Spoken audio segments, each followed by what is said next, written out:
there.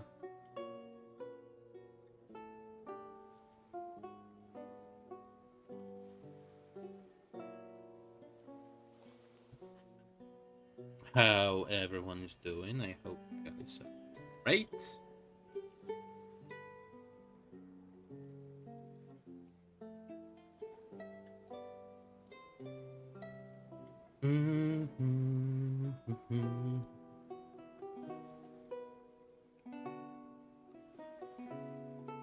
Let me quickly check everything up. Everything should be. Oh, I need to change the title. I check and mute everything up. Shut up, YouTube. Thank you. Oh boy. Hmm. Change the.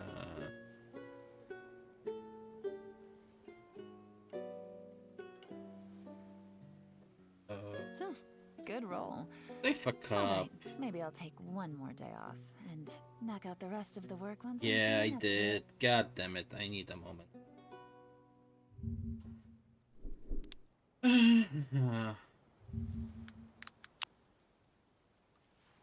Hmm. Riding the hydro waves. I need to switch the title.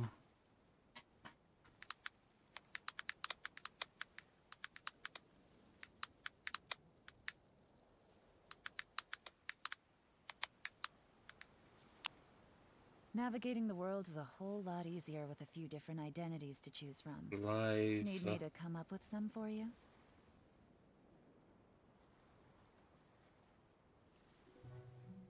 This one. Quick.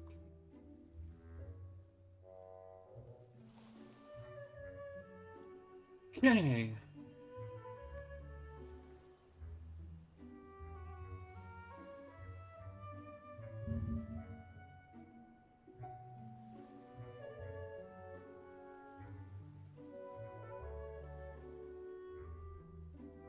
Okay. We did this here. I got a new letter from an informant. Looks like the situation has changed It again. should be. No, it's small. Why the frick? It's small. Oh, because it's good. That's annoying. And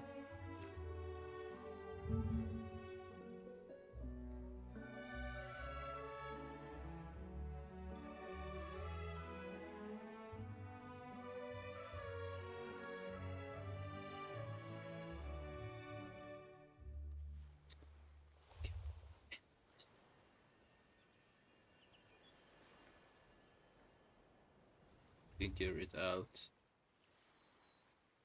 Here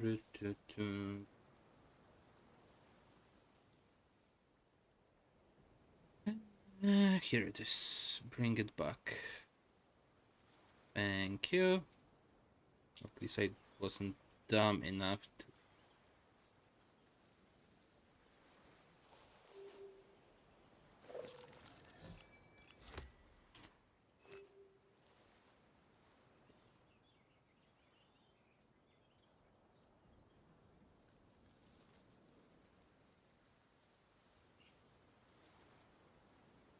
I like this one. Good roll.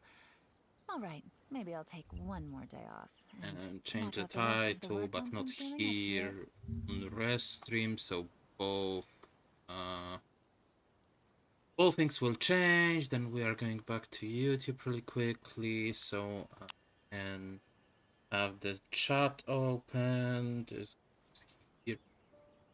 Excuse me. Azure Allure, Hydro Lights in Teyvat. I don't know, I like this scheme. It's the wrong one. But I like this water connection I'm starting to put for the past few streams. I don't know, it just feels right, you know? Okay, this works, this should be here. Perfect. Okay. Quick party change because we are not doing exploration, which, yes, that's what I was doing for the past There's still a long road ahead. few days. Oh, chest, never mind. Well, by accident I found the chest, so I might as well. Off we go. Yeah. As one with wind and cloud.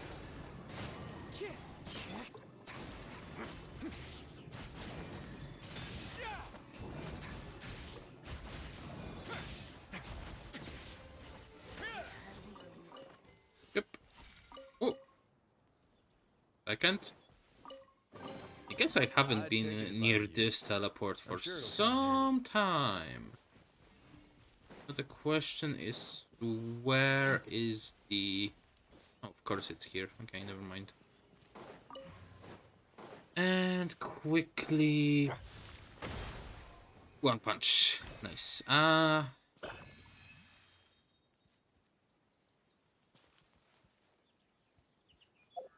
so one more time. Hello, everyone. Sorry that it took me some time to start everything up. From the newest thing, 72 wishes, 93, 931 Primo Gems, which gives us 5 more. For 700, I wish, 77 wishes, and some classic one, but that's not the important part. It feels weird to skip a banner, because, when was the last time I skipped banner? I got Baiju, I skipped 4.0, but I didn't really play in 4.0. It was basically me skipping the whole event. Then we had 4.1, which I pulled for Nivelette and for Risley. And I guess I'm skipping now, so one patch without pulling feels weird. But then, before we had Beiju, which I got, Alhatem, which I got, I skipped the Wanderer because I wanted, I think it was C2 Raiden at the time. I got Nahida, and this was perfectly skipped because I didn't want both of them. Huh. I wanted this I got on the rerun. Oh, that's weird. Anyway, Way now. whoa.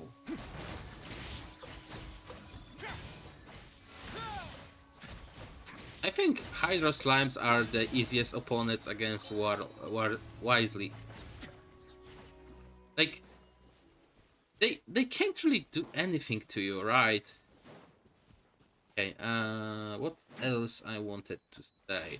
Oh, we have a TikTok request, so I will probably have to spend some time recording the clips for that, to then edit this and publish, but that will be in a moment.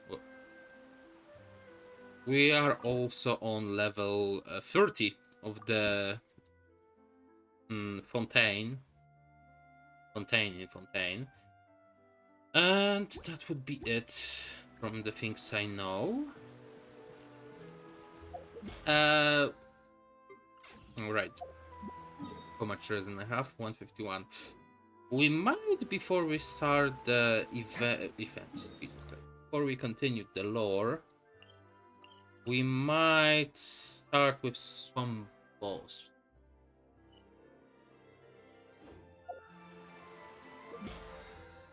Is there a new week? Yes, it's a new week, huh? I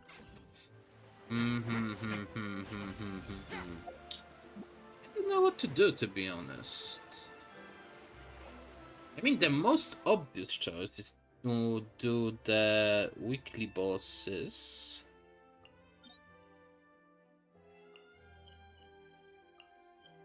I'm not doing all of the weekly bosses, I'm doing only 2 because I'm going to make a 3rd one after I finish this week.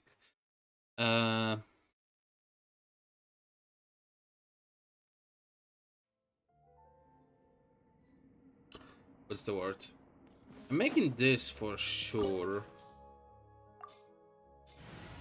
And I'm going to change the party for...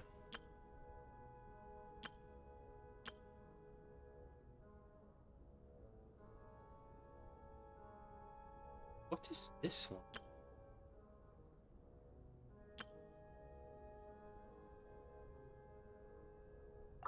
Change Bennett for... nah, I'm fine with Bennett.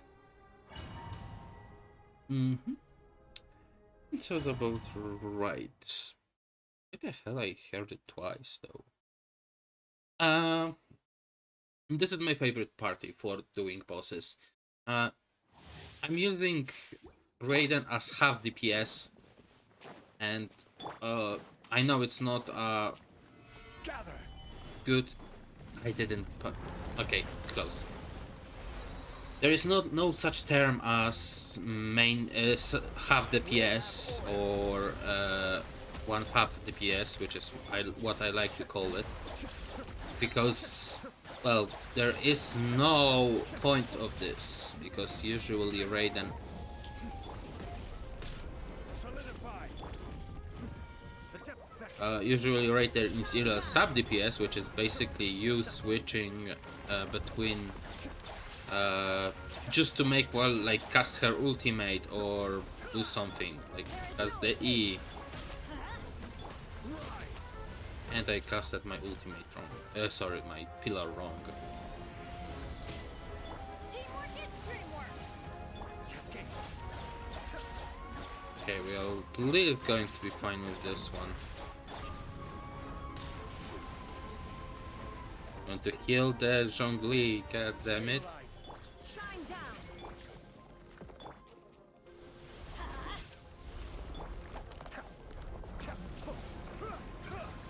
Okay, thankfully. Sorry, as I said, I don't like fighting and talking because my brain stops working properly when I do those things together.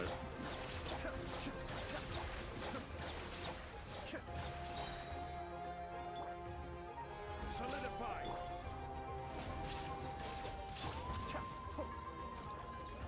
Illusion shattered. Torn to oblivion. I'm going to kill you because you are getting in my way really quickly. There is no escape. I'm going in. Let's light it. Be still.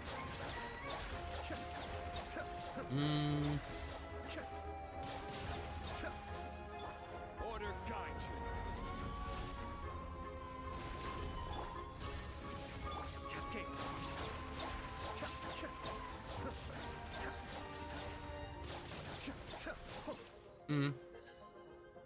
I don't know, Kazuha feels much better to use, Illusion shattered. but it's only it's only probably because There is no escape. I didn't fought this boss like a lot for the past months. Okay, they are gone. That's good. I should probably check the audio since I'm not used to the new mic. Also skip that. Stabilize. Shine down. Teamwork is dreamwork. Be still.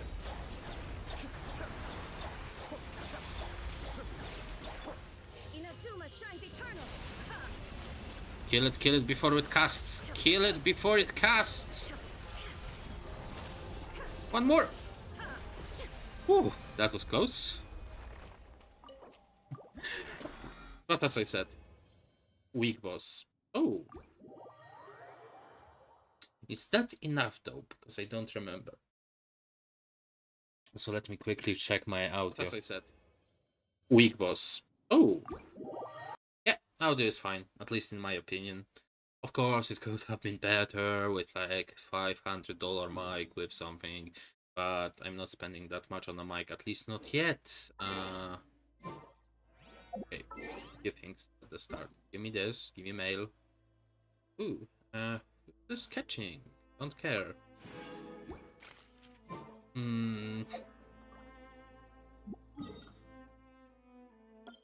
The second one is the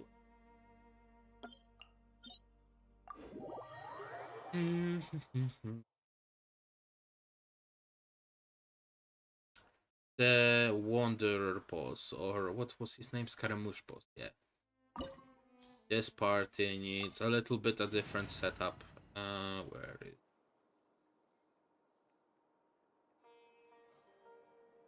I mean, not that much. You just replace As catching per our contract. Raiden with gun. You don't disrespect our dear Lord Raiden to be a fucking catching.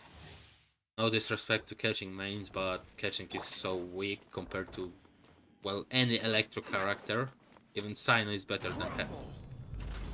Bow before me, worm. No, I don't think I will. Let me just put my pillar. Insignificant past. The depths beckon. Born of ice and fog. I really don't like fighting this boss. It's simply monotone is the best word I would say. Access denied. Lay down. Power.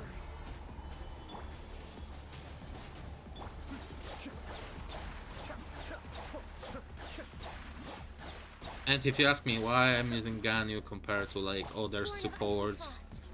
since Ganyu in my case is main DPS, not sub DPS, You cannot defy me, mortal. which is not the case. Ganyu is most certainly a sub DPS for me, because I didn't spend at all anything anymore at Ganyu, because she's only a freeze for Mar Ayato. I am the all-knowing Let me cast ultimate here really quickly, then arrow. This fight doesn't really require you to deal damage. Like, it's nice to deal damage, but there are only like 2 parts when you actually need to damage the Everlasting Lore or Arcane Wisdom, Shocking no Kami, the Prodigal.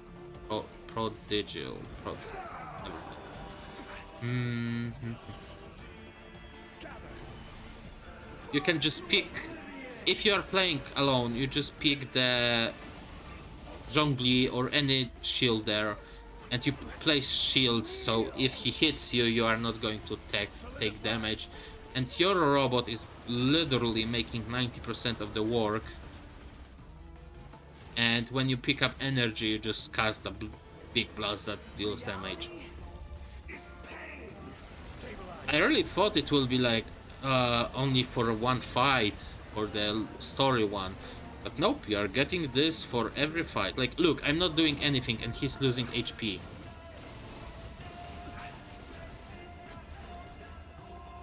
solidified. Burn to oblivion. No thanks, I'm good. Good riddance, cruel world. And the reason why I'm forced to use Ganyu here is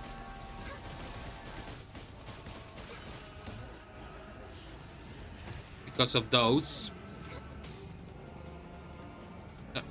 Can you? And not to die, you just bonk. And literally, that's the only reason you would like use to something range with cryo. All hail. Teamwork is dreamwork. Can you? Thank you. I don't know if it's my brain lagging or the game lagging at some points. No touching.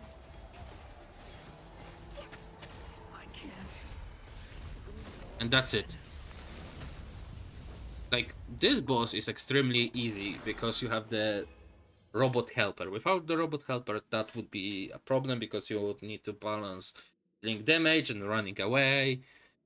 But it's also pretty easy because you just need to run away till you get any type of attack, collect energy, hit him with energy, and repeat till his shield is gone, then you do the same thing I just did.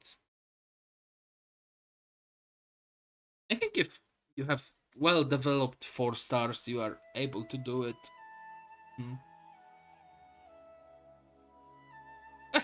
Anyway,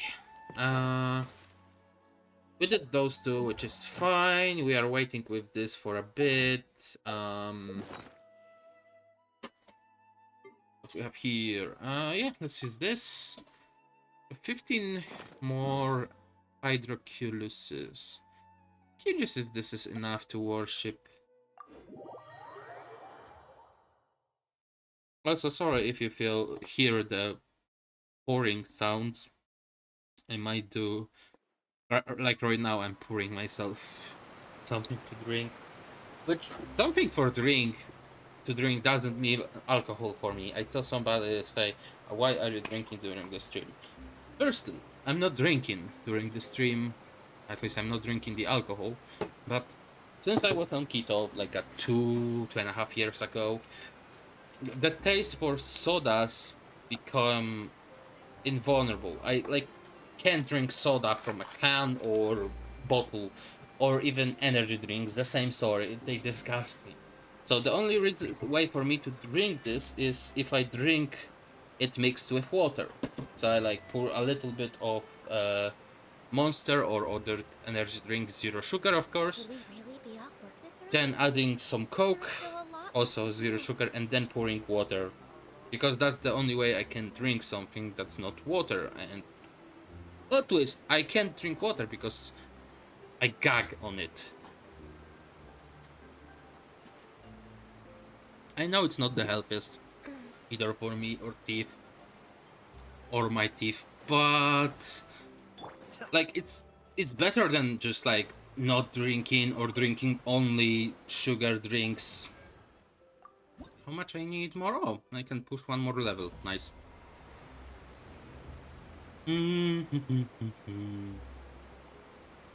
That's weird. We are level 7. We're level 7 with only 3 regions, and I'm almost certain we didn't finish all of the regions.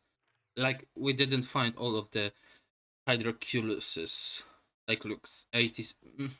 We are in height 80s here, but 66 and 65 here. I don't know about this one. Anyway, let's give me back to this. We're going back really soon. Dude. Oh, it's on 100. That's why it fucks me up. Make it 60. Didn't remember. Oh, I remember now why I put it on 100. Okay, party check, party switch. We are going to the prison again. So we have Warden, the prisoners. Warden and the prisoners. That sounds like a bad boy band. But yeah, we did this. Know what? Let's do also one more thing before we start. Sorry that I'm kinda stalling, but completely honest, the prison event or prison part of this is kinda boring. At least for me, kinda boring. Also, I fuck up and put my crystal fry trap here, and it got 15. That's weird. I think it's stop on 15. I might be wrong, but anyway. We are here because I need to pick up the quests and also... Ooh. Wow, I finished the world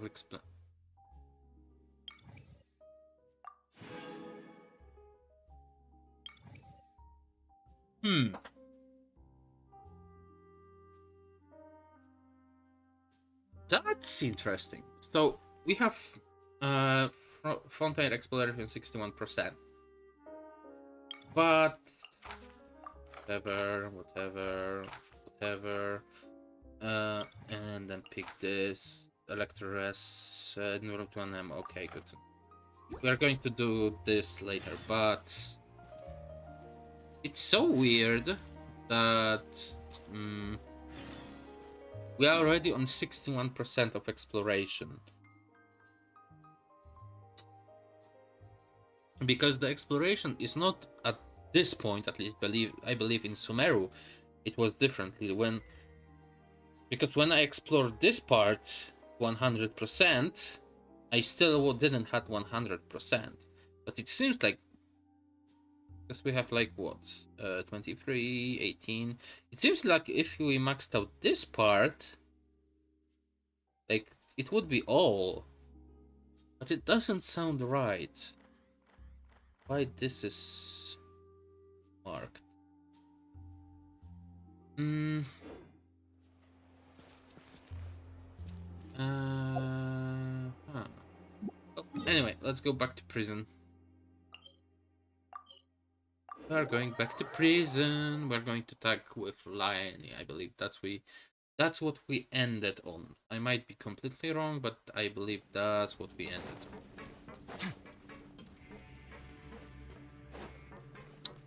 But by the way, the music in prison is really nice.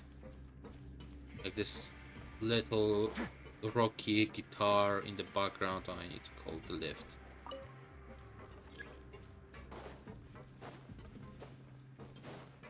I know why we are not forced to be here, because, well, if we were forced to be here,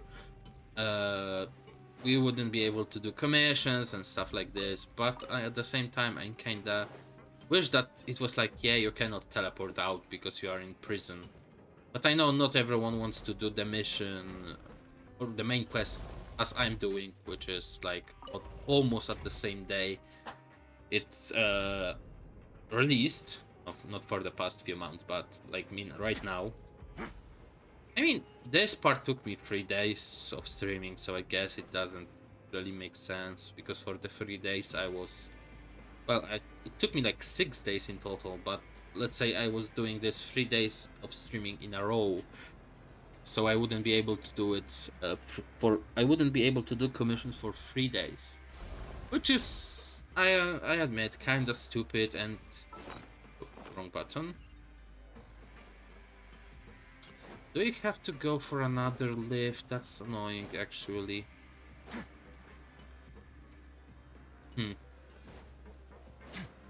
Something else I don't understand, why people from other nations are held here. I mean, I guess it makes... I mean, this makes sense in real life, because if you commit a crime in different country, usually you are stored in the country that you committed a crime.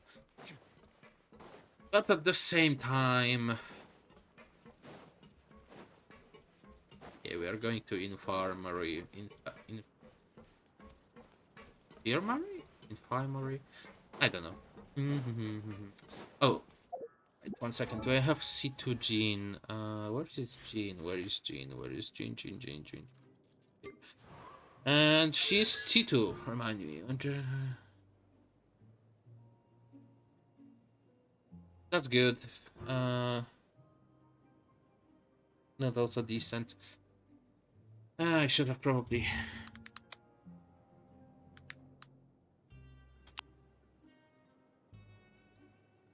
And I'm going to do this after I finish the story quest, but I want to check support. Yeah, I expected that much. Oh, I'm a sub DPS, but we are going first. Buffer with noblesse. That's interesting. But yeah, Venerer is the best.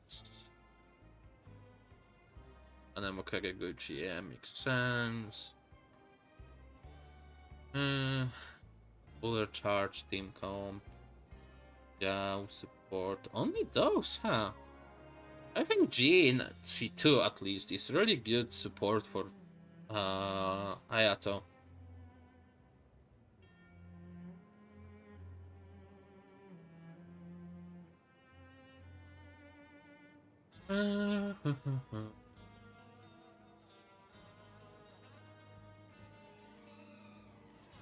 Oh, that would be really nice one before.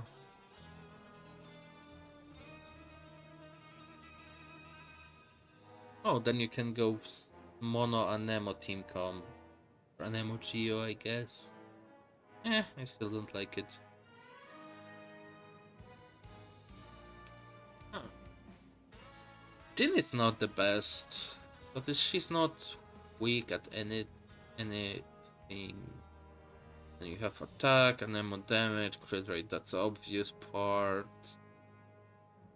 Support. In bonus can be okay, sorry.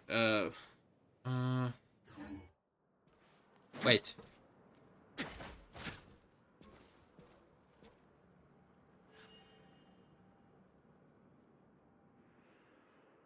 Hmm.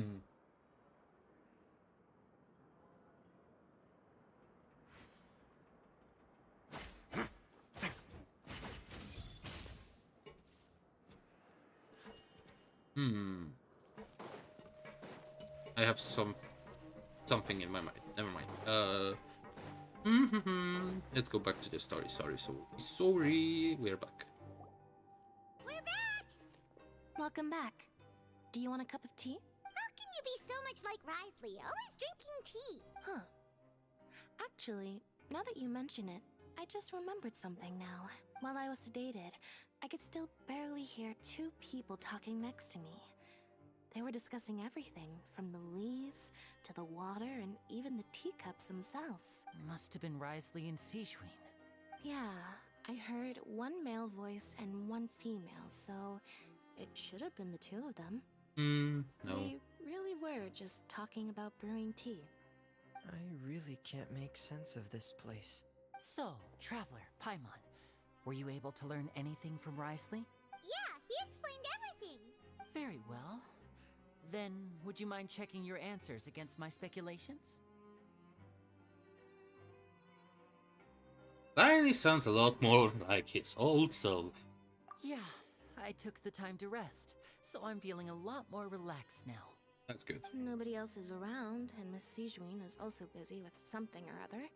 So let's just talk here. All right, then I'll posit my theories. I asked myself 3 questions. Firstly, why was Fremine affected by the primordial seawater? It was because he dove into the sea. My theory is, the long-lost primordial sea is probably very close to the fortress of Meripet. Correct. Ooh, he's good. That's our Lenny. Secondly, Risley's attitude changed dramatically during the course of our stay here. He ignored us completely at first, then suddenly roadblocked us. Why? I spent quite a long time thinking about this. If he has been monitoring the Fatui since the very beginning, he probably ignored us at first because he was hoping we could find Master Child for him. What's more, the Fortress of Meripet is not part of Fontaine's court system, nor does it report to Udex Nervulet. Risley is basically the king of a no-man's land. As long as the fortress doesn't do anything about Master Child's disappearance, Father can use it to pressure the Fontaine authorities. And while the two factions are pitted against each other, Risley will be free to move between the parties of interest. If I had to guess, he probably has something that he's working on himself. It's likely related to the secret of the infirmary, but I just can't think of what it could be. Liney's grasp of the big picture is amazing, and I kind of agree on this. You're super smart. Thanks so much. Then finally, there's the last question. If Risley does have a plan, what could it be? All I know for now is that his plan probably has something to do with the changing nature of the seawater. He's even gotten Cloran to help him out. That can't be the full extent of what he's doing. There's probably a secret passageway behind the block in the infirmary, and there's something big in the fortress that most people here never get to see. He has a bargaining chip, and it could be important enough for Father to deal with him directly. I don't have enough information, so I have no idea what his chip might be. But let me guess. You have the last piece of the puzzle.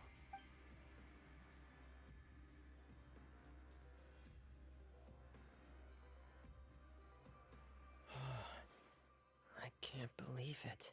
The sea will engulf everyone. Just like the prophecy said. Could Risley have wanted to meet Father to figure out a way to deal with this crisis? If Maybe. you remember, I once mentioned that Father sees the House of the Hearth as her base of operations, and she truly wants to resolve the crisis. But how could Risley have known that? Or perhaps he didn't know, and just wanted to bring Father over to his side? Which could be why he said he just wanted to negotiate. Yeah, that makes sense to me. I understand your concerns as well, Traveler. I'll figure out a way to pass this on to our father. No matter what, we're on your side. The two of you have already aided us far too much. We probably wouldn't be standing here right now if not for you. If you ever need anything else going forward, please come to the House of the Hearth at any time. Though you may not share the sentiment, after all that we've gone through together, the three of us basically see you as family now. You have my gratitude. Aww. Thank you for protecting Lenny when it really mattered. And thank you for sharing the secrets of the fortress with us. We didn't think you were going to do it. Why are you being so formal all of a sudden? Don't mention it. I'm hungry. What was that? Paimon, Of course. Of course, Pigmon is hungry. You've done so much already. Go get some food. alright, then we'll catch you guys another. Okay. Curious how much time left we have, because don't get me wrong, I like the quests. The quests are really important. That's not the one thing I wanted. Did I do this? By the way, yeah, I did.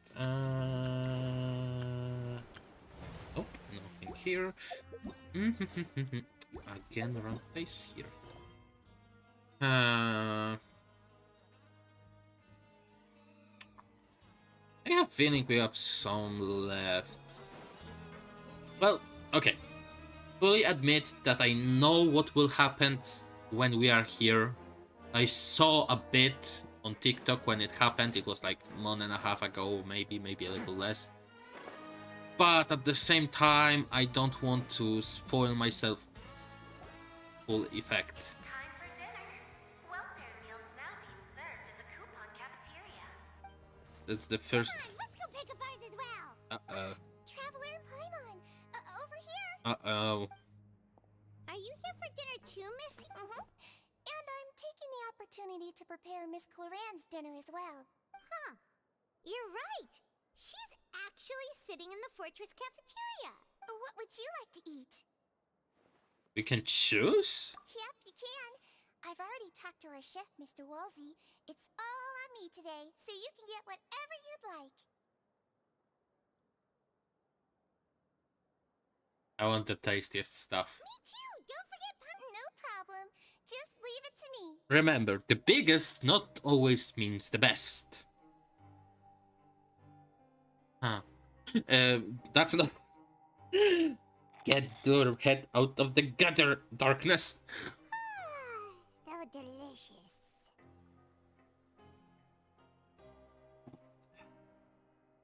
Free dinners are absolutely Is best. this how it feels to be freeloaders? Wait a second. We did do plenty of work after all. Yeah. Feeling full yet? How's the food? Delicious. Exquisite, thank you. I'm so glad to see you all so happy. Oh, see the expression on your face just now? The muscle here just moved, which suggests that you're feeling quite relaxed at the moment. Sigewin, do you do this to help your patients or to better understand human beings? Yes. A bit of both, I suppose. I'm a Melazine, which means I'm very different from human beings. I must know what you're thinking if I want to take good care of you. I beg. I know she will be released sooner or later, either as a 4 or a 5-star. But I beg, don't make a fucking second Kokomi or second Barbara or second simply full healer character, because it will be stupid. I know Kokomi is old, she's almost 2 years old, but still, please don't make another Kokomi, because not that Kokomi is bad or anything, it's just another Hydro Catalyst user that heals you over full HP. Like, something more creative. Give her a Claymore. First Hydro Claymore. You're really good at taking care of people. Even though you're so short, you still talk and act like an older sister. But she used a gun, so she would probably be a bow. Quote unquote bow, she would be using a gun. Really? You're reminded of an older sister? That's great to hear. Oh, and what did you mean back in Risley's office? When you said that you were protecting Linny and his siblings as well? Oh, that. I just asked His Grace to look out for those children, especially that diver boy. I was getting a bit worried after hearing that something was wrong with the water. Thankfully, Clorand is very strong and managed to save him in the nick of time.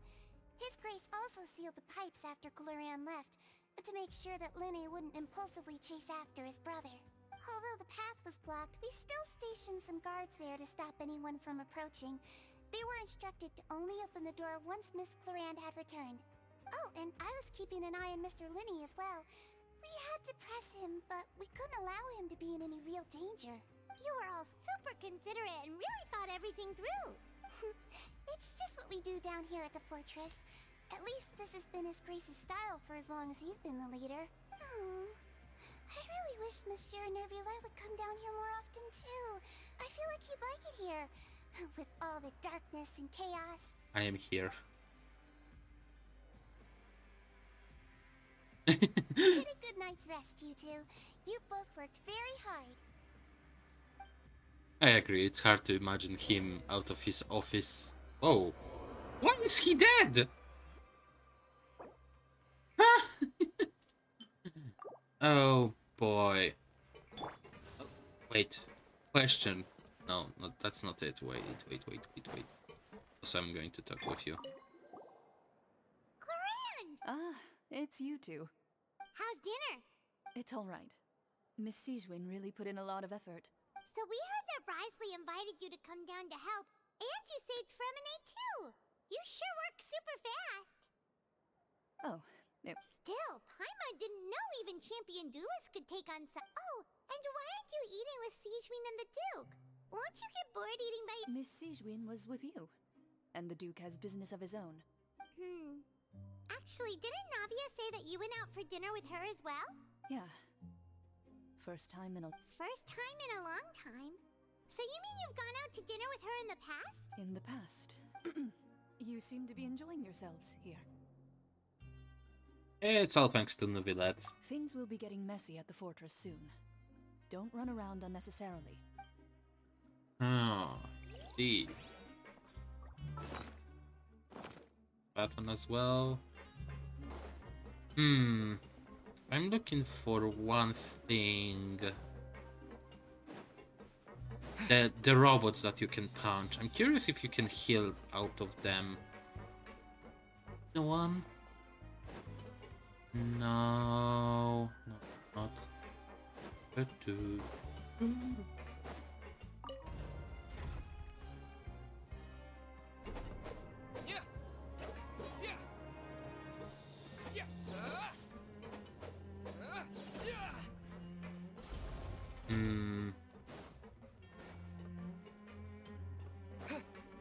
If any other robots here.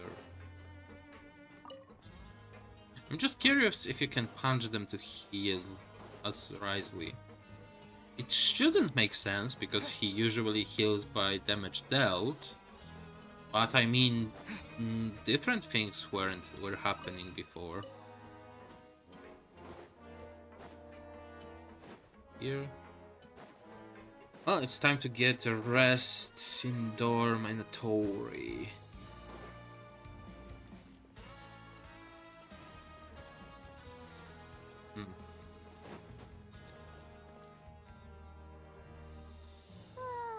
So much has happened. Paimon just feels absolutely exhausted now that she's finally relaxed. Paimon's super sleepy.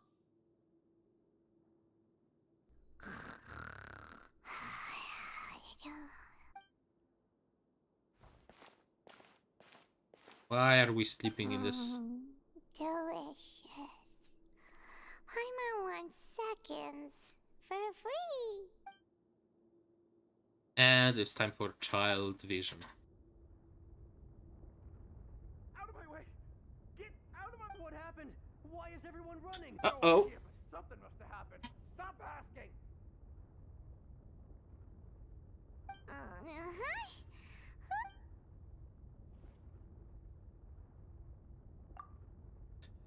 Maybe I was wrong. Maybe we are getting really close to the end.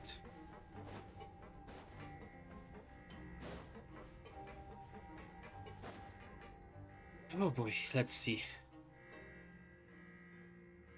What happened?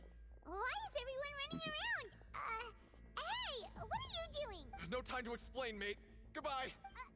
Hey, wait! What's wrong with these people? They won't even talk to us. They're here! There you are! Oh, thank goodness! Loop around. Still in Lavaroon. Do you know what happened here? We came here especially to inform you. Something seems to have gone terribly wrong just now. His Grace is telling everyone to evacuate. The gate, Get out of here. the gate After all, broke you're out. saying you two are new here and you don't have many friends, so you might slip through the cracks. Haven't you heard all the stories like that? An evacuation is successfully completed. Yet you only find out once you do a head count that one or two people. Wait, weren't you the one who brought that up? Why is it sudden? Hey, shut up! Okay, whatever. The point is, you should come with us. Outwards. Yeah, he said to get as far away as possible, upwards and outwards.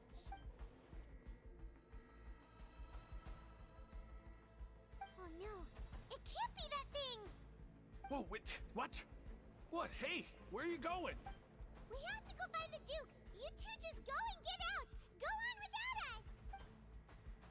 Hey, Well, hey, be careful. we wouldn't be infused with water, so we should be fine. Please evacuate upwards and outwards, upwards and outwards. If you're already at the topmost layer, then try to move as far outwards as possible. Go in, go in, go in. Risley is really similar to Diluc, and maybe that's why I like him.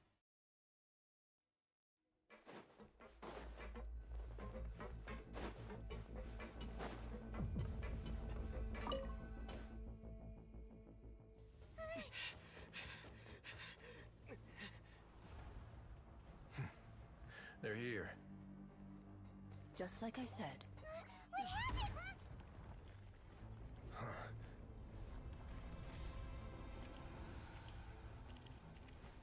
You're just in time. But be ready to run.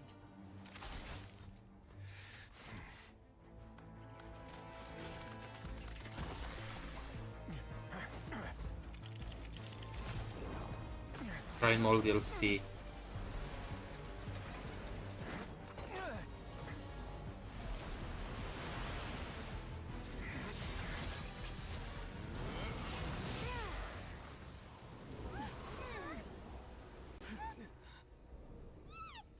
No, yes. That's not enough.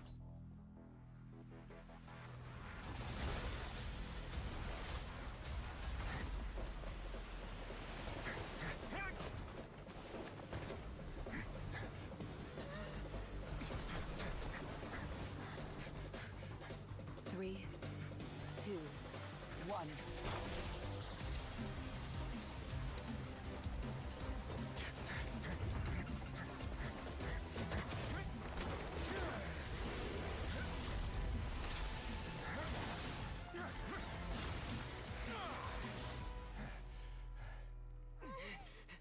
This won't hold it for long. Find Neuvillette. Tell him the defenses are about to collapse. Then what will happen to you? Until he arrives, we're the last line of defense.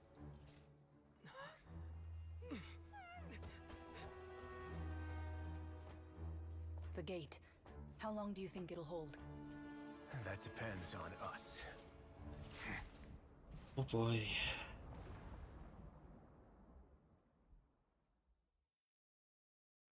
I wish to be 10% as cool as this man.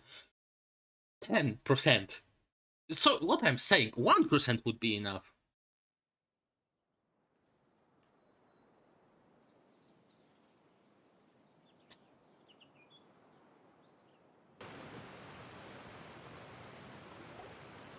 Neuvillette? Why are you here? Traveler, Farina will soon be meeting with the knave there. You must protect Farina and make sure she doesn't spend too much time alone with her.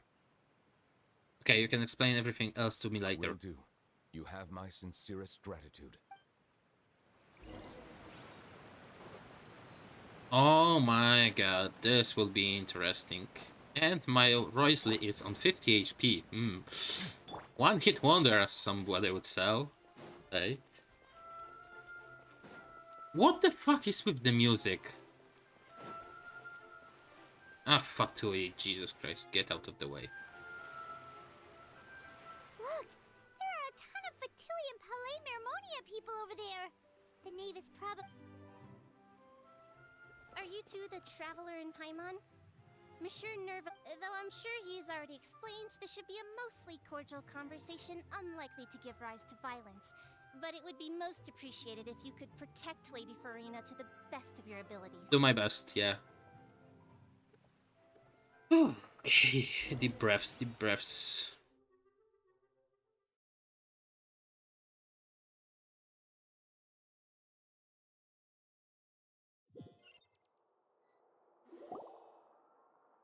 The knave.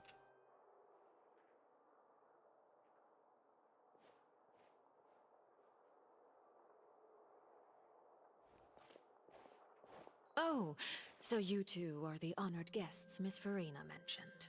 Of course, of course! How could they not attend a meeting such as this? I must always have 2 or more guests at my dessert table.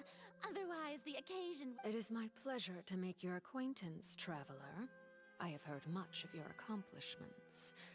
I am the Knave, one of the 11 Fatui Harbingers.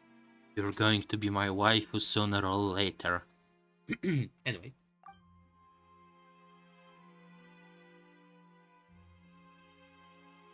Pleasure to meet you too. I've already prepared seats for you.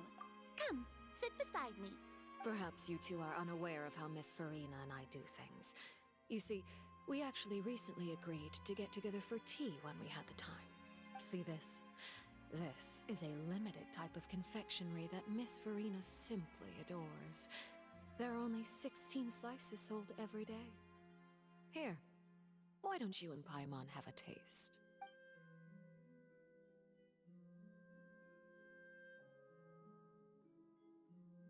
She seems friendly enough, but that can't be all there is to her. The knife is a force to be reckoned with. I should be very cautious around her. Traveler, what do you think of this cake? Good test, and I think Paimon agrees too. That's good to hear. So what Child said was on the mark after all. You do share a taste in desserts with Farina and I. A child should have no reason to have said something like that. I wonder how he's doing nowadays. You must have heard, right?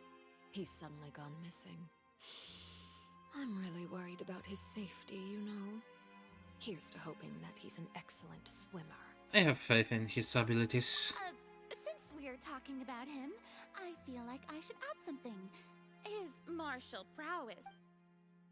Looks quite nervous. That must be some bad blood between her and the knife. So you're also familiar with his aptitude for fighting, Miss Farina. Oh, right. I almost forgot. Child was subdued by Udex Nuvillette right in front of you. Against ordinary people, my colleague would never be on the back foot. But alas, he just never imagined he'd run into such a person. I must express my admiration for Monsieur Nuvillette. Oh boy.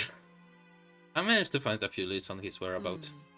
Coming from you, that's not surprising at all. Boy! Lady! Let me keep my pants on. But I thought you would be happier to hear the news. Of course, but it's still a bit of a shame. You see, I would have been far happier had I received this news somewhat earlier. As you well know, a long time has passed. Well, in any case, there's no need to worry. We know for sure that Child is still alive. Oh, and just how do you know that? Because we found... And where did he go after leaving the fortress? Well... The fortress of Meripede lies deep beneath the waves. The Paimon Unless talking he is always the tried at problem. the gate, he must have had to swim for it. Do you have any proof that he surfaced safely? We do not. But there was also no evidence that he's been injured or killed. That is good news at least. His sister Tonya sent a letter to Fontaine not too long ago. Since he was unfortunately unavailable, I picked it up on his behalf. Do you have any idea how he usually writes back to his family? Dear Tonya, your letter made me feel like we were still enjoying our time. Oh my in god, Saint she's Maya. this type of gaslight. Currently admiring the scenery on the streets in front of the opera house. Is it something like that? She's turning up the pressure. I'm not sure if I will be able to convince her, but I can at least try to distract her from Farina. That sounds good to me, yes. All letters tend to follow the same few formats anyway, right? As long as the contents are accurate, it doesn't matter so much how it's written or how it's worded. Huh? I'm surrounded by 2 idiots. Help me. Hold on. The water in the teacup is shaking. I suppose this is also a sign of things to come, Miss Farina. Huh? I don't quite understand what you're trying to say. Have we entered into the next stage of the prophecy?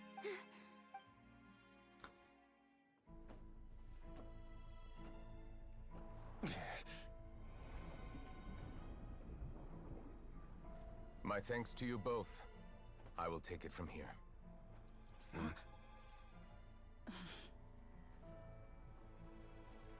Sure you don't need a hand? Quite sure. Wow. So, what's your secret, huh? Let me guess. Nah, who knows? Maybe it's just your sense of responsibility. He Sounds knows. about right. He fucking knows. And I love it.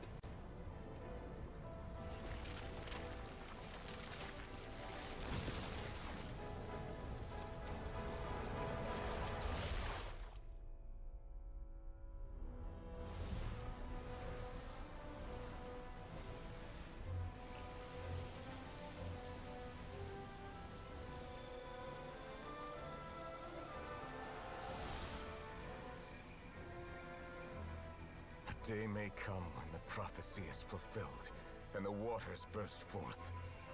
But it is not this day! This ancient power could easily obliterate an entire race. A tsunami of fury would unleash endless catastrophe. And this is what an Hydro Archon should be.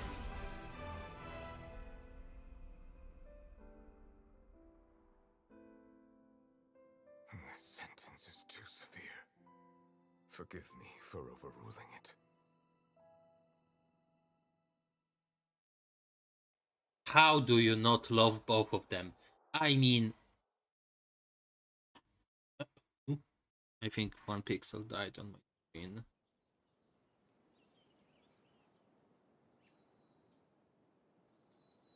Not the big deal, because it's on the right side, but... All right. Seems like the problem inside has been suppressed. Let me guess. We're safe for now. Indeed. But only for now. I win this bet. You owe me a present. Very well. It was indeed just as you said. You made a bet? We made a bet on the size of your entourage. Cloran thought you wouldn't come down by yourself. I figured you would have at least brought a few people along for appearance's sake. It appears I underestimated just how confidential the mission was. Shouldn't you have gotten used to confidential missions by now? That's just how the courts operate. So what gift must the loser give? Tea? He already has tons of tea in his office. I'm thinking about a set of legal codices.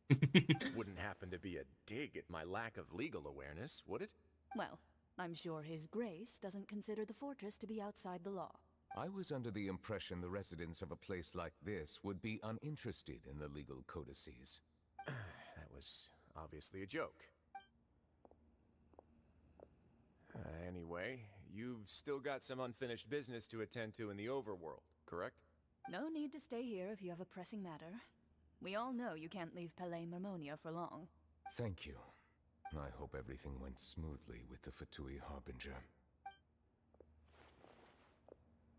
And at this moment we should be like going down, like be thrown in deeply. That would be so fucking funny. And also pretty cool. Like the knave started fight with us and we were punched through the whole fucking earth. Oh my god. And this is basically what happens every time. I must say, we've spent long enough playing house, Miss Farina. As the Hydro Archon, I am sure you understand the exact meaning of the phenomenon we just witnessed. Or should I say, that's what I originally thought.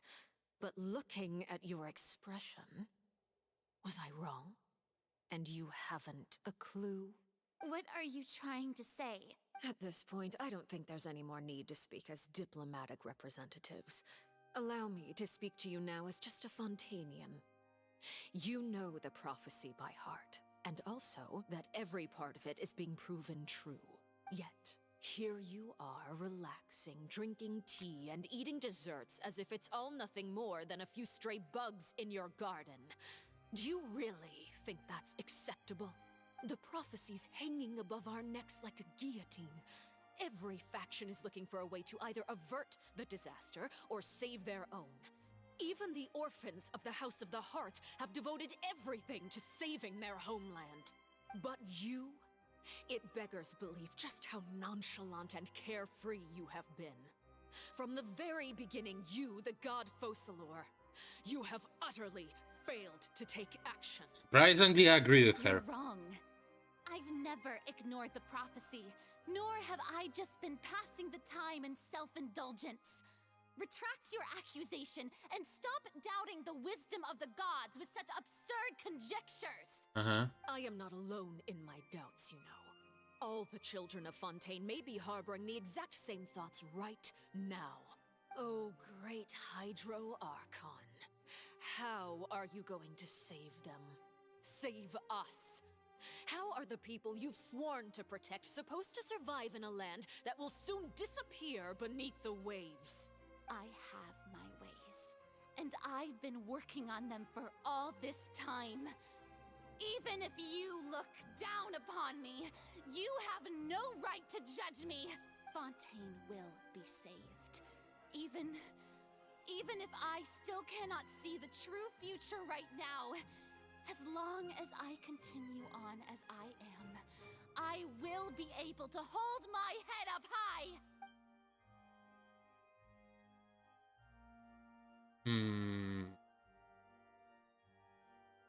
Then I ask you, Miss Farina, just what have you been working on? Where can we see it, and what is it doing to help?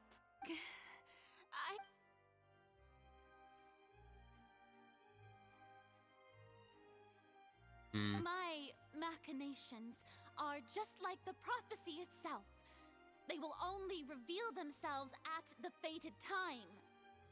It is just that beings like yourselves are unable to perceive them as of yet. I see.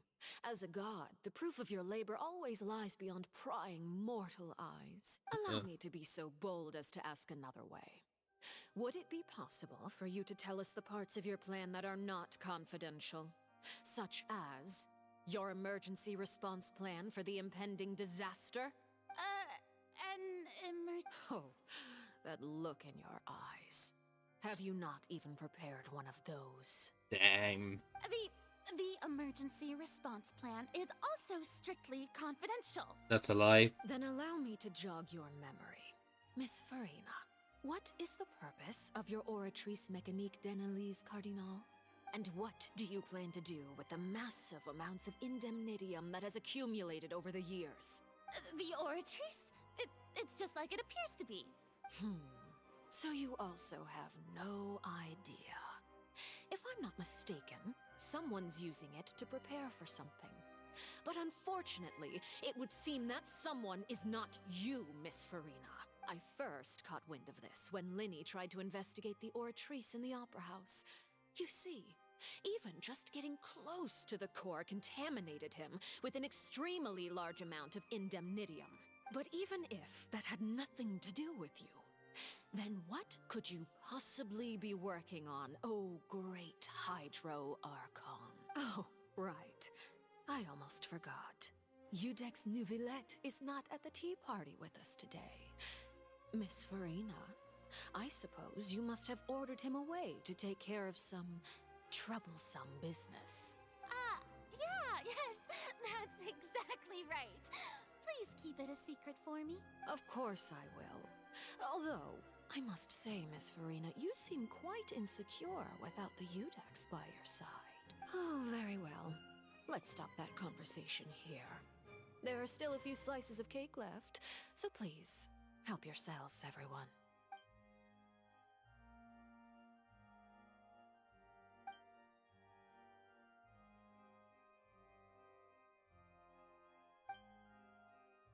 Traveler, I heard that you were recently commissioned to handle a few matters on behalf of the Udex.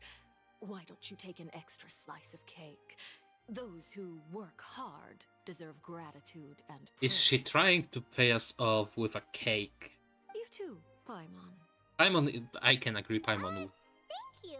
Paimon will take you up on that offer. Paimon, you pig! I hate Paimon. Oh, Paimon's super. You're welcome. I'm sure the cake also felt greatly honored to be featured at Miss Farina's table. And I was merely catering to Miss Farina's tastes, seeking a chance to chat. What the over fuck tea. you spiked into that? It is getting late. Why don't we call it a day? There are still a few matters that I need to take care of, so... Very well. We'll end it here. Mind seeing me off, Traveler? We could use the opportunity to discuss Child before I must be on my way.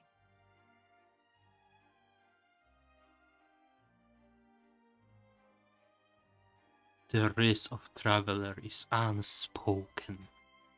Paimon's coming too. Of course, Paimon cock-blocking Traveler again. Oh boy, I hate this already. Anyway.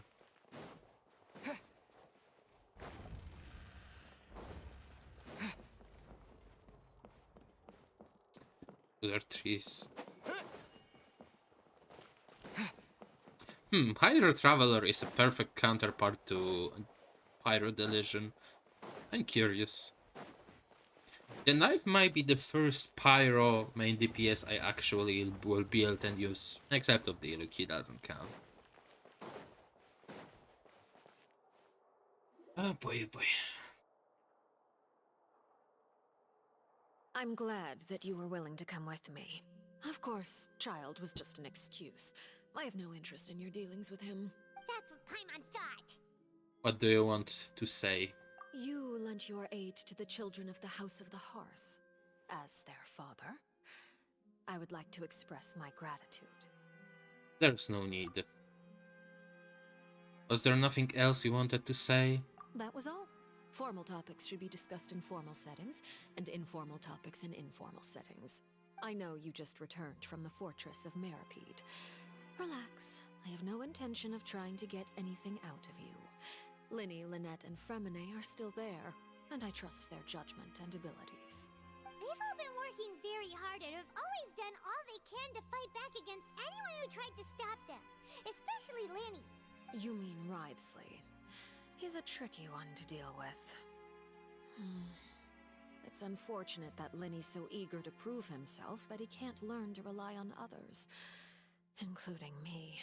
By the way, and you can just consider this a bit of idle gossip, but what's your impression of Farina? I don't like her. You are outside of our disputes, and the freest person in all of Fontaine, able to move around most easily. Allow me to share my perspective with you. And that's everything that happened during the trial.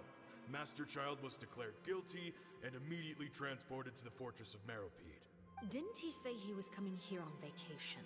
Does he not feel an ounce of shame for all the trouble he has caused? Forget it. He did give us an opportunity. I will be meeting someone shortly. Do you require help with any preparations? No need. I will take care of it myself. I need to meet with Farina, the Hydro Archon. She is at the heart of Fontaine. But what's fascinating about her is that she often seems more like a celebrity than a working Archon. Oh? Come over here, you little critter, you! Is this? Okay. You dare to run from me? Stop right this instant! My goal is just to discover the location of the Gnosis. But I didn't expect the chance to approach Farina to be handed to me on a silver platter. This is so easy, it's actually making me a bit suspicious. Anything left unguarded is usually just bait. But no one will blame someone for taking the bait. After all, from the moment it was attached to the hook, The bait is meant to be sacrificed. It's just as I guessed in the second before I struck. The Hydronosis is not currently held by the Archon. In fact, this Archon doesn't seem like a god at all. And I sense that she's under some kind of curse. Who are you? And what are you trying to do? Please don't kill me. I'm begging you. The crybaby. Fear in her pupils is genuine, so perhaps she's not bait after all. Either way, targeting her has lost all meaning. I left the scene with ease. Nobody came looking for me, and nobody could serve as a witness to my near assassination of Focalor. I suspect even Farina dares not mention this incident to anyone. Not long after, my informants confirmed what I had guessed. After returning to her quarters, Farina quietly cried alone. She was so scared that she could not sleep that night, nor could she even bring herself to eat her cake. There's no doubt that there's something wrong with her. I began to entertain the possibility that she is not the true Hydro Archon. Perhaps Iudex Neuvillette is actually the genuine article. I have to find the Gnosis. If the Neuvillette hypothesis is correct, he is probably in possession of it. Alternatively, it might have been hidden in a place that's hard for ordinary people to access. Yes, Father. My dear children, please speak. News from the fortress of Meripede. Master Child has gone missing. On top of that, the contacts and guards we bribed at the fortress have all gone quiet as well. Probably the handiwork of that Wriothesley. Wriothesley. I'm afraid this is a good opportunity. The value of a Harbinger is much higher than most would imagine. We now have an excuse to exert diplomatic pressure on the Fontaine authorities. Set up a meeting for me. I would like to meet the Hydro Archon and Iudex Neuvillette. Oh, and I have an additional mission for you three. Yes, Father. Tartaglia's disappearance was not a part of my plan, but I can use it to make a breakthrough. With this as my excuse, I can ask for an official audience and continue my investigation of Farina and Iudex Neuvillette. The initiative belongs to the House of the Hearth. My wish to investigate the fortress of Meripede will be a front. Linny and his group will be responsible for the actual intelligence gathering.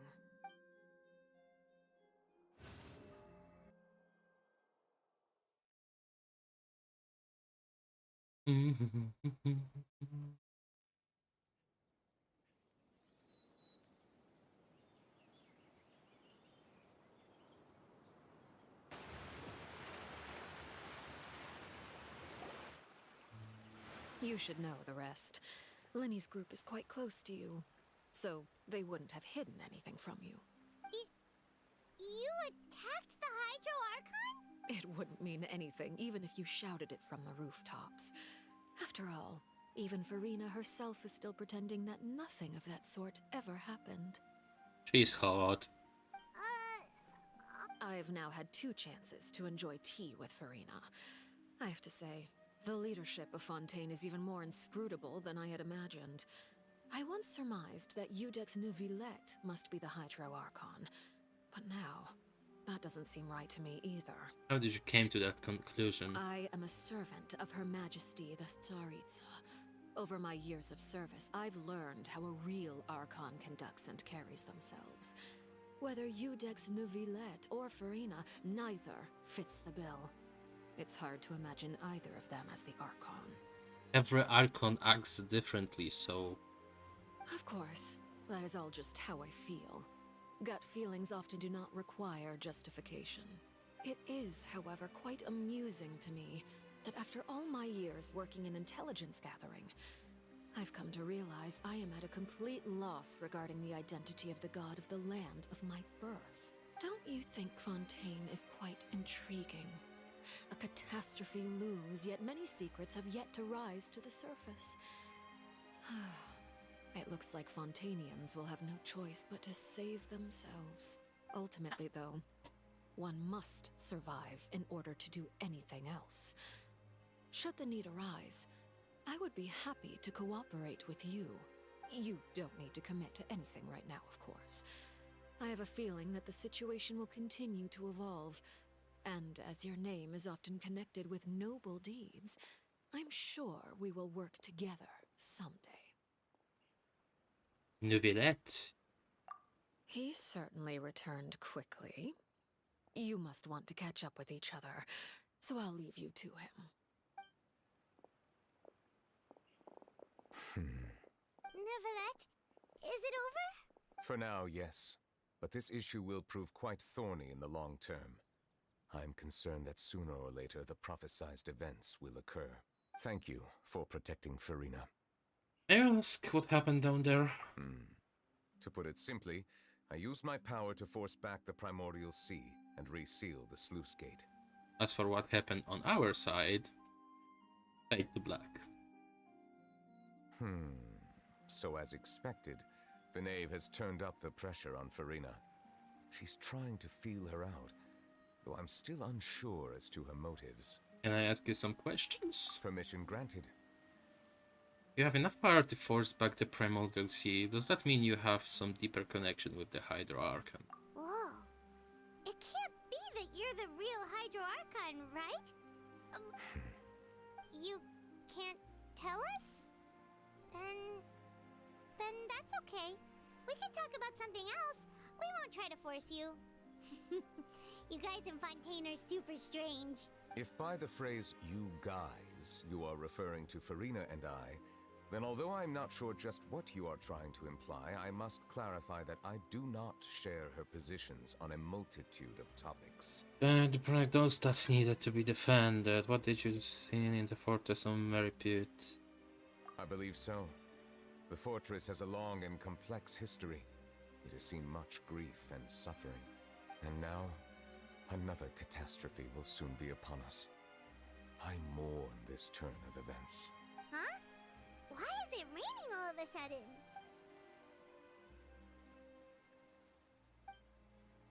Moments before Neuvillette has just mentioned his sense of grief.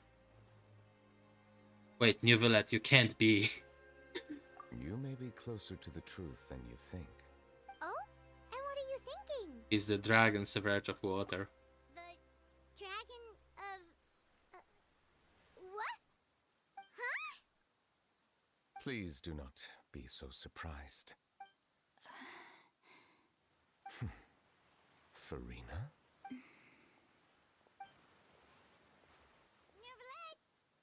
Neuvillette, are you listening?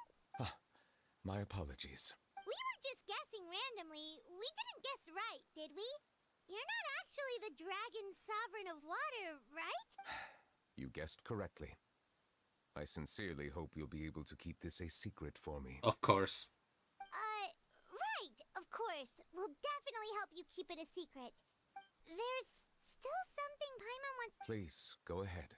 Well, if you are the dragon sovereign of water, and you were able to force back the primordial sea from the fortress, then since Fontaine's prophecy is all about seawater, couldn't you just use your power to solve the crisis? None of the currently living dragon sovereigns in the world, myself included, possess our full dragonhood. They say that when the first usurper arrived on Teyvat, they seized a part of the dragon's power. Today, that stolen power is the basis of the Archon's authorities. There are 7 elemental archons and 7 matching dragon sovereigns. The dragon sovereign of water who lived through that era perished a long time ago. As their successor, I know far less of that part of our ancient history. Damn. In any case, I believe I will not be able to do much unless the Archon disappears and returns their elemental authority to me. Given the status quo, however, I would recommend finding another way to deal with the prophecy.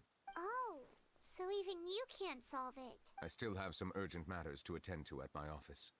If you have any more questions regarding ancient history, you are welcome to discuss them with me at a later time.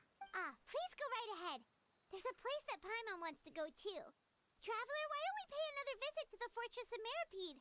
Paimon is a little worried. Sure. We'll see you another time. Take care. And achievement. And it's raining, so Risley is the strongest character in the world. Oh, I love it. In a second. I want to hit something to heal, but I don't have anything in near.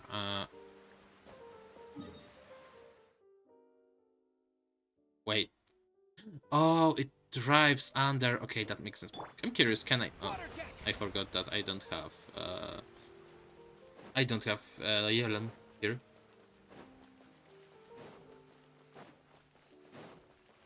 Curious, can I just go here and go back, or do I have to go the whole? Do I have to teleport there? Excuse me.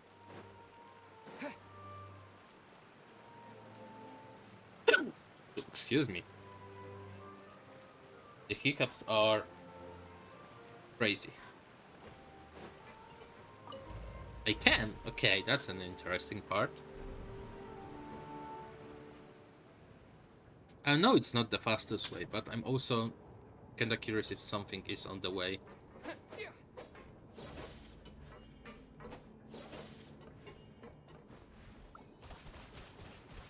Go! Slowly getting on our level.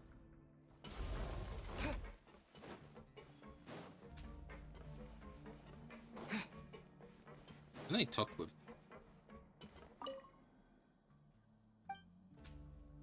Sorry to bother you. Yeah, nothing here.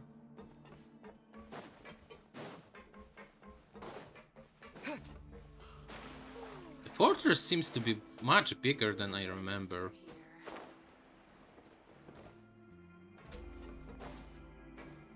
Oh, I guess I cannot go this way. I'm just going to teleport somewhere. And then we'll look around. Lore is lore, and I enjoy every second of it. Okay, this goes down, so of course I picked the wrong teleport. 1 second, this one is on the top level.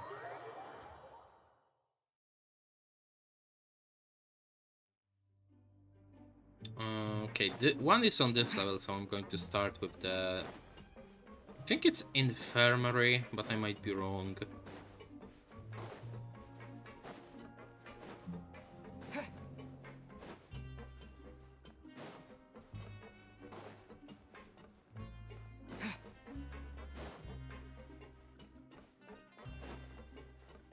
Yeah, it looks like one. Yep. Now guess, what suit will this next card be? A bare-teeth cat? Well, well, look who it is. Traveler, Paimon. Hello. Looks like you're recovering nicely from it. Thanks to everyone's support.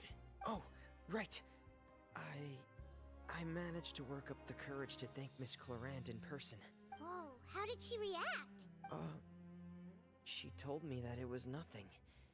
It was as if saving a life wasn't a big deal to her at all. She also told me not to worry about it. She didn't want to stress you out, that's all. She's right, and it's best not to dwell on it. Okay, but check this out. We went back to the opera house and we met the knave. You met Father? Did she say anything to you? She said a few things that were, a bit hard to understand. And also that she's looking forward to working with us in the future. It was a little surprising. Her attitude towards you is even better than what we'd imagined. That's fantastic. You should believe her. She has her own way of doing things, and she'll do everything in her power to help those she considers close, which now might also include you. Father is very capable, and also trustworthy. Oh, Paimon just remembered that she thought Linny was a bit too proud as well. She said that you should learn how to rely on others sometimes. Damn, roasted. Anyway, if Knave doesn't come to me without losing the 50-50, I'm going to be really mad. Got it. That does sound like something that Father would say. Hey! Are you going to stay here for the next few days? Looks like it, yeah. Excellent. I will host a tea party. For real? Then Paimon wants another serving of cake. Another implies that you were already served some delicious cake while you were up there. How lovely. Well, next time, you're going to have tea and snacks with us. I'm fine with that. Even though it's hard to explain because they are not bad guys. They are a little bit over the top, but in their eyes, they are the good guys. You are literally the what would you call it? We are the third party. We are not connected to anyone. Ooh, wait. Need to pick my.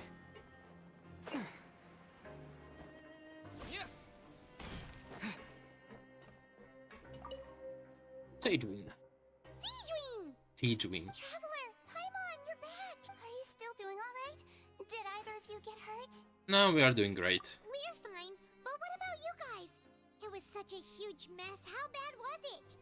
A few people sustained superficial injuries, but that's about the extent of the damage. Monsieur Nervulette paid us a visit. It was all thanks to him that we managed to suppress the crisis for the time being. Of course, we must also thank you for the help you provided.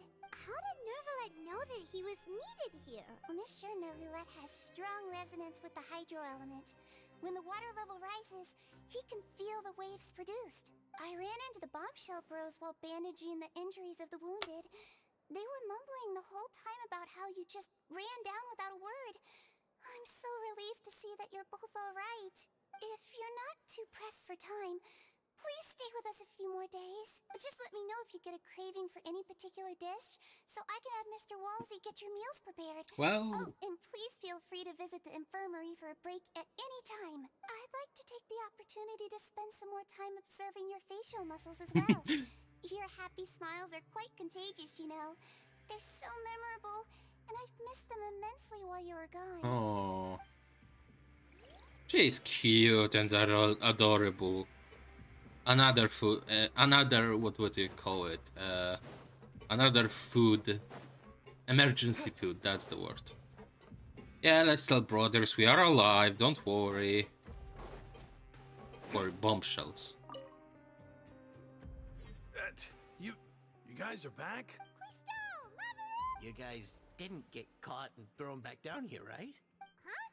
No, not at all. And here I thought you'd managed to escape from jail during all the commotion. I'd held you up as legendary jailbreakers, but now you're telling me you just never left?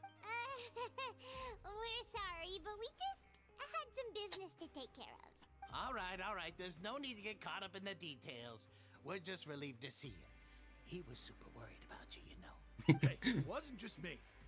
Weren't you super worried as well? Something like that, yeah. I was also transferred to work in the kitchen a few days ago. I can still hear Quisto mumbling to the carrots. Are those two all right? Do you think they made it out alive? Whenever he'd say that, I'd tell him I'm sure they're fine. Wherever they are, they're kicking back with drinks in hand, enjoying the lovely scenery. I loved it. There's nothing wrong with worrying about your prison pals, is there? I mean, considering how they always love listening to all my gossip. These two, they sure are a lot warmer and friendlier than when Paimon first met them. It must have just skyrocketed in quality recently. It will bring all the prisoners to the cafeteria. Oh, well, if you say so. I'll be watching you to make sure you finish every last bite. They're cool. They are NPCs, but I like them. Anyway, time to Wrightsley. I'm still having troubles with pronoun. Like, I understand why the names are kind of hard to pronounce. You have Charlotte, which for some people can be Lynette. Laini and Lynette, which doesn't care. Freminette sounds. Nouvillette, on the other hand, and this is a fucking pinnacle of the worst way to pronounce the name. Wrightsley. It's the problem. Like, you read W-R, then T, and then Lee. Never mind. Like, Sino, Nilo. It's easy. Farzan, Laila, Nahida. Every name before this was semi-easy. I had to, like, the cock is probably the longest one. But, like, the names went from easy to complex, because you have full names, to to semi-simple to workstation source or whatever it's called. Anyway, let's go chat with the Duke.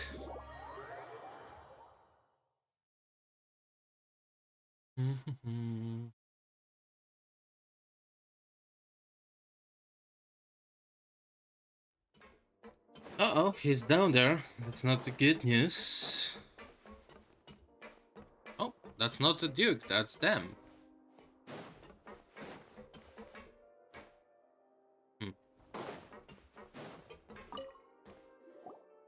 Courier, Miss Sishween told me you still haven't eaten. Yeah, I was working on something, so I forgot. That's no excuse for... Huh? It's you two. Junior, Lurvine, we're back! Hello there. It's been quite the mess here recently. How have you been? We're fine, thanks. And you? Are you still taking the secret passageway from the infirmary to work on the ship? Yep. That is still top secret, though. So don't say a word to anyone. It can be a bit annoying when there are lots of people in the infirmary, but I still prefer taking that route over the one from the Duke's office. I mean, the infirmary does make it easier for you to slack off. Oh yeah? Then why are you also here so much? You two really are just using your jobs as a cover for your relationship, aren't you? Not at all! Oh, I love it. Also, they 100% are.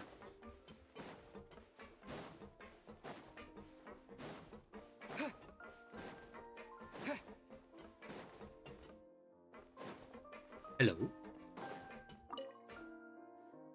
Do my eyes deceive me, or did I just see two inmates come back after making it to the surface? Some strange winds blowing of late. We wanted to see how the fortress is doing. Is everything still alright? We're fine, for the most part. Neuvillette came down and took care of the worst of it. If that's the case, why don't you just ask him to stay here? Oh, yeah, what a brilliant plan. Let's go convince the Udex himself to exchange the Courts of Fontaine for a puddle of water in the middle of nowhere. I don't think that's going to work. He came here in a hurry and left without even stopping for a cup of tea. He did remember to take Miss Sijween's gift with him, though. Oh. He sure sounds super busy. Miss Cloran has left as well. She also took her gift from Miss Sijween. Were the gifts milkshakes? Neuvillette got the milkshake. Cloran received lipstick instead. Those aren't even remotely alike. Well, it's Neuvillette's own fault for making Sijween worried about his health by working so much. But besides that, our head nurse is still pretty fond of picking out beauty products for the ladies. Oh, and I have some gifts here for you as well. Are these from Sijween too? Nope, they're from yours truly. Oh. You've already wrapped up your work at the fortress, so you can return to the surface at any time. You haven't yet served your full prison term, however, so you may continue to use your cell until your term is up. For real? Then we could stay here for a really long time? His foot's still covered. You may access the cafeteria for free. Hooray! Just remember to come complete your paperwork once it's time for your release. Oh.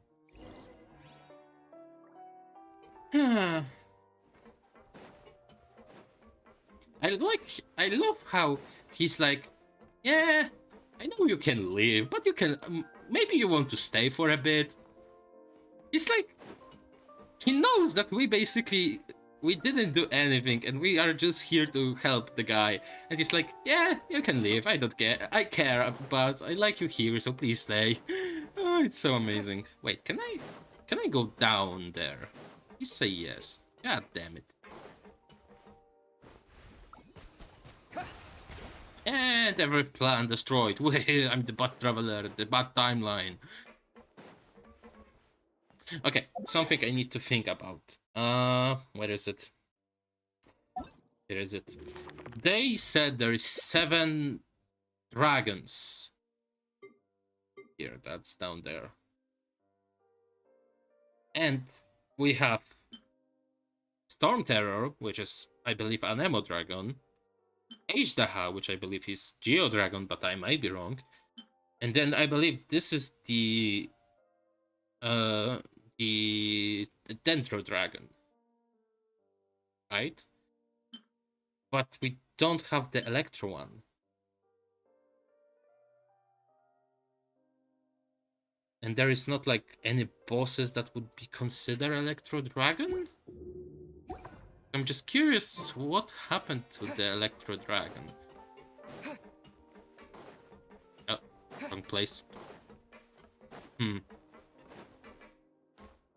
Like,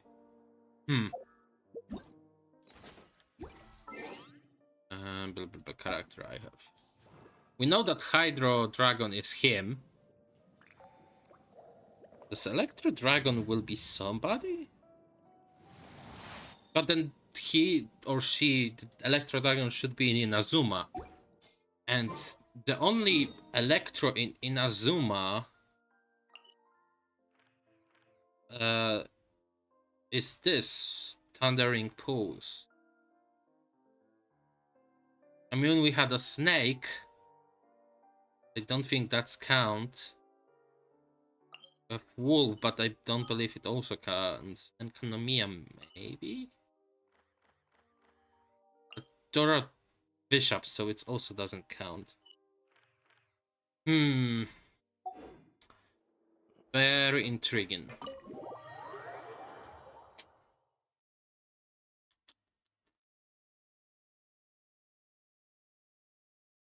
I need to go.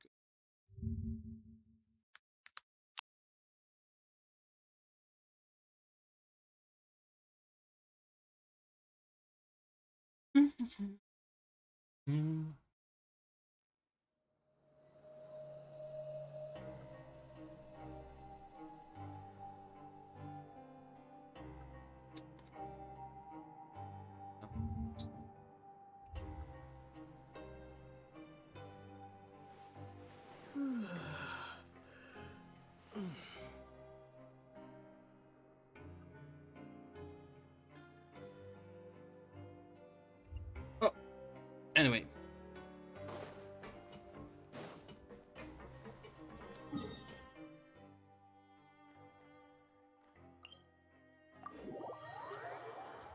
Since we are going to our sleeping quarters,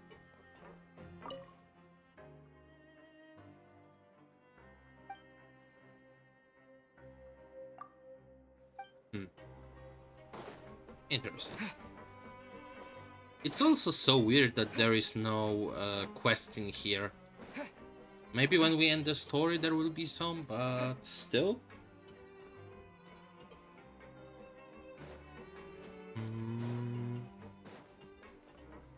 I like music here. It's really cool, really chilled. We're back in our cell again. We're no longer prisoners, though, so it really doesn't feel the same. Huge weight, so... Being free sure feels pretty special now. Huh? How did you know? Hey, that's not true! All right. It's like we've now gone to so many places together and become friends with so many people. We've never stopped traveling or stopped meeting new friends. There are so many bad things in the world, and we're just two people, but we've still been... You're counting Paimon today? Aren't you the only adventurer here? I have to, because this is the only option I have. Adventurer handbook as well. Paimon will also be an adventurer from today forward. No, please. Just our thoughts making Paimon giddy. The last time we fell asleep here, we woke up to a whole mess outside our cell. The primordials... We should be safe now, right? I'll be fine, so don't worry, Paimon. Good night to you, traveler. And child. Wait.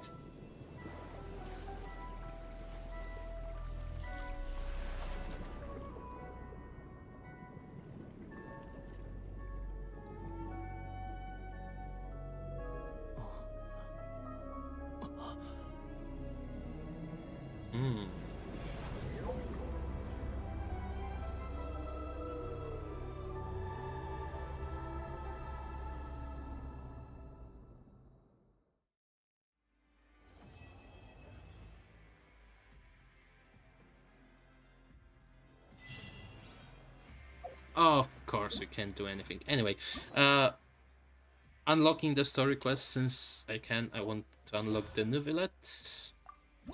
And we are accept. And then we are going to accept the Wrightsley. But those are for later. And then the last part is to get the key. After getting the key, we're getting this. And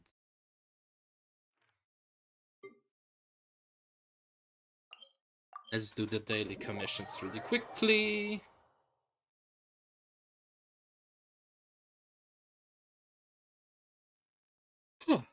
Excuse me. Let me check the crystal firelight trap. Hold on. Okay, good. Add Astro. Thank you for Add Astro. And then this. Sending Amber to Fontaine feels wrong. Like, how will she get back to Mondstadt? This is something that Genshin should like. You are limited to placing a character from Mondstadt or that station near Mondstadt here or something like that. Also, free wish. Okay, next one. Before we get this. Anyway, we are doing the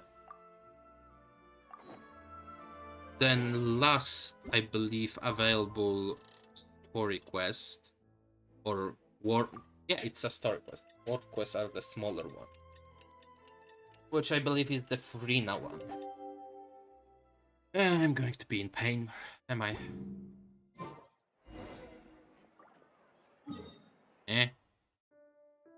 Why?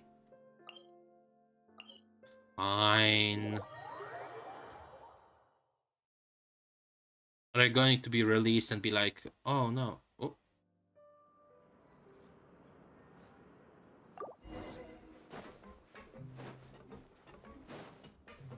Wait. Yeah, that's the one. Chapter 4. 4.5, that's the one.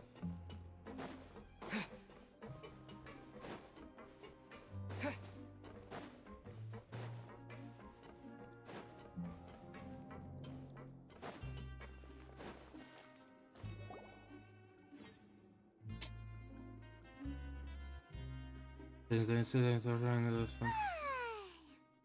for a little rest after breakfast. This is the life. Wait a sec. Isn't something important supposed to happen today? Oh, today's our big day! We're supposed to leave the Fortress of Mirapede! Come on, we've got to go complete the release procedures now! Okay. That's fair. Masquerade of the Guilty. Huh.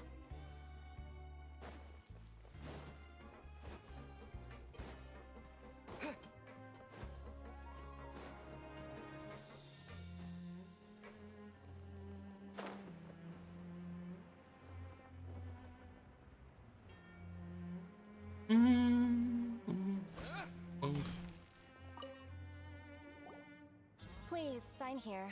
This document will be effective immediately upon signing, and you two may exit the Fortress of Mirapede via the regular channels. It's been so long since we've been to the surface. Let's... Huh? Oh. What's happening? Are you okay? I'm fine, thanks. Let's go ask the Duke.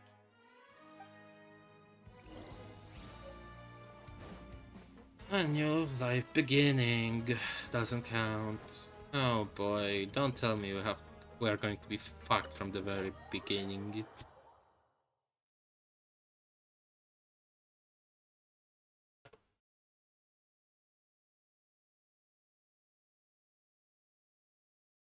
Of course.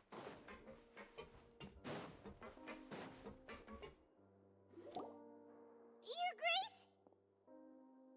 Ah, good to see you two. Is there something you wish to see me about? Yeah, what was with that earthquake just now? Ah, that. The tremor didn't originate from the seafloor. In fact, it seems it came from the surface. Over the years of serving as the warden here, I have developed a sense for distinguishing between what occurs on the surface and what occurs underwater. So the fortress is okay? If you recall our last incident, if there really were a problem, there would be crowds of inmates in a panic right now. Huh, you've got a point. Okay, seems we need to get back up to the surface and ask about what happened. By the way, do you know what day it is today? I believe today is this month's pipe cleaning day. Wait, seriously? Actually, today is the day we say goodbye to the fortress. Ah, yes. Have you completed your release papers? Yep. It's you two. Are you leaving now? That's right. Today is our last day in prison. But now that Paimon says that, it doesn't feel like we were confined here. It's actually been pretty nice. Oh yeah, Paimon feels fond of this place now. Then be sure to come back and visit. I'll miss you. Maybe If you've signed the release papers, then you're free to go. The guards will escort you out. You're not going to see us off? I knew you'd ask. All right, sure. Let's go! Let's go. Let's go! Well, you actually agreed. No worries, you must be busy. Paimon Shut was up, Paimon! Ah, so you do have a polite side, I see. After being down here for so long, I imagine you must feel like you're lacking companionship. Shall I come along too? No, that's alright. It's not like we'll never visit again. Yeah, don't worry, we'll come back to see you. Paimon really likes the cafeteria here. The chefs sure do know. I hope you won't be here as convicts the next time I see you. We'll do our best to stay out of trouble. Well, it seems our work in the Fortress of Meripede is finished. That's the end of another chapter in our journey. We should probably go report to him now. Next up, the Palais Mermonia. You're going to see Monsieur Nervilette? Please pass on our kind regards. Yeah, we will. I'm sure just your regards will do, no? I believe it would be the polite thing to do. You're right. I've heard the Palais has been terribly busy these days. Tell him that I hope he hasn't been overwhelmed by the recent string of troubles. I wanted him to go with us, but oh well, that's fine. I'm going to teleport out anyway, but god damn it. Shut up, Paimon.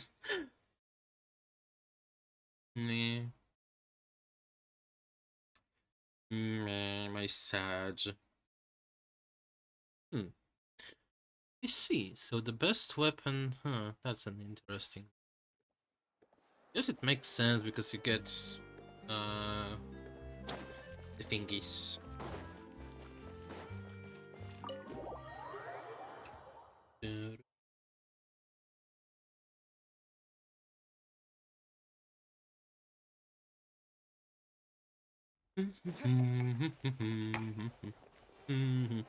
Let's not be fuck.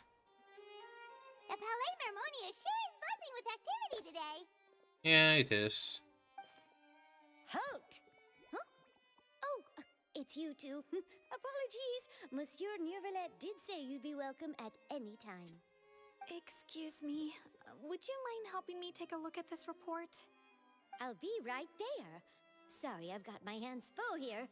You can see yourselves in. Thank you.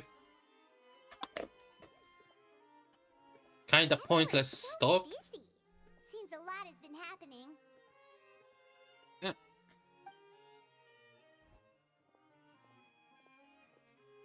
Uh-huh. The flower. Oh, transition, okay.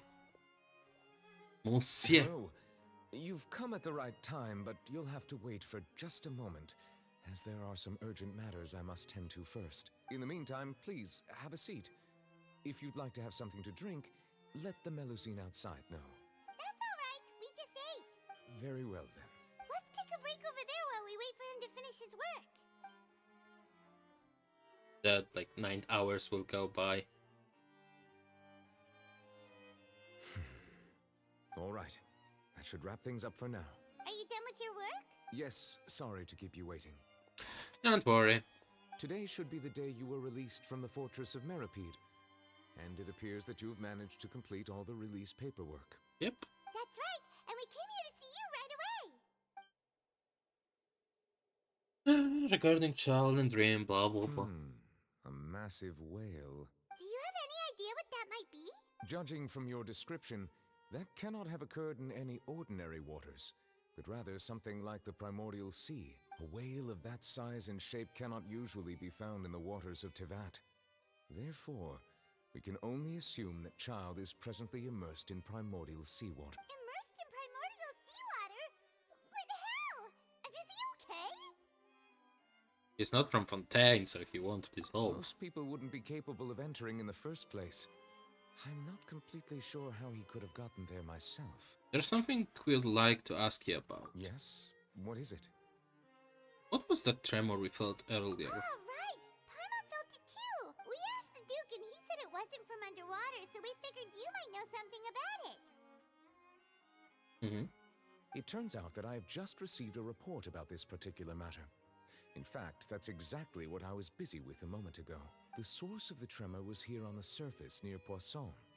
After the shaking stopped, the water levels in the Poisson area rose at an alarming rate. The water levels rose? Oh no! Fortunately, the water levels only rose for a short period of time and have already returned to normal now. However, I still have a bad feeling about the whole phenomenon. If the change in water levels is connected with the leaking primordial seawater, then the situation in Poisson may be much worse than it appears. Navia should be in Poisson, right? We need to go check on her! Pina di Rosa. I would also like to go there as soon as possible, but I'm afraid I can't leave just yet. We must immediately formulate disaster prevention plans for the surrounding coastal areas to avoid potential catastrophes. I'll have to ask you two to go to Poisson first. I'll meet you there to check on the situation once I finish things Sounds like a here. plan. There's no time to lose! Let's get going! Please be careful.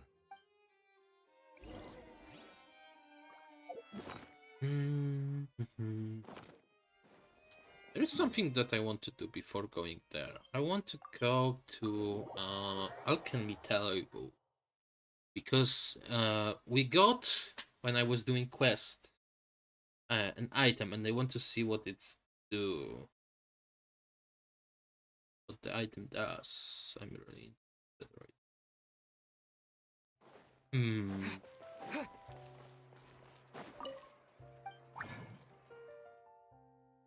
It's not here, not here. Oop. Nope, never mind. That's well. Oh, pure water. Increase that party member attack and crit rate by 10 and damage take.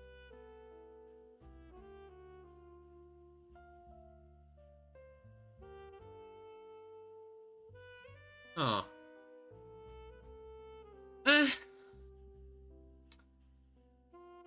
We are getting 20% more damage, so it's not really good. Also, it's like... I assume it's just a potion. Wait. Lisa doesn't work on it. I expected this to be something good, actually. Oh, we can teleport directly there. Oh, excuse me.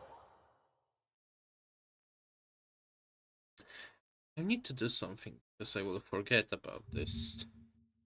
So, I'm not streaming only because I have to... Oh my god, why it's so loud? Oh, what happened here?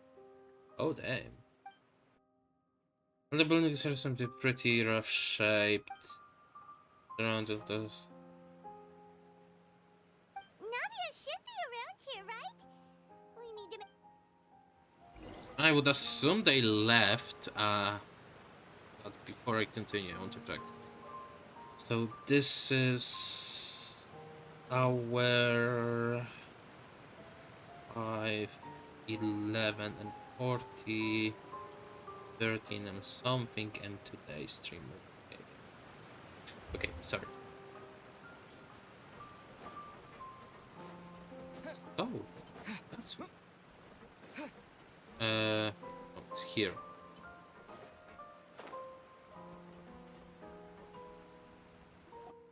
We haven't seen a single soul all the way here.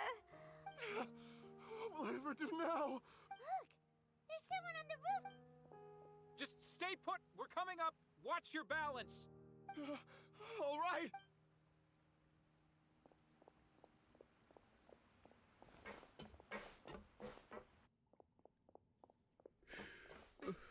I'm not young anymore. How will I survive on my own?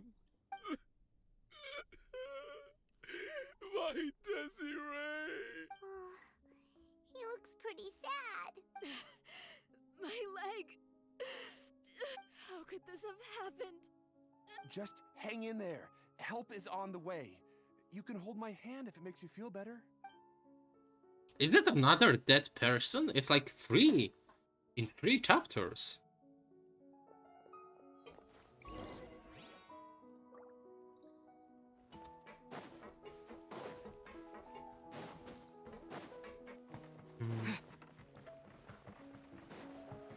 Going this way first time. I don't know where it leads us. I hoped for a chest here, but it's fine.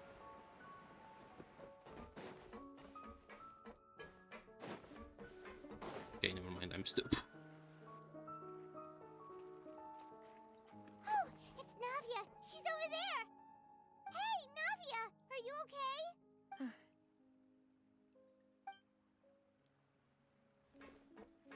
You're here. We heard there was a situation in Poisson. Yes. As you can see, the water level suddenly rose.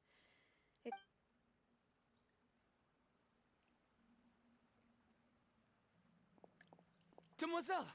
There was a wounded resident next to a building southeast of here. We've already transported him to safety, but we've run— He's wounded? How badly? He fell, so it's probably a broken leg. He's pretty shaken up. When the water level rose, he desperately climbed up to the roof. Once the water receded and he saw the ground, he became terrified and eventually— He jumped down then. Find the leader of Squad 1 and tell him to take the wounded resident to see a doctor. Understood. I'll take over his search and rescue mission in the meantime. All right. You'll be in charge. I'm sorry. This situation? Right. A little earlier, we suddenly heard a loud noise. At first, everyone thought that something might have exploded in the waterways. But before we knew it, water started pouring out from everywhere. The rushing water seemed a little odd, almost like the unique color of primordial seawater. Some people didn't realize the danger and thought it was just ordinary water, leaking from somewhere. Everyone on the street who happened to be close to the water didn't have a chance to escape. As the water levels rose, they suddenly disappeared. Those who realized what was happening started to flee in a panic, desperately trying to get to higher ground.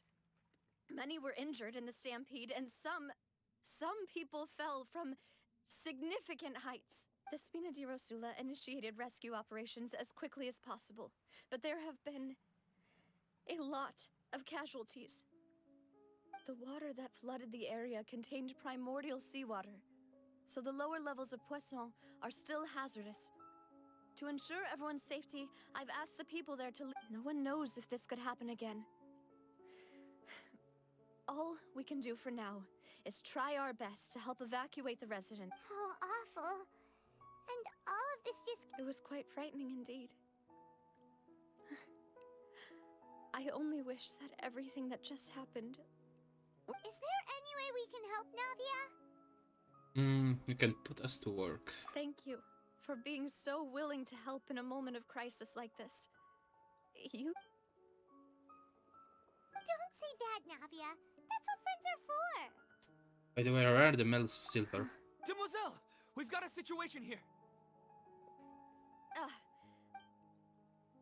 Sorry. I need to go for now.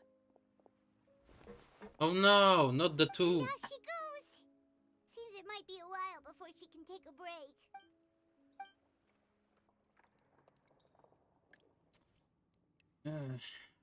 Okay, the wounded are being tended to, and we finished a preliminary head count. More support has just arrived, so I suppose, of course, we should remain ready for anything, and continue doing our best to rescue others. I'll be sure to have everyone at Traveler. Paimon. Would... Huh? Right now? Understand. Thank you.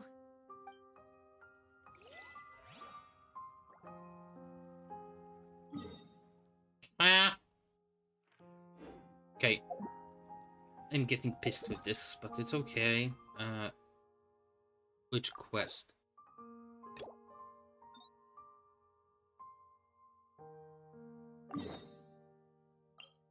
Oh boy.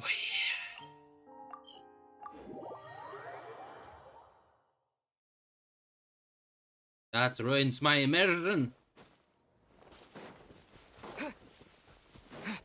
Also, we need to change. Not really. I believe Duke would leave the place if this happened. Okay. I think this is the new Villette quest. Never mind. It's... Oh, it's the Lani quest, yeah. Sorry. It's been a while. We're working as Lenny's temporary assistants in the investigation. Thank you. It's good to have you helping. So, what's the situation? Nope.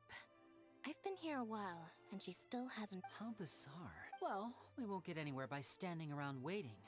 Traveler. Did this and that the block? Nope, never mind. Still have to go here. Excuse me, good sir. Do you by any... Gemma? You mean Caesar's fiance? Sure I do. I'm just trying to... Yeah, ever since Caesar passed away, she's been coming here once every week to clean his grave. Often, she just sits there in front of his headstone, lost in thought. I asked her what she was doing once. She said she wanted to speak to him again.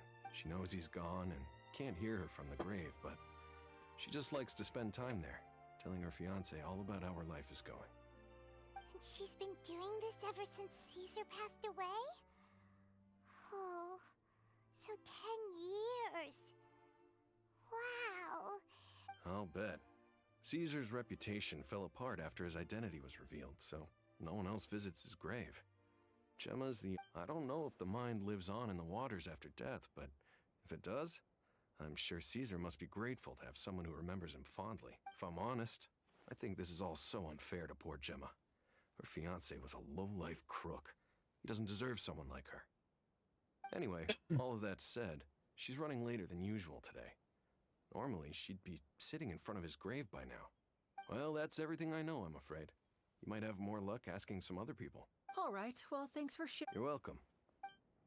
Can I cancel the quest? Wait.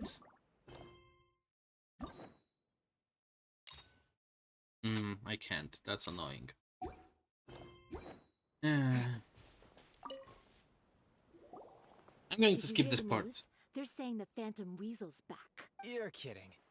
Wait, isn't he? I don't know anymore. All sorts of news flying around nowadays. But what if, just hypothetically, I mean, what if this weasel... Called it. Seriously, 10 years ago, on the day it all went down, I said to myself, you know what? This guy... Oh, please. Wait, did I say that? I don't seem to recall. Hello there. Sorry for... We're actually... You've come to the... He was a... I was right... I saw him sometimes. Huh. But after he died, there were all... As I'm sure you... Whatever the case, now that the weasel is back, I bet Jep... No, speak of the devil. That's her over there. If you've got any more questions about Caesar, she's... So that's... Wait. It looks like she's injured.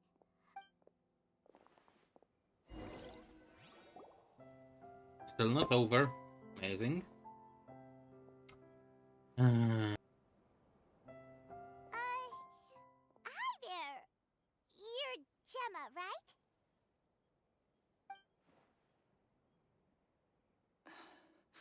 Who's asking? Don't be afraid. We mean no harm.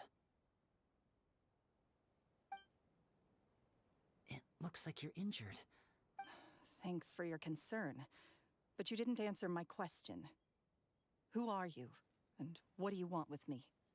My name is Linny, and this is my sister Lynette. My name's Paimon, and this here's the Traveler. We're investigating the Phantom Weasel. The Weasel posted a warning letter this morning. If he still lives, that means that Caesar was falsely... You knew Caesar better than anyone else. So if you're willing, I promise you can trust us. We won't hurt you. In fact, we'll do all we— I never believed that he was the weasel. Huh. I suspected as much. Okay, so going back 10 years. No, not that I know of. Got it. If you don't have any more questions, please leave. I want to be alone with him.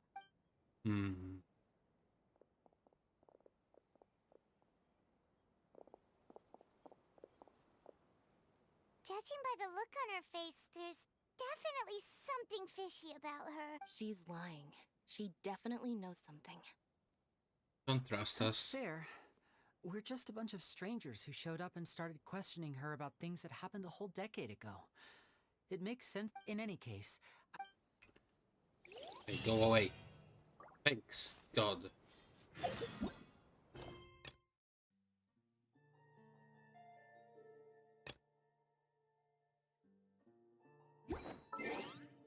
I just... Yep. That should work. Oh.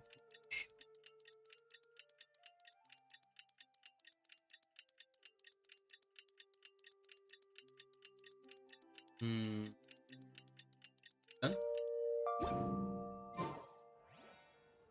Still here. Going to quickly do teleportation. Maybe this will reset the quest.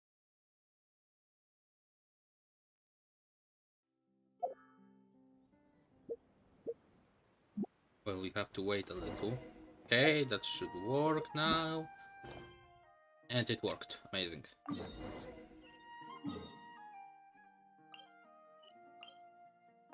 Nom, nom, nom, nom, nom, nom.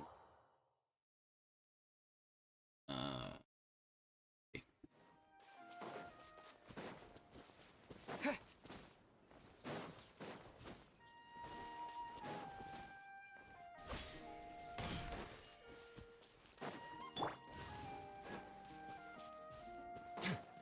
Why there is no...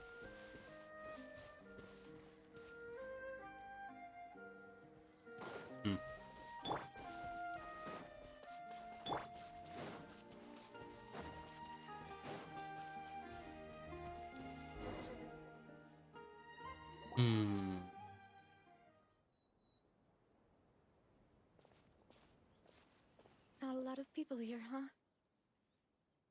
Well, given the time of day and the whole situation in Poisson, Paimon doesn't think... Right.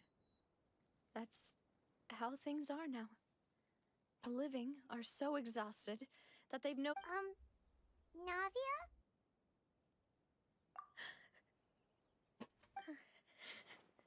Navia, what's wrong? Sorry. I just... Malus and Silver. They won't ever come back. What should I do, Papa? Huh? What happened to them? I'm sorry for your loss. Everyone agreed on the rescue plan, but still... They were helping evacuate the residents, but they couldn't leave in time. And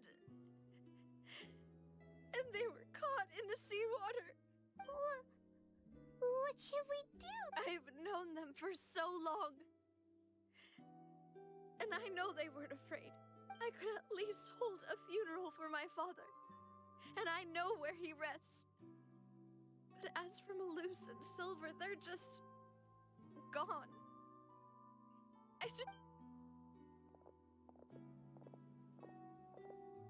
Everything looks so clean after it rains. Even the gravestones.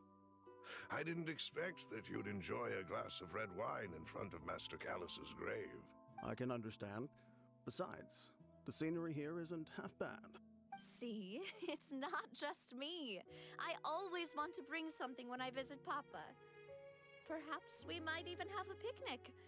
How could Master ever be upset with you, demoiselle?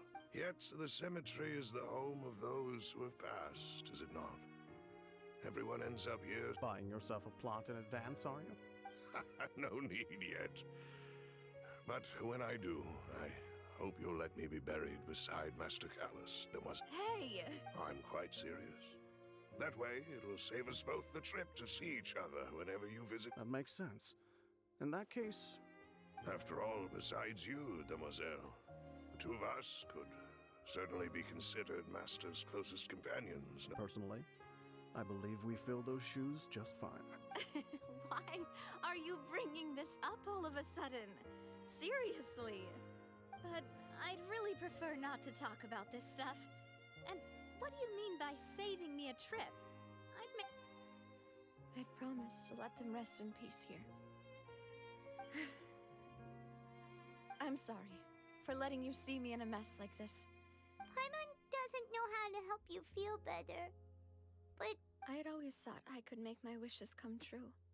But Malus and Silver have helped me so much. I'm so...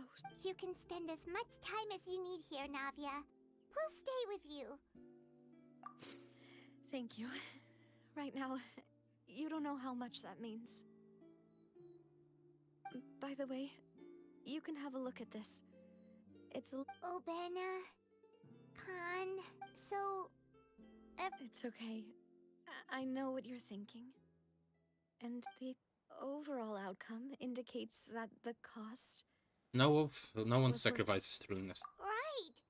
Don't think that way, Navia. One person might be saved at the expense of another, sure, but that isn't... Malus and Silver were not the price for saving anyone. You're right. What you said just now was pretty... Oh! Seems you've become more eloquent in the time since Oh we last my fucking god. Hey, baby. The knave? What are you doing here? Is everything going well on your side? Yes, my people are carrying out the mission according to your request. All the residents of Poisson have been evacuated, and we're preparing to relocate them to higher ground. As for these supplies, we have everything taken care of. There is no need to worry. Thank you very much. Wait, do you two know each other? We just met recently.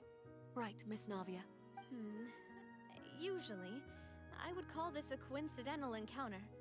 But that doesn't quite fit this time. Besides, it never even crossed my mind that a Fatui Harbinger would come looking for me. Thanks to the Knave, Spina di Rosula received generous support from the Fatui, which allowed us to complete the rescue and evacuation work so quickly. Mutual aid is essential to fostering positive developments. We were already in the area, in any case, so it was nothing. That said, I must say that you're a lot sharper than you let on. I'm sure you understand. I apologize for all the ways in which I tested you previously. We've never worked with a Fatui before, and it's extremely important for us to know who we're working with. My subordinates have reported that Fatui soldiers have been observing water levels and taking head counts in various locations. I hear that they've also prepared a large amount of emergency supplies. I'm quite surprised. This is nothing to brag about, nor do I intend to. It is simply the way of powerful organizations to act forcefully, whether they are doing good or ill. You've witnessed that firsthand, in any case. As I've told this traveler before, I know of the prophecy, and I intend to prevent the impending disaster. Lending your organization a hand was a natural first step in accomplishing that. As such, do not be troubled by this token of our sincerity. Perhaps one day, you'll also be able to help me in the same way. Without your help, there would have been many more casualties. I won't forget. Furthermore, I sincerely regret what happened to Malus and Silver. I only wish that my people could have arrived a little earlier to prevent this from happening. Don't say that. You and your subordinates did As Paimon said, Malus and Silver didn't choose to sacrifice themselves for any specific person. And they weren't... I've never liked hearing people put it that way. It's like trying to relieve pain by saying some noble-sounding words. But right now, there's nothing... You're right. I'm sorry for your loss, Miss Navia. Water is life to Fontaine's people, and it also spells disaster. It's no wonder that people always say that prophecies represent fate. Fortunately, I've never been one for such opinions. So, you're one who will try to change fate, then? Of course. That is why I'm going to Hotel Bouffe de Thé. I still have some things to take God care of. fucking damn and it! The children need my attention. Ugh. By the way, Traveler, Paimon, one more thing. Alright, then we'll just... Huh? This isn't right. Paimon thought you would ask us to walk with you for a moment so you could tell us something in private. That is a clever and useful conversation technique, which I do like to use when necessary. But there's no need today. It would not hurt to have Miss Navia listening in. Traveler, I'm sure you remember that I said we could work together when we had the chance. You and I both know that there may be issues with the Primordial Sea. Previously, it was the fortress of Meripede's sluice gate, and this time it was the water levels in Poisson. These are both signals. So the time for jolly cooperation has come. Indeed. Allow me to share the latest intel I've received from the House of the Hearth's intelligence network with you. During some recent investigations, a child claimed to have discovered some ruins near Poisson. The ruins date back to ancient times, and seem to be worth investigating in many ways. Judging by the dating of the ruins, they may be related to the prophecy and the coming crisis. The situation is becoming more urgent, so any pertinent information will prove extremely precious. My people initially came to prepare for ruin exploration. Unexpectedly, this disaster struck, and at present, So that's why the Fatui were already in Poisson. I wanted to take the children along, but unfortunately, Linny, Lynette, and Fremine have all been dispatched to higher ground to assist affected residents. Linny told me that outside of the house, the person they trust most is you, which is why I want to give you this task.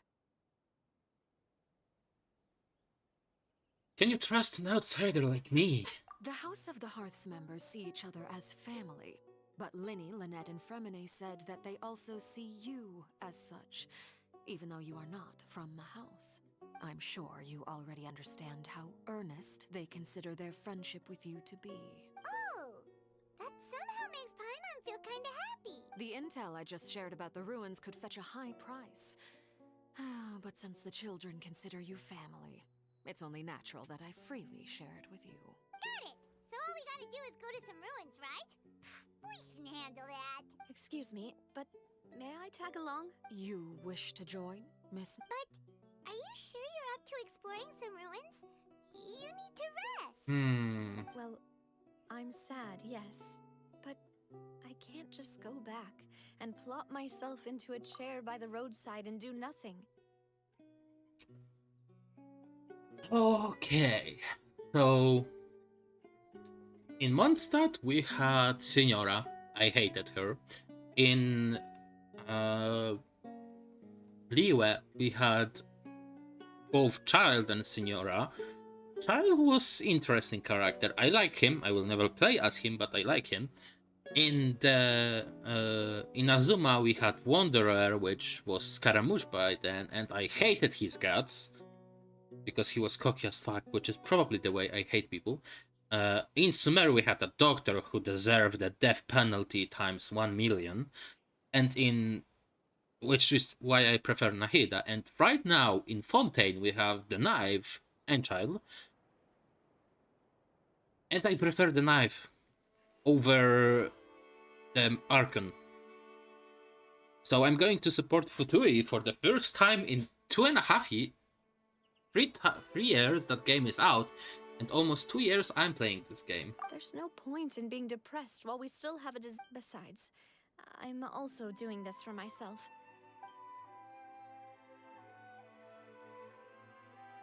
Since you put it that way, I have no objections. But all right, the ruins are to the south of Poisson. Here's the map. Okay, the three of us will handle it.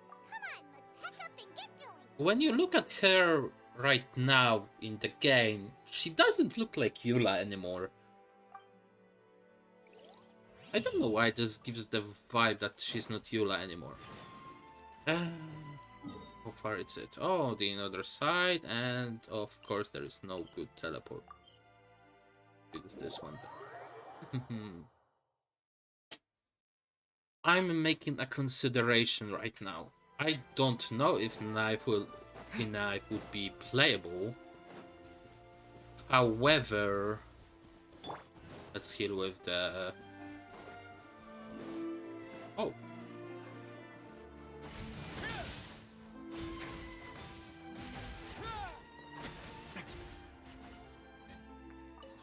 Unheal. 2 heals. Let's begin.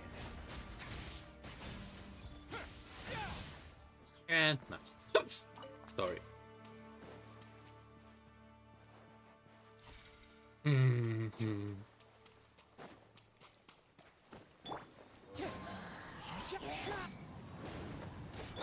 Bombs away! Go!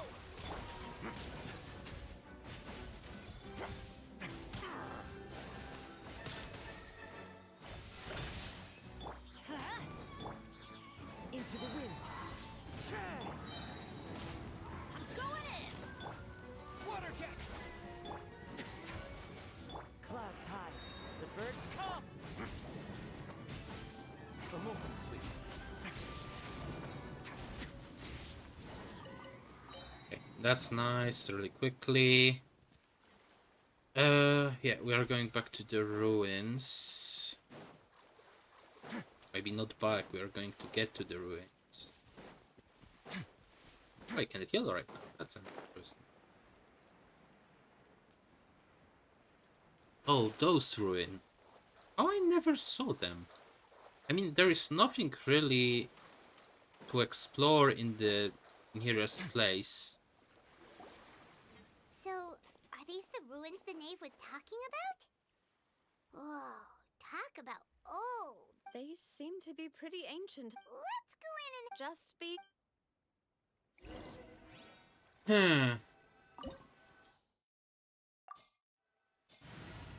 Should I use this party? I mean, those two are good enough to clear any, maybe not any, but most domains. Should be fine.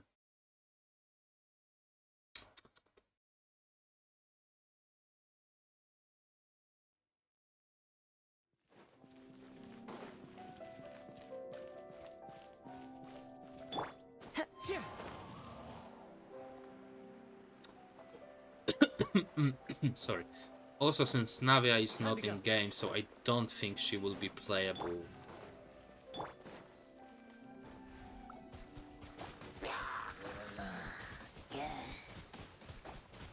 Water jet!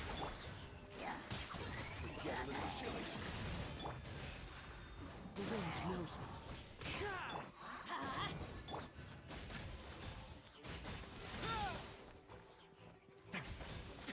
On my way now.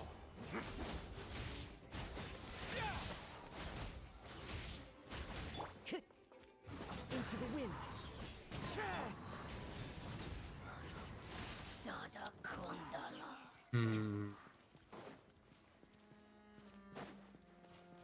Let me quickly... Oh, what is this? Really? You cannot put water puddles like this. That kills me. God damn it. Okay, nothing here. There. They would. Can I even climb? Nope, of course not, because it's a domain. Actually. the floor here isn't safe. Yep, that's what I expected. One with nature.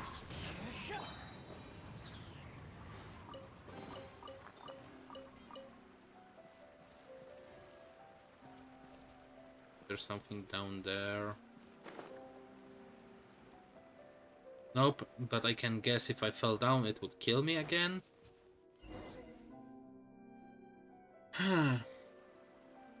This place has also been contaminated by primordial seawater. Yeah. And a lot of it, too. A Fontanian would most likely dissolve the moment they You should fell go back to safety, Navia. Right! You can't go down if there's primordial seawater. It's too dangerous, and it won't be any help for you to just stay here. Don't get by my wrong. We're not saying you're useless. No, you're right. I can't do anything in this situation. I'll leave this to you. Maybe there's no way back. That complicates things. In that case, do you want to wait for us here? The water levels here are unstable, and there's a chance the water will rise. So I'll go together with you. Perhaps we'll find the exit just up Seems ahead. like there isn't any other option. Come with us for now then, but please be careful. Ay, caramba. Oh no, it's a dead end! Let's try climbing over from the side. Oh! Uh-oh! Okay, we can climb suddenly.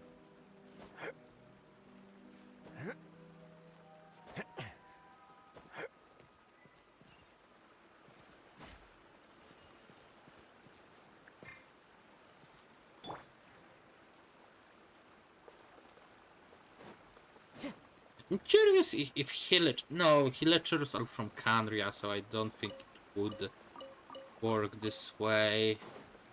Maybe, who knows?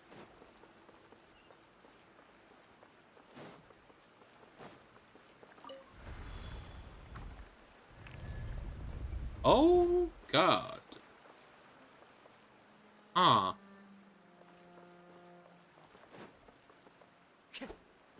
Wind strike. That's an interesting place. Well, I'm using the Inazuman character, so I guess it wouldn't be... Whoa. Why is it so big? Like...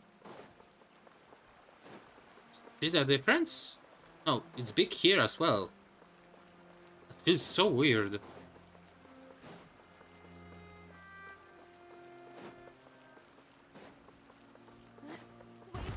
There's something wrong with this bridge.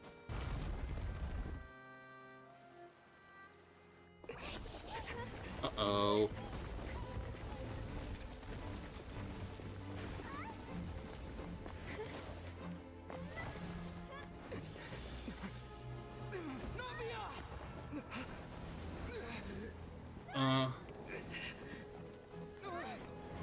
Uh-oh. Did they just kill a playable character? Oh, God.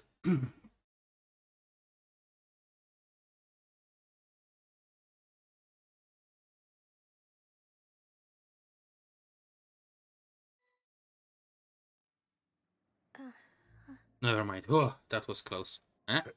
Demoiselle? Oh. Huh? Demoiselle, what are you doing here by yourself? Would you be standing here till dark if I hadn't come to get you? Maybe she just wants some time to herself, Malus. Hmm? Oh. Yes, it would appear so. I must be tired. That's quite possible. However, you were the one that suggested we go out for a walk. Oh, right. It must have slipped my mind when I dozed off. I haven't... This is a familiar feeling, yet something's a little strange. Is something the matter, Demoiselle? Oh, no. No, I'm fine. I was just trying to recall why we came... Do you remember Mr. Giverny? He'd requested our help before with foreign merchants who had a debt dispute with him, and we'd resolved... We were headed to see how things were going with him at the moment. Ah, right. Oh, Miss Navia. Ah, Mr. Malus. And Mr. Silver, too. How... I've been great. Thanks to your help, those bothersome merchants finally realized that I wasn't the one they were looking for. Why, I wasn't even the guarantor for that person. They were knocking at my door. Sometimes force is required to... Those all are people that fell into the water. One moment, I have it right here. Miss Navia, these are some flower seeds that I prepared. Please take them. I don't know what we would have done without your help. Did you? Why, we can have as many pots as you'd like, Demoiselle. Perfect. In that case, we'll swap out some of the decorative plants for some of Mrs. Burnett's. Very well. Wait. Something seems... Excuse me, madam. If I'm not That's right. No, it's nothing. This is the first time we've ever met. I've heard this name before. And why are there so few people around here? We must mind the time, demoiselle. We still have important things to... Huh? We do? Well, now, did you forget? Miss Navia, here you are. I've been looking for you. Please, come to the Opera House. Your trial is about to begin. My trial?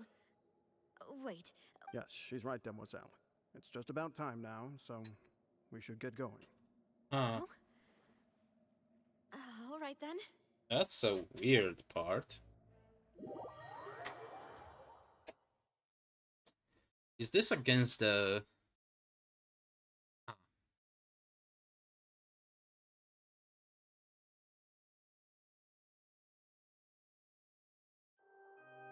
Look, it's Navia. She's here. And her two attendants are with her. Goodness, everyone's finally here. There sure are a lot of people here to see the trial. And they all seem to be oddly... Karina, Desiree, Joyville, Jolien, Essen. Where's... And as for the judge... huh? Where's Monsieur Neuvillette? Please sit in the defendant's seat. Don't worry, Silver and I shall... All right. But are you... Typically, it wouldn't be allowed, but... Hey, what kind of place do they think this is? Come on. Do they have any idea what they're doing? Seriously. Enough with the whispering! My dear Miss Navia, have you not yet realized what you've done? As all here know, you are Master Callus's successor, the head of the Spina. After you took over the Spina, you treated all of us just like the late Master Callus had. If anyone in need reached out to you for help, not only you, but your butler, your subordinates, nearly Wait a moment. Yes, correct. Absolutely right. And that is why you stand accused. We are one big family, all of us who are from Poisson, inextricably linked. Therefore, this fair and honorable court shall declare you guilty, and you shall stay here. You will be together with us. Huh? Everything you have said is correct. I have indeed done a... Ah, well, if that... How wonderful! I know all these people. Why are they laughing? I seem to remember now. Wait just a moment. This isn't right! Malus? What was that, Mr. Malus? Our conclusion is very clear and unanimous. Let the court judge her now. She's guilty! Stay here, Navia! You're one of us! Demoiselle, don't admit guilt. This trial means to keep you here forever. I wish to exercise my right to defend Our Lady. Mistress Ronville, you only know of Navia's... She was born a free and independent spirit. She has never been tied down by anything. Indeed, even the death of Master Callus couldn't stop her. Her actions cannot serve as proof that she identifies herself as part of any group. She merely acted as an individual. Please do not mistake her actions as... Really? As an individual, you say? Don't forget, we are all Fontanians here. This is the nation of justice. Even if Miss Navia only voluntarily rendered her assistance, that doesn't change the fact that her beautiful soul must return to everyone. Everything is measured. Now I speak for everyone. Our opinion is consistent. Navia should stay. And you would call this justice? Preposterous. You are merely jealous that Demoiselle still has a chance to exist as an individual. Have you forgotten how much you all once longed to become individuals, to become independent? Do you mean to defy our justice? If your justice is flawed, then why should we acknowledge it? As you said, we can also have our own justice. Silver, and that is how we will enforce justice. My head... Demoiselle! Silver, it hurts. I remember now. Everything that seemed odd from the very beginning. Karina, Desiree, Joyville, Jolien, Essen, and Mr. Giverny and Mrs. Burnett, who we met earlier. Even Malus and Silver. I don't want to admit it, but they're all dead. Don't be afraid, and don't admit guilt. Absurd! Who are you to say that she cannot be judged? We are the majority, and in the nation of trials, the majority is absolute justice. Don't let them escape! We shall keep Navia here with us! Mr. Malus and Mr. Silver, must you be so stubborn? How could the two of you possibly hope to stand against the collective? Do not resist. This judgment is fair and just. Navia belongs to us. After all that happened, she should not be left alone in Poisson. What are you saying? No more excuses! She says we're jealous. Jealous? How could she possibly be an independent individual? What's with these people? Who's jealous of her? She belongs to us! Miss Navia. Silence! Oh, Neuvillette. That's... Monsieur Neuvillette! Such commotion is prohibited in the court. The accusations you just presented are nonsense and cannot constitute a proper trial. The court will adjourn for the rest of the day.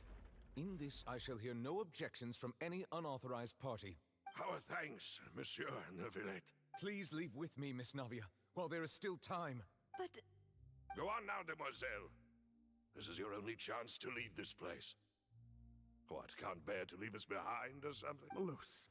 My apologies. I couldn't resist making one little joke once I realized that this shall be our last goodbye. Malus. Silver. Quickly, you must come now. Goodbye, demoiselle. Of course, they wouldn't kill the vision holder, because why would they? But child is not the vision holder anymore. We have his vision. No, wait! Just a second! Navia? You're awake. Good. I must have been dreaming.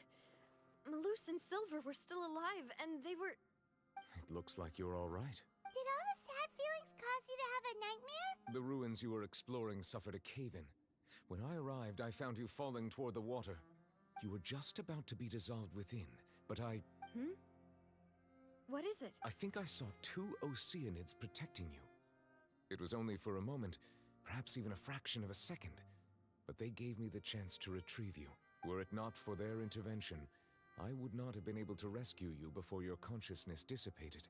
Wait, did you say Oceanids? You mean like what The happened people with are being Fauché? dissolved, become Oceanids. Perhaps those 2 Oceanids were the people you saw in your dream. I always told them that they didn't have to protect me. Please come with me.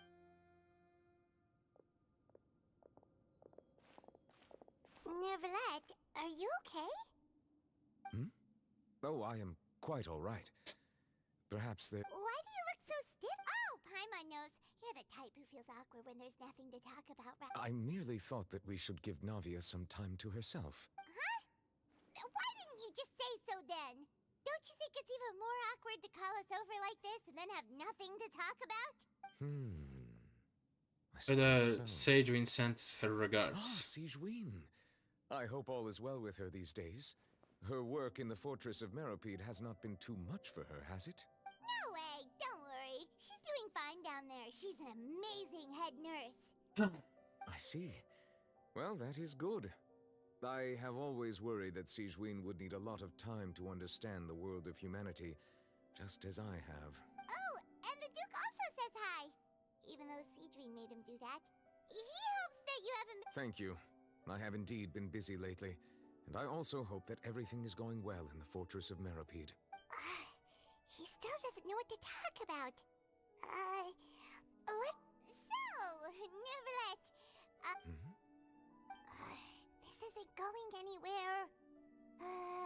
Let's try something else. How did you find these. Yes, in fact. I had arranged to meet you in Poisson, but when I arrived, I discovered that the Fatui were helping the residents evacuate. They had even transported a large quantity of supplies to the area. Amid my astonishment, I ran into the knave, and we had a chat. She informed me that she had asked you to Yeah, we originally planned to meet up with you, but we thought you might still be busy with all those official documents. We didn't think exploring the ruins would take very long, and who would have thought you'd wrap things up so quickly?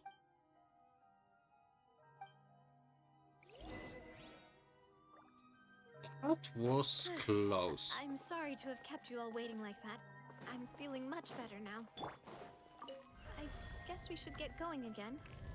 Will you come with us, Monsieur Neuvillette? Yes, if you wouldn't mind my company.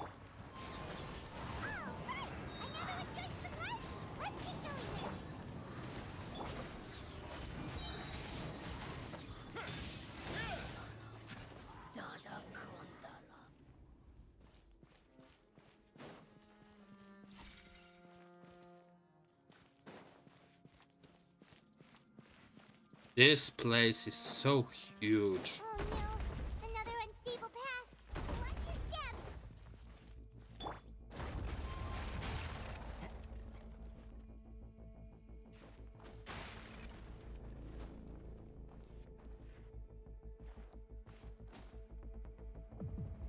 The wind knows me.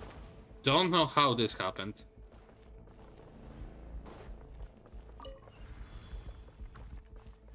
Time to go. Watch out! There are rocks falling over here!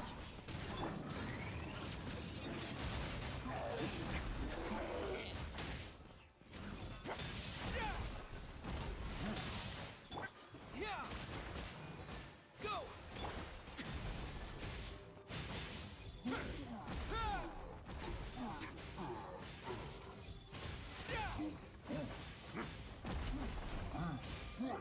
Let's light it up!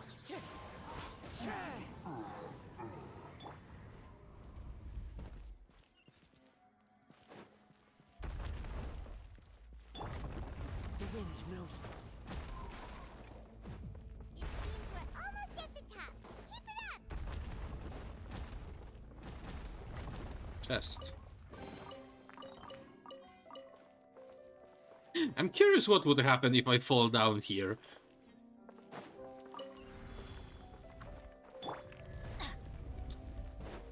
Double.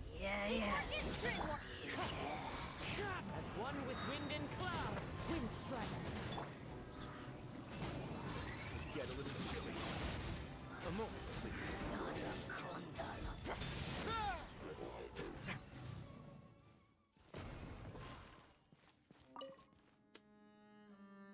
Ah. This place is so intriguing.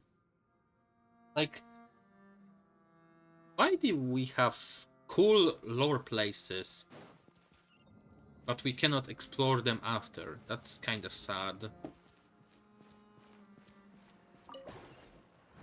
Like, look, this is one part of the ruin we just ran through from here, I believe, somewhere. No, there... I lost from where. And we have a second part of ruins here, and there is another one there, and probably much more. Like, this is so big compared to, like, normal map.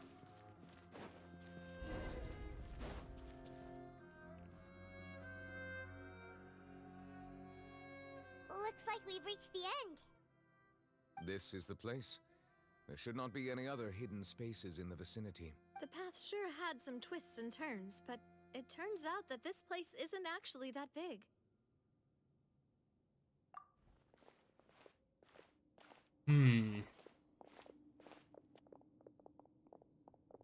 Oh, it's the prophecy. Slates. It seems like they were put here as an offering. Perhaps we should just leave them be for now. There are 4 locations in total, but only 3 stone slates. The slate that should be in the first empty spot is missing. The surrounding walls also show signs of damage. There's something written below. Let Paimon see. Reason dictates that this nation be destroyed. I shall record the history of its future here in its past. It feels like someone left these slates and these words here for a purpose. But does he mean that Fontaine should be destroyed? That would fit the circumstances dictated by the prophecy, yes. Indeed, the slate's contents correspond to it. There's a person kneeling here. She seems so dedicated. And there's a whole bunch of other people behind her doing the same. It's from fucking She's facing this... what is this? Celestia. Some kind of island in the sky? And is that Lady Farina in the third image? And is that a ring of people around her? Paimon doesn't quite get it. Are they all in the water? The fourth image. I know this one. This exactly matches the content of the prophecy. The people will all be dissolved into the Watercon will remain, weeping on her throne. Do seem too much.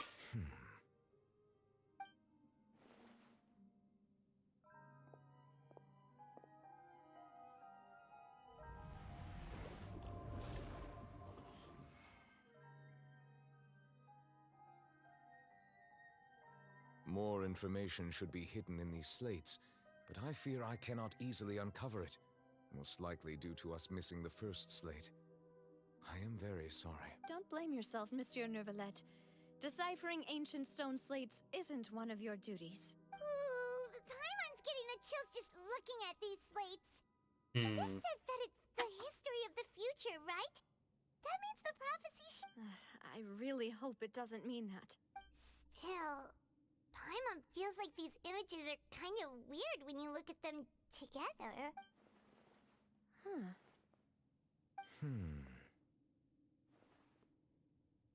The issue is the order of the third and fourth images, right? That's right! If the images are in chronological order, shouldn't the fourth, the waters drowning Fontaine, come before the third? Where the Hydro Archon herself falls into the water? And yet the order is reversed here. Also quite concerning. What sin are the people in the age confessing to? If we go by timing, Lady Farina only emerges in the third image. That means that the person in the second image might be the previous Hydro Archon. Egeria, then. I had never met her, but her appearance here does match the records. The previous Archon kneeling before the floating island in the skies, as if confessing a sin. Did she herself commit that sin? And if not, why would she be in such a posture? Also, I'm still wondering why these ancient stone slates are here at all. Judging from their contents, could this place be the origin of the prophecy? But who would have created these slates and left these words here? It seems that any further clues will have to come from Farina. In that case, there's no time to lose. There's nothing else to be Yeah, we better get somewhere safe for now.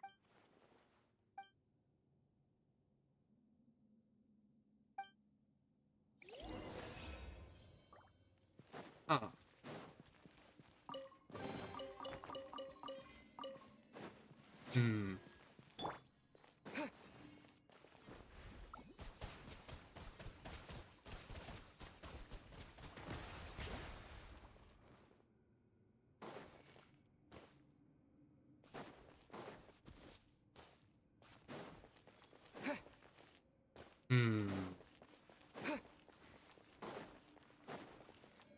Sorry that I'm not talking that much. I'm just... That's my problem. Whenever I play the game, I'm trying to think. I'm trying to predict what will happen. Like, I'm not talking about the other games when you just predict. Even technically in all games, I'm trying to predict stuff. Let's split up here. I'm going to check on what's happening with the Spina. You know how it is. There's some things you just need to be there for yourself. You still... I'll depart as well. Thanks for your hard work today. Rest well, everyone. Traveler, I will go talk to Farina tomorrow morning to ask about the stone slates. I'm sure that you're concerned about this matter as well. If you have time, drop by my office. I will share the results of our discussion with you. See you tomorrow. Are you really gonna talk to her about this directly? Will that be a problem? She has long been harboring secrets and will not give them up easily, which makes it all the more my duty to ensure that she understands the present situation. All right, we'll leave it in your hands then. You're probably the best person to talk to her anyway. I will be carefully considering my words tonight. Traveler, Paimon, our safe house at the Fleuve Cendre is always open to you, as ever. So, all right.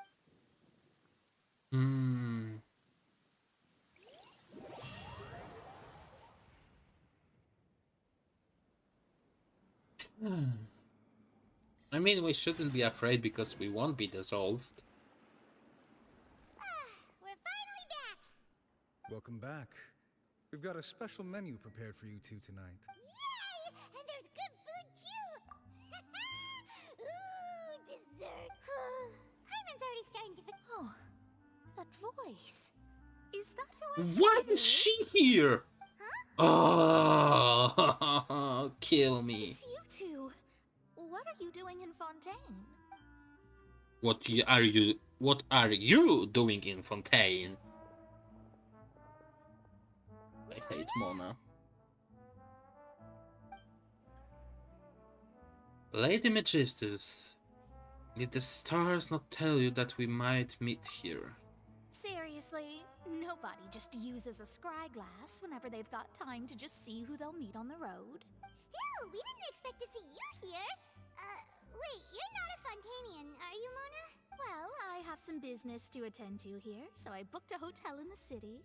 I was just out for a stroll when I bumped into you. Why did you think I was from Fontaine, though?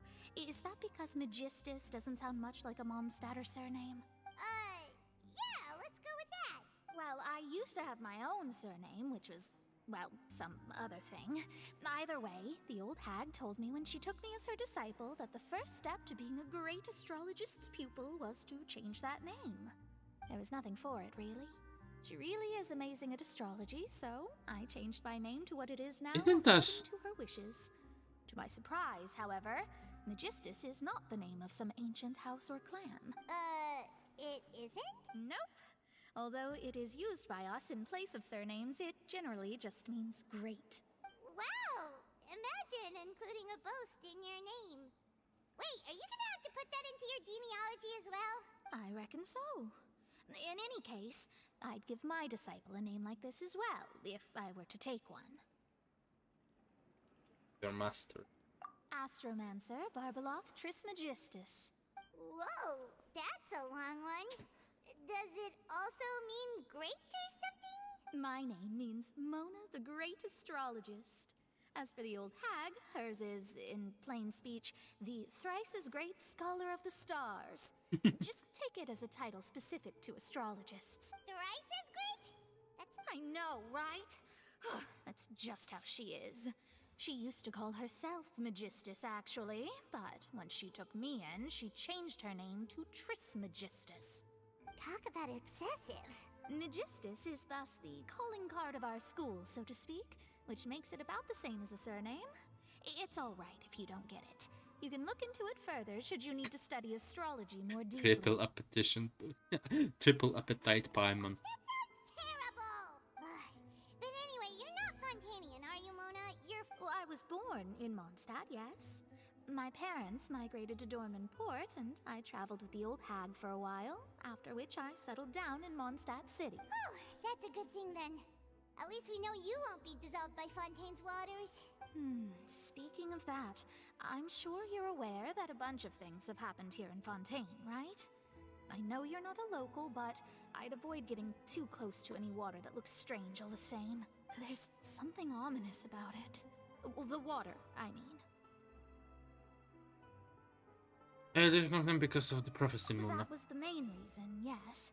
Just a while back, the Steambird invited me to take part in a panel and speak about the circulation of the prophecy as an astrologist. The invitation was sent quite early on. I don't think anyone expected Fontaine to be in this much trouble. What do you make of that prophecy, Mona? Just tell us what you think as an astrologist.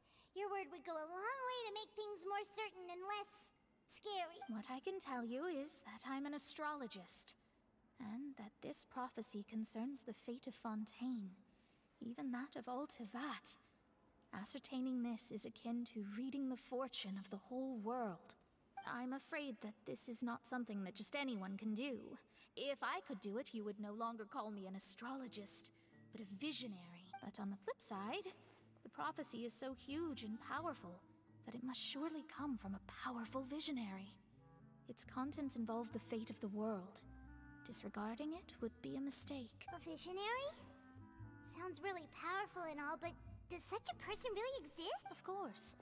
The old hag could do it, and I'd bet there are others amongst those Hexenzirkel colleagues of hers who could do something similar. Could you help me to get in touch with your master? Are you sure? All right, I'll help you. It isn't often that I see you with such a serious look on your face. Thanks, Mona! You're amazing as always! Oh, well, this is something only I can do after all. That's the greatest of astrologists for you! Indeed, indeed! Oh, sorry. I came to see what all the commotion was about. If there's anything you need, do not hesitate to... Oh, whoops. Guess we were getting a little too carried away there. Well, I'll go tend to my own business now. If I receive any news, I'll be sure to come find you two again. And there she goes, quick as rushing water. And here we are with the Spina guy giving us suspicious looks. Oh, we're making a ruckus. Right, but we were able to recruit Mona's help, didn't we? Our Fontanian friends will thank us someday. Good morning. To be honest, I'm still feeling kind of sleepy.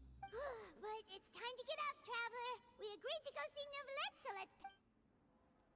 Okay, this will be an interesting place to deal with. Still don't know why this is marked.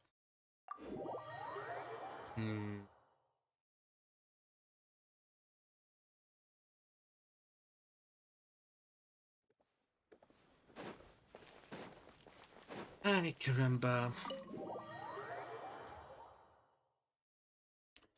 I won't be surprised if Neuvillette already gave diagnosis to the knife. No people. I don't know, there is some.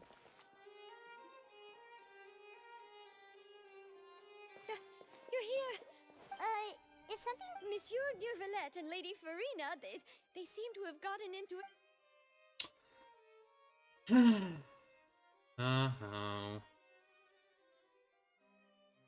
Like I said, I've already explained everything. And yet the problem has not been properly solved. There is little space for excuses between us. It is not my intention to offend you, but please, tell me where you stand. You are the Hydro Archon Focalor, are you not? Look at this. This is a list of the victims from the recent Poisson incident.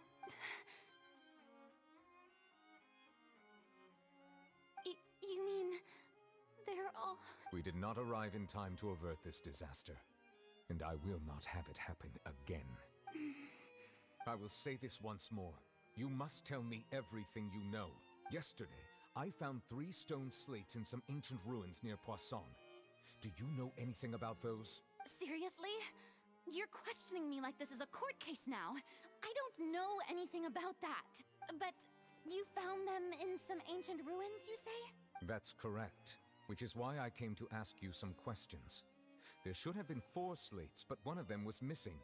The other 3 feature different images that seem to correlate to the prophecy. The prophecy? The second of these slates depicts the previous Hydro Archon Egeria kneeling before a floating island in the sky, as if confessing something. Do you know nothing of this either? I don't. I've never seen such slates. I'll ask you again. Do you really have no information regarding the previous Archon? My deciphering of the slates indicates that the Hydro Archon Egeria once had to confess to, or apologize for, a certain sin. If anyone would know about it, it should be you. All gods don't have the same secrets, you know. She was herself and I'm me. Is it really so strange that I know nothing? I understand your concerns, but I'm sorry. I just don't have anything to tell you. Hold on. Wait a minute. That doesn't sound right. The way she phrased it, it sounded. I think, that's just my guess, that she is Furina, but she's also the past Hydro Archon. They are somehow connected. Maybe by the curse that the knife told us about. Forgive me for saying this now, Lady Farina, but I have long known of your various secret investigations into certain matters. There are several indications that you have been investigating the prophecy on the sly. This is not strange in itself, considering that you are the Hydro Archon.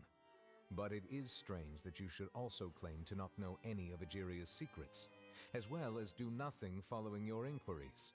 You have never been as superficial as you have presented yourself to be, nor are you a fool. And yet, your behavior is very inconsistent.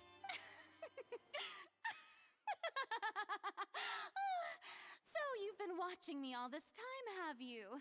I didn't think you were that type. Well, since you know about my secret investigations, then you should know I'm actually working to take care of it. There's no point questioning or suspecting me. You're the Eunuchs, but you're still my subordinate. You should be following my lead. Just trust in me, your Archon, and do as I say. Never mind whether you can truly convince yourself to or not. It'll all turn out fine. That's all I have to say. We do not discuss this matter again. Oh, the opera's about to start. Toodles!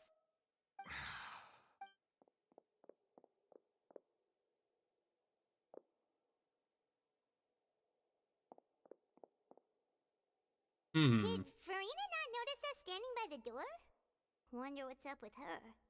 She was smiling. She didn't seem in the mood to care if we were listening in or not. I assume you've been outside for a while now? Oh, you noticed. Seems Farina didn't even realize we were here. She was in a great panic, though I cannot discern the reason. Our discussion reached impasses time and again, a state of affairs that we cannot allow to continue. Still, I do not understand. Dialogue is the basis for understanding, so why did she keep refusing to engage? I'm afraid questions alone might not suffice. We need to make her understand how dire the situation actually is. Everyone in her inner circle has noticed that she is hiding some secret. The issue is her attitude. I fear that she will not reveal anything unless absolutely forced to. We may have to create a situation in which she will have no choice but to speak. Oh? Normally, people will only reveal the truth when standing trial. Perhaps we must have the Hydro Archon experience. Oh boy, I'm interested right now. Go for it. Farina's seen so many trials, and she's really good at dodging questions. How do we make sure that she won't just slip away at the first chance she gets? We will need to consider this thoroughly, join forces with various parties, and then do what we can. If at all possible, I would prefer to recuse myself from this affair, but we must prevent the prophecy from coming to pass. This may be cruel to her, but all Fontaine is in crisis. The information a god possesses is too precious, and so we must take a chance on this. In that case, we'll need help. But who will lend us their aid to do such a thing? Oh, I think I know who to call.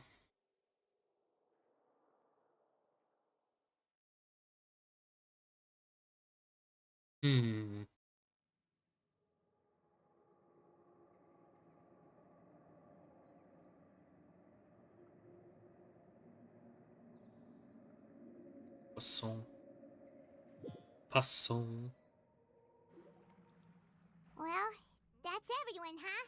Speaking of which, it was pretty smart of you to think of hiding here. Poisson was just involved in a disaster, so it's presently devoid of people.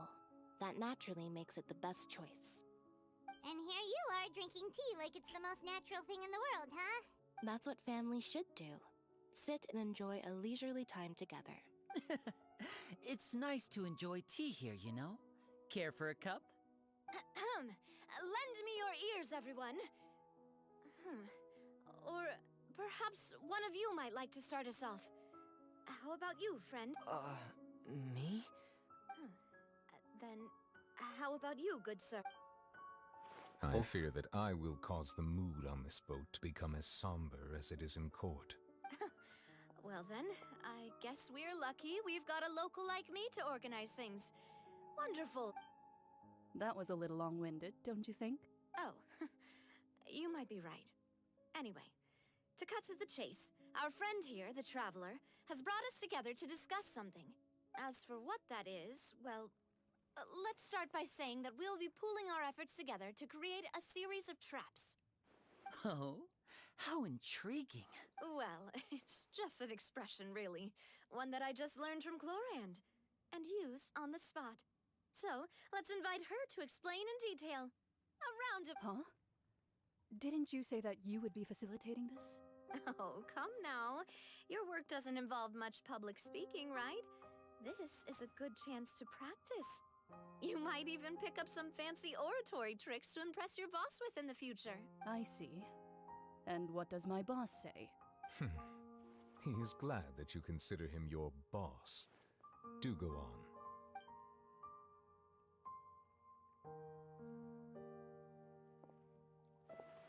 In that case, do any of you have experience hunting?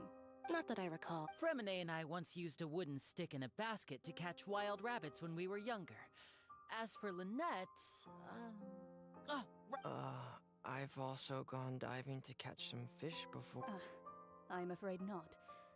You may or may not have heard, but Fontaine once played host to a group known as the Marechaussee Hunters. Though that was their name, they did not hunt animals, but rather various monsters left behind by the ancient dynasty of King Remus. Today, Fontaine's monster population has already thinned greatly, so the hunters have blended back into society, taking up arms in other lines of work. They even left a unique methodology of hunting in their wake. A trap comprises of the following components: bait, a trigger, and a containment device. Sometimes a lethal implement will also be necessary to deal with the prey. So, if we were to build a trap together, right now, what would you choose to build it with? for me, I would prefer something basket-shaped. Pigeons and rabbits will see the bait and naturally enter the snare.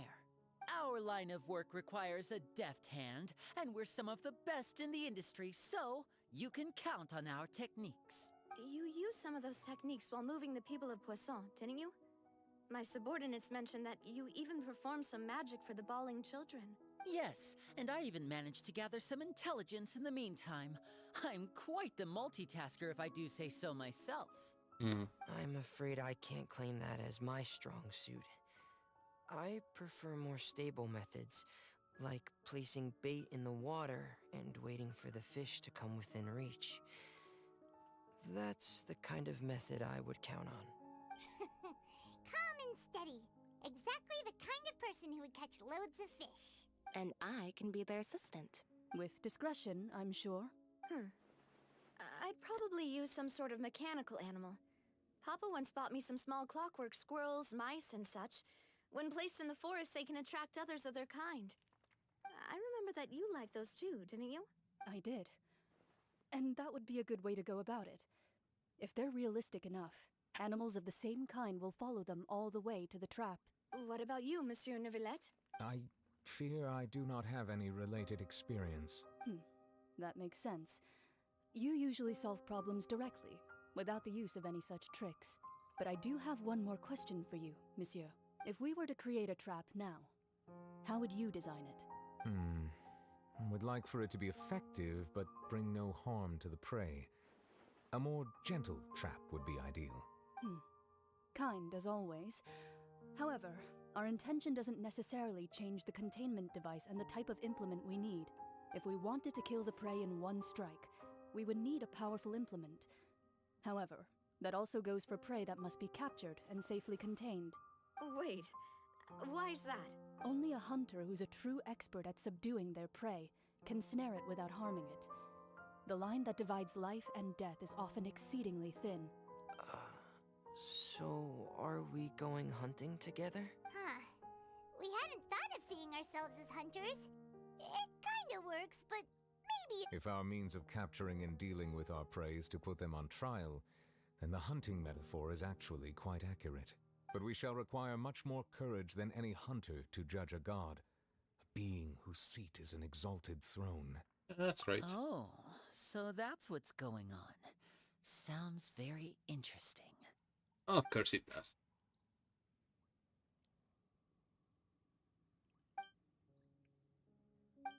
Uh,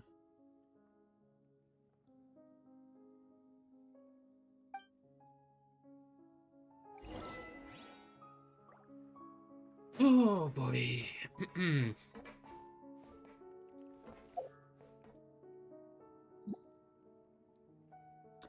starting to feel bad for Furina. Also, in Mondstadt, we didn't fuck up. In Liyue, we didn't fuck up. In Inazuma, we didn't fuck up. In Sumeru, we didn't fuck up. If this is the first case when Traveler's decision fuck up the story, it would be interesting. But I believe it wouldn't be the case. Oh, I think it's time to talk with Mona. Why Mona though? And I guess water, hydro-related stuff. Fine. Let's talk with Mona.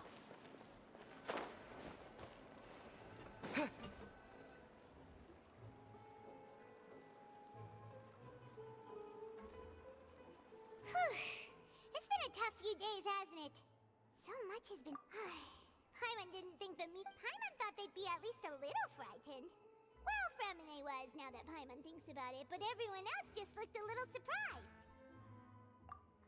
It's hard to say. After all, you're the most reliable person in the world, aren't you? Huh? Is something wrong? Did you just pour some tea?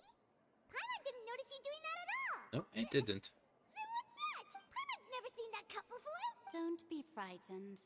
I'm just joining you two for tea. I merely refrained from saying anything till now. Who's that voice? Ah, have you forgotten me already? Wait, you are familiar. You're the voice we heard from the sky in Sumeru.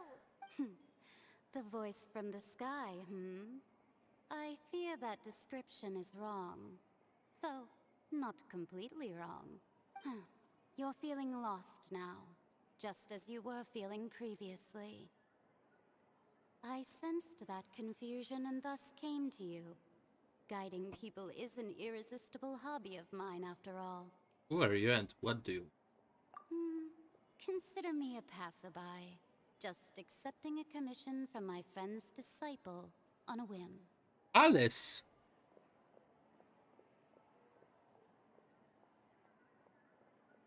It's Alice. Nice. Allow me to ask you. The prophecy. Yes, what has been prophesized will be fulfilled. You may view such things as the history of the future. What? Then is there any way we can stop it? I believe you have witnessed a failed attempt with your own eyes. Can everything in Teyvat so easily be changed? There it is again, fate. There really be no... So you've caught on. Just as prophecies are usually only the future as seen from the perspectives of the gods, could things be happening in hidden corners where the gods' gaze does not fall? Are the things that you shall see different from the fate that the gods perceive? What is she talking about? It all sounds really impressive. I believe that you understand, right? Some things are insignificant, but others you must reach out to change. Ultimately, fate shall serve as your only guide, no matter what will happen in Teyvat's future. All you need to do is to play your part. This was good tea, by the way. Thank you for your hospitality. Well, that'll be all for today. The voice. It's gone. Mason. This the... So it's not Alice, it's a friend of Alice. and friends of Mona. Alright, coming! Hey, it's you who's getting... Well, I see I've walked in on some lively banter. Have you been those past? Fine, just fine.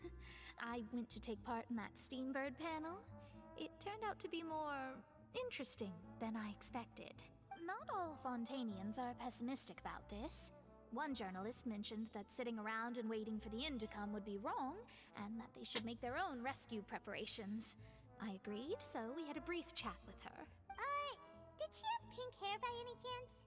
Why, yes! It was Charlotte.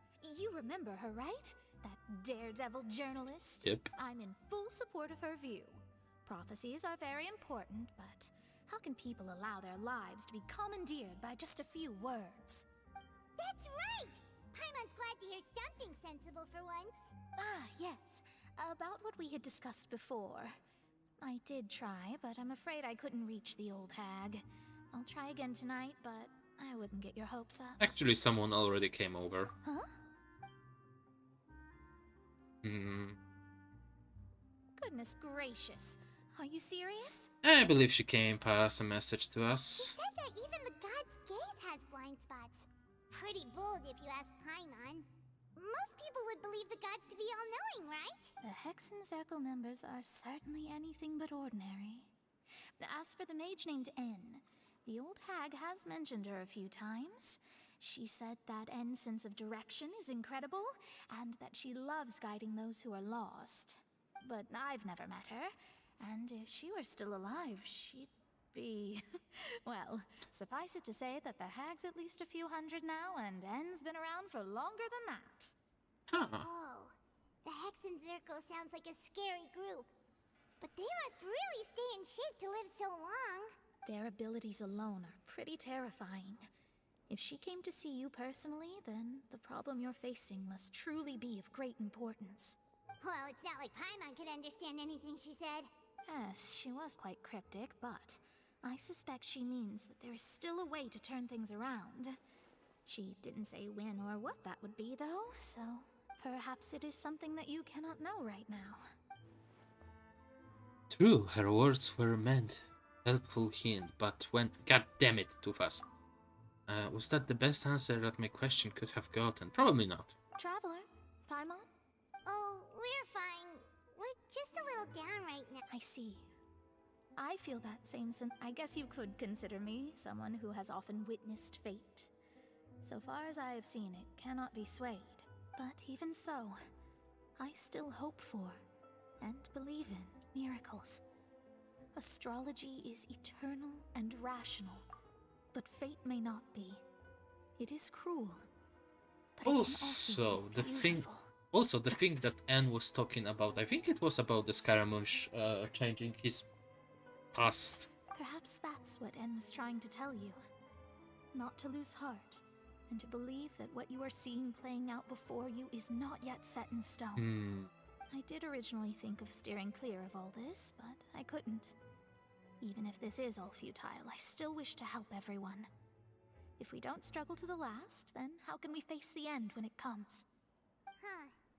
You do have a point. There I go, talking about astrological principles again. Sorry about that. The moment I start talking about work-related stuff. I need to get going. Thank you. It was worth trying to comfort you, even if only a little. I believe that you'll help those who are struggling in the same way I did. I suppose that might be why we always seem to meet by coincidence. Paimon feels kind of moved by what Mona said. But, hey Traveler, Paimon suddenly feels like going outside for a walk. Let's walk around the city, shall we? There's a few spots we always like to walk by.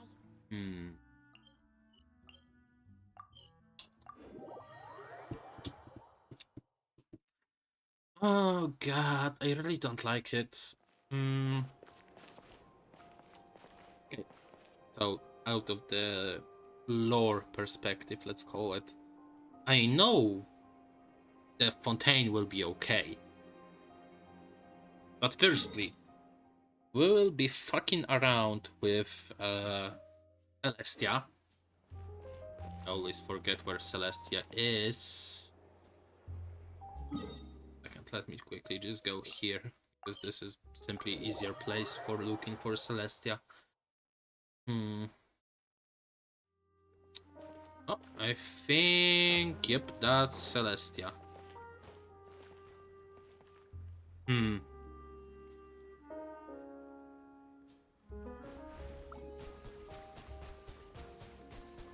Go! I hope the weather's nice like this tomorrow as well. We are going to fuck around with Celestia again.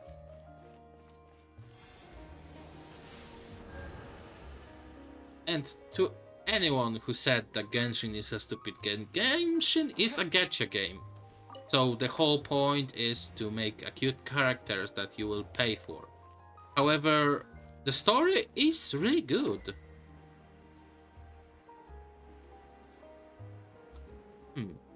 I like Hydra with those wings. Blue accents plus the white, it works really well with Traveler. That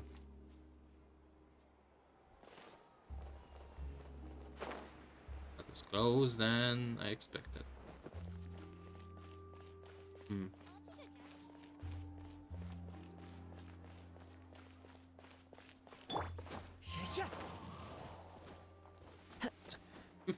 I'm really thinking about what would be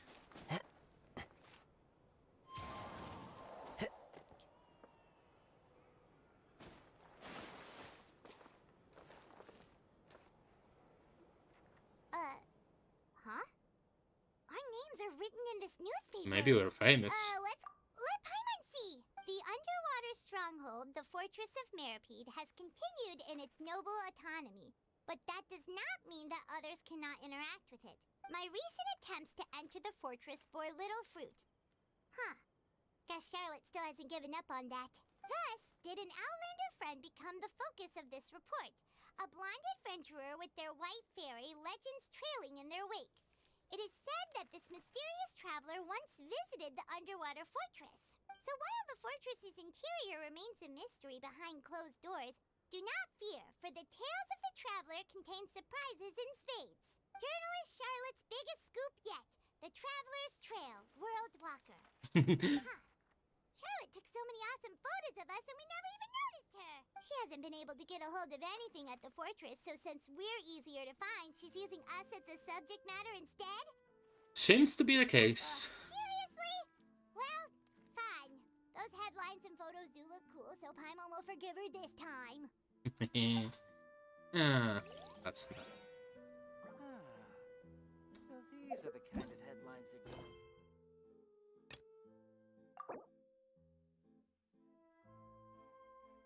I'm so. Oh, God damn it!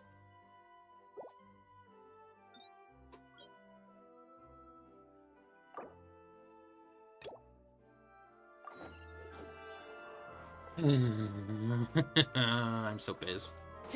I'm so pissed, I'm so pissed, I'm so pissed. Why did I start at this quest? Why did I start at this quest? Hello, Linny.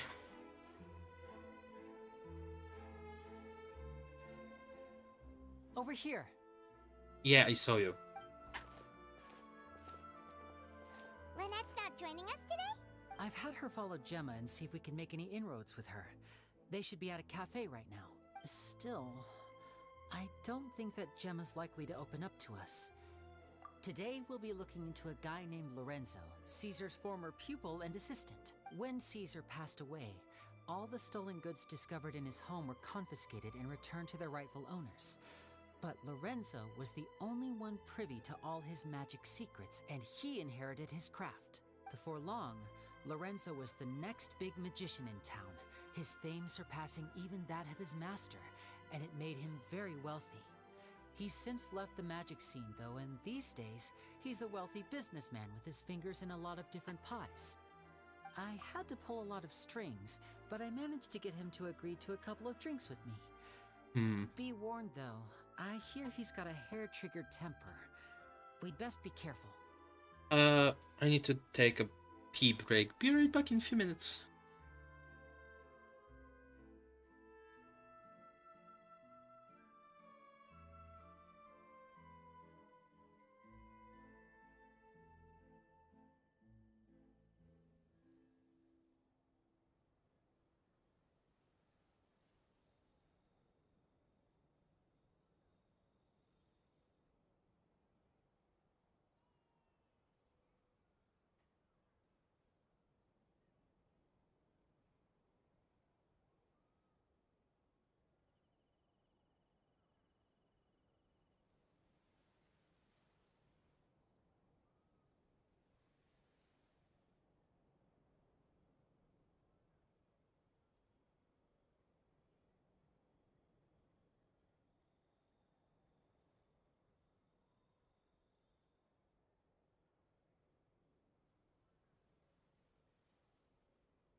And I'm back. Sorry it took so long.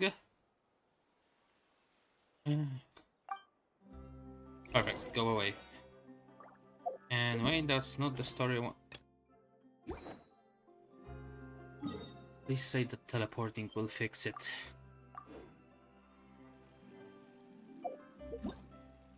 God damn it, he went inside. God damn it, god damn it. It's fine. Right, it's fine, it's fine. It's 100% not fine.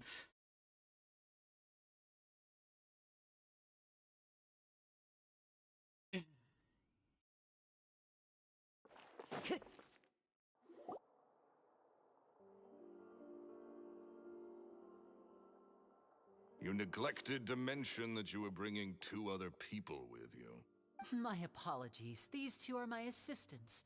When they heard that I was meeting with the former Magic Maestro himself, they begged and pleaded with me to bring them along. And if it's no trouble, a couple of autographs would really make their day. Oh, forget the pleasantries, just sit. Hmm.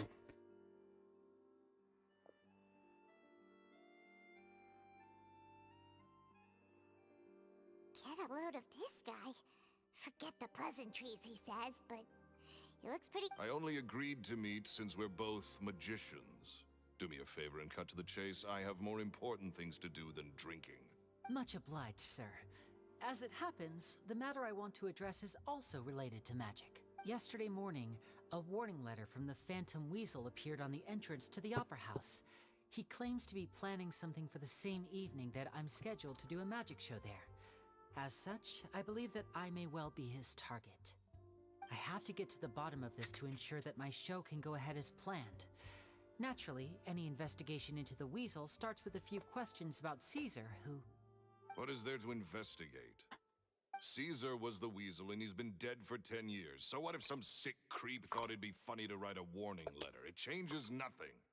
Are you trying to tell me you actually bought it? Please, sir, no need to get so worked up. I do concede that a copycat is but one Possibility, it's a fact, Linny. Look, my patience is limited, so the weasel is dead. Period. Everyone knows that, so do yourself a favor and quit this investigation. It'll lead you nowhere. Look, if this affects your magic show in any way, I will personally compensate you for any losses. Oh, sir, I'm honored, really. But this isn't about finances for me. My pride as a magician is what's at stake here, Lorenzo. Copycat or not, this person has thrown me the gauntlet, and I must meet their challenge head on. Your pride? Don't mince words with me, boy. Just tell me, what exactly are you seeking to do? I want to find out the Phantom Weasel's true identity. I have to know for myself what really happened 10 years ago. What would that accomplish? And what do the events of 10 years ago have to do with you, anyway? Look, you of all people should know that a magician never reveals their secrets. And in any case, dead men don't talk. So if you really care about your magician's pride, then you'll forget about Caesar and move on. Uh-oh. This is getting... Lorenzo? Is that? Oh, it is you! I know that... Another day, I'm busy. Oh, come on! You can't be all business all the time. You know what they say? Live fast, die young. You gotta learn how to kick back and relax once in a while. If I wanted your life advice, I'd ask for it. Now get out of my face and go be drunk somewhere else. Sorry, my good sir. I don't believe I've had the pleasure. Oh, hey! Edmondo. He and I are business pals. We worked together a bunch of times. This is your first time meeting him? Oh, he's always like this. Foul-mouthed and hard-nosed. Never heard a kind word out of this guy the whole time I've known him. And he wonders why he can't get a girlfriend, despite being, what, pushing 40, 30, something? Anyway, point is, a lot older than when he first got rejected by the girl he was into. And he's still into, from what I hear. Shut up and get out of my face. Oh. Another word out of you and you can forget about doing business with me ever again. Do I make myself clear? Please don't be another story about not reciprocated love. He loved the girl that was going to marry his friend slash boss, so he framed him, so he died, blah blah blah. Sorry, I may have had a little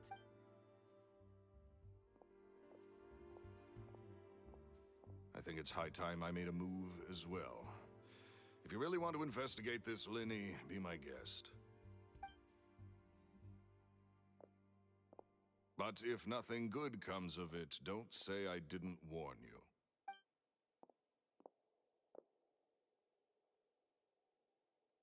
Well, that fell to pieces in a rather spectacular fashion.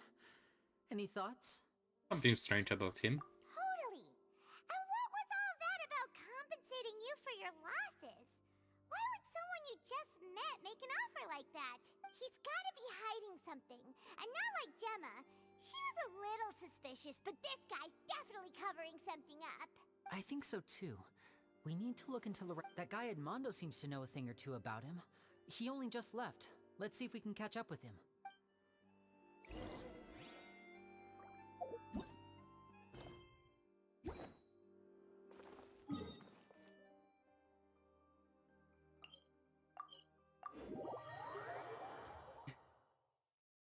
I hate that this quest took every place where we should be so far. I cannot even make a Lenny story quest video anymore because half of the Lenny story quest is gone in between my main quest. Maybe not. Wait. It's still not free. God damn it.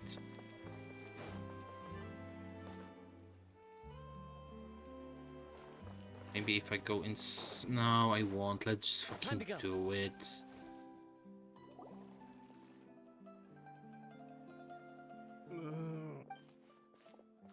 You okay there? You guys. Don't worry about me. I must have had one too many. I said way too much back there, didn't I? Yeah, I nearly talked myself into complete financial ruin. So, he was serious about threatening to cut you off? Hey! Don't go prying into Lorenzo's personal affairs. Bad things happen to people who ask too many questions. What kind of... Don't even ask. I'm sorry, I'm gonna have to cut this call. And take it from me, trouble with Lorenzo is one thing you don't need in your life. You saw him flare up back there. I don't know what you said to him, but that's not a good sign. You're too young for this. Don't get in over your head. I'm leaving.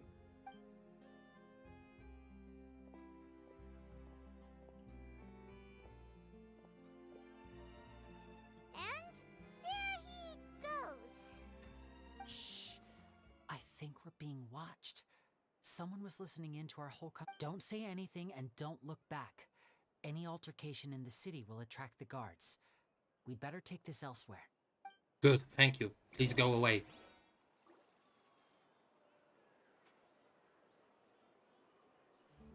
We're here! Paimon's hungry. I'm so fucking lost. That would trigger quest after the quest. God damn it. This is something actually annoys me. And this happens.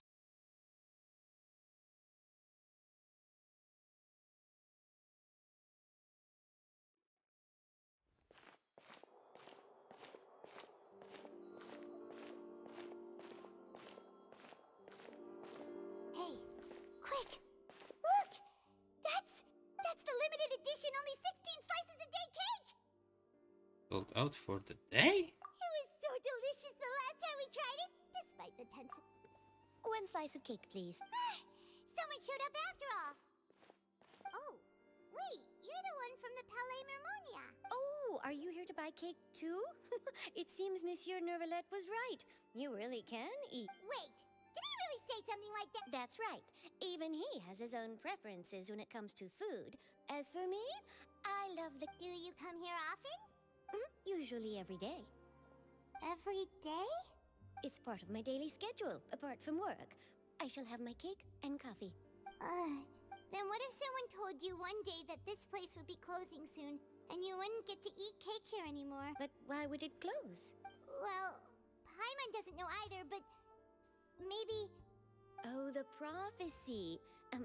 To be honest, I haven't paid much attention to that. No, still, even if there'd be no more cake tomorrow, that wouldn't keep me from having some today. No, it's the same for eating in general. You might not be able to eat tomorrow, but if you can do so today, then you should carry on. That's what people call living, you know. That's fair. Huh. Don't be sad. Excuse me, could I have 2 more slices of cake to go? These 2 slices are for you. Sijouin said that this kind of expression you're making is what humans call being sad. Oh, you know Sijouin? I sure do. She was born before me, and she sometimes comes to the surface to teach us things about humans. She said that humans are creatures that are saddened easily, yes, and you can only lift their spirits by feeding them delicious food. So please try the cakes here. I've got something else to do, so I'll be going now. You two try to stay in a good mood after eating, all right? Bye. I mean, she's not exactly wrong when you think about this. You feed somebody a piece of cake and they are smiling and are happy. Also, I didn't know they are the same race. And there she goes. All right, let's dig in. Paimon's sure this cake will... It's more delicious than last time. And the flavor gets even better. Sure would be nice if we could always eat delicious food here.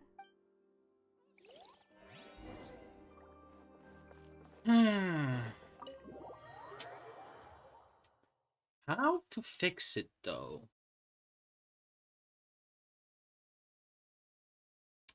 Sooner or later there will be Dainsleif in the story. Wait, Dainsleif? Oh, we're near the Steambird office. Let's go look for Charlotte and have a chat. Okay, let me think for a moment.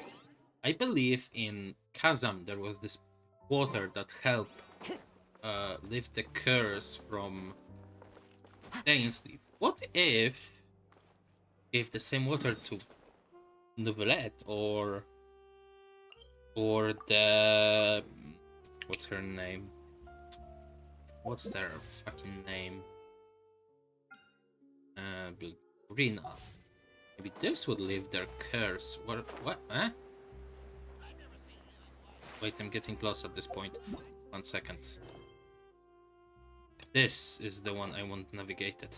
Thank you, Jesus Christ. Oh, Hoy approaching me. Stimbird. Let's go. Wow! If it isn't the Traveler and Paimon! Ha! You've got some nerve! You just used us to make some quick mora! Can we negotiate the profit split? Oh, you needn't worry about that. I heard that you were in Poisson some time back, so I sent you a letter to discuss just that. It appears you didn't receive it, though. It's all right, though. I've set aside the amount intended for you. I've even set the table with some food. Really? You're almost a little too easy to win over, Paimon. Agreed. If I were a journalist with ulterior motives, you'd be in trouble now, you know. Oh, Paimon knows you're not like that. Still, what brings you here all of a sudden? Were you looking for me? When Mona mentioned you, we thought of coming to see you at work. I see. It seems you've already bumped into Mona here in Fontaine. So she mentioned me? What did she say? She said that you're a real daredevil of a journalist. Nice. In which case, can this daredevil journalist dare to request an exclusive interview with the legendary Traveler and Paimon? Sure. Huh? So your article in the paper today doesn't count? Oh, of course it doesn't. That was more like live photography. What I'd like to do is dive deeper and ask you to talk about the things you've seen and experienced. Yeah, are we even... Why not? If I say you're worth an interview, then you're worth it. But not right now, of course. I'll need a few days. Oh, in that case, we'll just chat when you have the time then? Oh, so that's a yes? Ooh, splendid! I'll tell the editor-in-chief immediately. I'll have to apply for lighting, a venue, some props, and... Whew, so much to get done now. Talk to you later. Wait, Charlotte. Paimon's still got a question for you. And what's that? If, just for example, Huh. That's the prophecy you're talking about, isn't it? I mean, I do hear about it often, but I've never once thought that the day... If you're seriously asking, then I might try and think of a way to leave Fontaine. Oh, but I'm still a journalist, first and foremost. That means I have a duty to be reporting from the scene. And secondly, I wouldn't forsake my homeland that easily. From what I've seen, most people don't know what they'd do should the worst come to pass. Oh.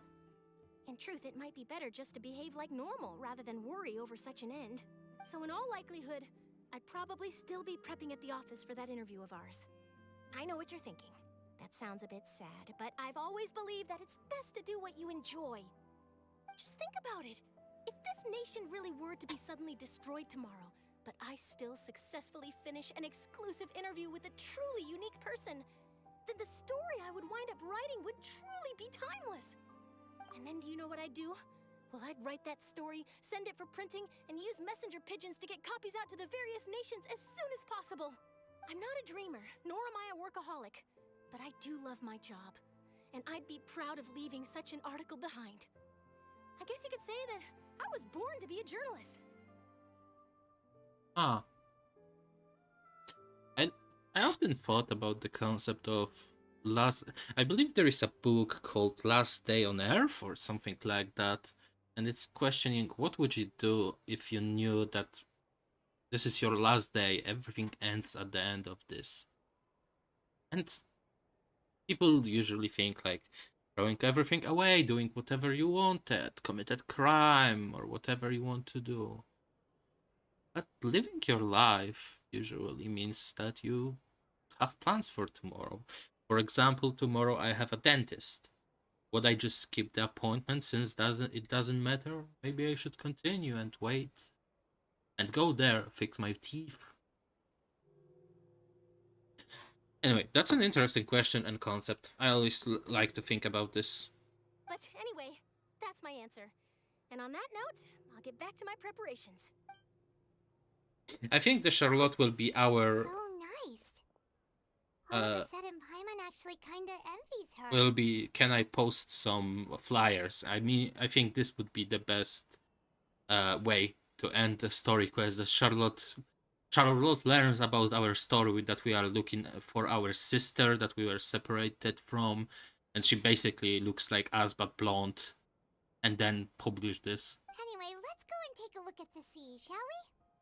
Well, we don't really have a choice in this quest, and you are going to follow me everywhere. The sea breeze and scenery can be a pretty soothing combo, huh? Paimon's been thinking. Yep. If it wasn't Fontaine, but all of Teyvat that would be destroyed tomorrow, where would we go and what would we do? No, Paimon should ask, if you could choose, what would you like to do? I could choose, huh? We've always been moving to the next destination, so we haven't spent much time thinking about these kinds of things. We didn't have to either, with us always being on the road and whatnot. Until the moment comes, I think I will keep journeying. You mean, still traveling? That I have to look upon this world. Huh. Wait, isn't that what we've always been doing? Yeah, technically. Banter goes back and forth between the two of you. This time slips by as night falls. You return to your accommodation and the next few days are just as calm. Charlotte comes to find you and conduct the interview in the Spin di Drosula safe house at Duquendo. Navia, having finished her business in Pousson, even drops by to take a photo with two of you alcoves. Well, until this should be the drop, like fade to black and until slowly appears. Feels like you'll grow mold if you stay here. But it's still better than the Fortress of Mirapede, that's for sure. It's not only damp there, but salty too. So the two of you are still here. Wonderful. Oh, you're from the Palais Mermonia, aren't you? Yes, I'm Isadora. Monsieur Nervillet sent me to look for you two before. I heard that afterward you went to the Fortress of Mirapede. So you are under the impression that we might be wanted criminals. Not at all. I'm well aware that you're friends of his. Actually, I'm here to pass along a message from him. Let's hear it. Yes, inside the Opera House. The Maréchaussée Phantom has declared the incident a small-scale riot. A riot? Well, that said, I don't personally think it was that serious. Lady Farina was watching a performance at the Opera House, and while she was resting during an intermission, some other audience members suddenly started harassing her, loudly accusing her of doing nothing about the prophecy crisis. And before she could respond, others started to join in. The crowd continued to grow, and protests against the Hydro Archon started to break out. So people have started to put the blame on Farina. Guess they finally found an outlet for the pressure they've been under due to the prophecy. I agree. People will naturally rely on gods, as is customary. But the moment people feel threatened, gods are also the first to be blamed. But that's kinda their work. So what happened after that? Is Farina okay? Seeing that the situation was spiraling out of control and that further argument was pointless, she claimed that she'd gotten tired of this and left in a hurry. The Maréchaussée Phantom had their hands full maintaining order and did not catch where Lady Farina had gone. Only when things had stabilized did we realize that... So, you mean That's right. The Maréchaussée has dispatched many people to search for her. That said, I don't think there's much to worry about. She is a god, after all. Even if she were to fall into the hands of rioters, what could ordinary... Good. Monsieur Nervillet sent me to tell you about the situation, but he didn't say anything else. Don't worry, this is more than enough to go on. Thanks for keeping... Is that so? Well, alright then. In that case, you two take care. The bait started, huh? Sounds like we should hurry over to Poisson then. You sure? Cut on quickly. We know Farina. She won't try to fix things in this situation. Instead, she'll look for a place to wait out the heat. And as we also know, she may be loud and dramatic, but she doesn't have a heart of stone. When Nervalet was talking to her in the Palais Mermonia, and she heard about Poisson, she couldn't hide her sadness and remorse. It would be hard for her to ignore being accused by the public today. Paimon thinks Farina's probably taken the opportunity to slip away to Poisson and... Well, what do you think? Becoming a detective done you some good. In that case, there's not a moment to lose. Poisson? Yeah, I agree. That makes complete sense. Except, how to say it? Would Farina disappear if she touched Pride Mortal? This That's... place looks deserted. Guess all the survivors must have evacuated already. No, that makes sense. Here are signs of devastation. Could Farina really be here? Let's try to find her as soon as possible. Wow, really? That far?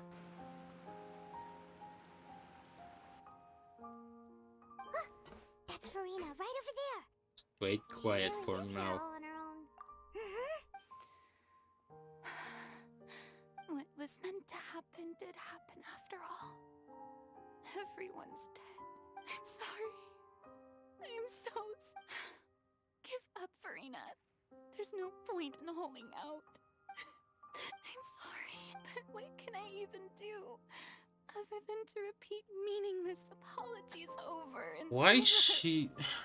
I guess it makes sometimes sense that you refer to yourself as the first person. I'm starting to think she really has two people inside her head. Who's that? Don't worry, Farina. It's just... So it is you, blonde traveler from another land. Why, I almost thought you were someone from that mob of my ignorant subjects. Come to Neo Shut and the beg for fuck my up, forgiveness. please. Farina, you were crying just now, weren't you? What do you mean, tear stains? Oh, I remember. Who did that uncivilized rabble think they were? Disturbing my enjoyment of the arts. They even dare to tout their Archon. I must teach them a lesson. Oh, and I'm sure Nouvellette and those people from the Marche Chaussee Phantom are freaking out right next to them, too. You're actually beyond devastated right now, aren't you? Of course not. Hey, there she is! The Hydro Archon's over there! Quick, after her! Farina, those people seem to be after you. They are? They're just some rabid fans who want to cut the line. That's against the rules. Farina just ran off. Again. Quick, we have to catch up with him.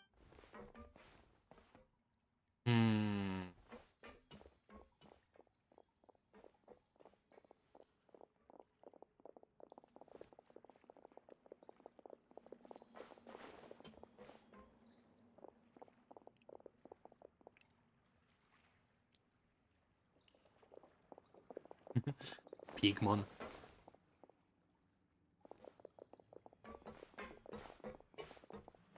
This should be the place, right? Hey, Farina! There's a good hiding spot over here. Quick! What? Hurry, they're almost here! Fine. I suppose haste is warranted. Is this fully captured? Let's hope for it. I'm waiting.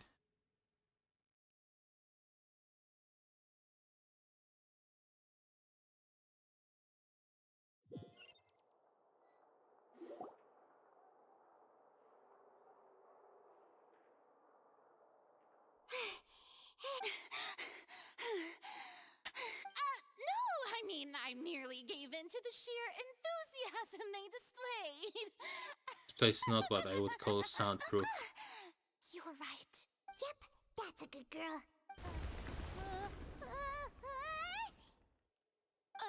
What's happening? Another disaster just struck, I suspect. Yeah, a quake of this kind preceded the flooding in Poisson, didn't it? It can't be. It's happened. Well, there's no need to worry too much about that. Neverlette's made some emergency plans, so the evacuation should go a lot smoother this time. Yeah, but the people of Poisson... Well, it's her limit. Now that she's talking about her actual feelings, she started to look far less stiff. Need to talk amongst yourselves as Fina slowly calms down. It's true. I've been investigating the prophecy for hundreds of years. I once had informants all over Teyvat, searching for clues and feeding information back to me. I've tried all kinds of ways too to hold back the sea. Anything to keep the coastline from advancing. But all my efforts proved to be futile in the end. Really, the truth has been clear to me for a very long time. We cannot make an enemy of the divine. No matter what we do, the will of the heavenly principles will have its way, and the prophecy shall be fulfilled. Still haven't given up, right? Give up. I do love the sound of that phrase. It would mean finally coming to terms with fate, but also for me to finally be free. All hope would disappear. Indeed. I've thought about giving up so many times, especially after we almost lost Poisson. Fate is really unreasonable, isn't it? It has no heart and obeys no rules. The prophecy has only just started to come true, and so many people have already lost their lives. But just now, it all became clear to me. I still don't have the right to come to terms with fate on behalf of everyone else. As long as the final moment hasn't come, it's still not too late. Don't worry. I will keep hope. Well, that's enough for now. I got the impulse to play the stricken maiden, but honestly, considering my rank and station, don't take any of what I just said seriously. How could I Come on! Paimon could have sworn you were actually being honest just now. Out of time, we can't just go back to square one like this. I have to get more information of there. You know, you might not have to shoulder this burden alone. I don't know what you might be keeping from everyone. You people are more than willing to share your burden. Share? That's impossible. It was fated right from the start that this would be my duty alone. But even if your burden doesn't need to be shared, but still can choose to confide in somebody, just share it with me. I'm what you would call a witness. A witness? Yes. I've heard that you came to Teyvat from beyond the stars, yes. In other words, you never belonged here. That's correct. And if Teyvat is, in its entirety, a show on a stage, then you're just a spectator, aren't you? If that's the case... There's no time left. Please, foreigner, just spit it out. Yes, let's go.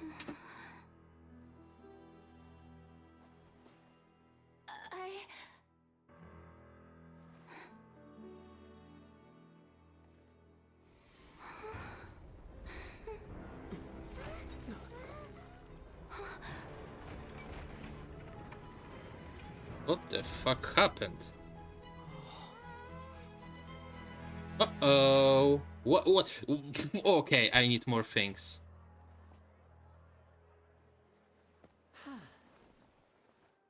Hey, great job! But now I need more details. Ladies and gentlemen, this concludes my opening performance. Now, without further ado, we may proceed to the trial of our god.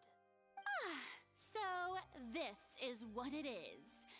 Yes, you deserve... Do not forget, however, that I am Allure, the god of justice.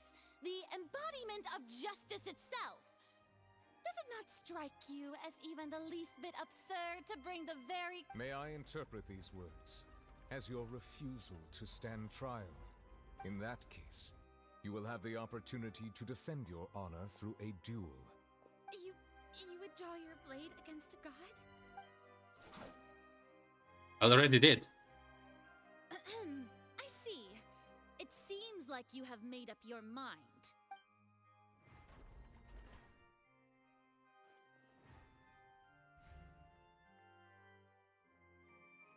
Paimon can't believe it. She just What the heck is going on? Did I just see an Archon surrender to a human? Wow, how utterly humiliating. Lady Farina, what is the meaning of this? It would seem that there has been a misunderstanding. To be clear, the raising of both hands is Oh not my always an indication God. of surrender. looking for excuses again, huh? I raised my hands just now to indicate my acceptance of the trial. No duel shall be necessary. I will admit that I've been running away for a long time. I'm sorry, everyone. I was unable to protect the people of Poisson. It is my you are not the only ones to be disappointed in me. But now, it is time for Farina, will use this trial to show the world the true meaning of justice! Okay. This time, I will protect you. Who is you? Applaud and rejoice. Mark my words. This shall be one of the most exhilarating and brilliant shows ever to grace the stage of Fontaine.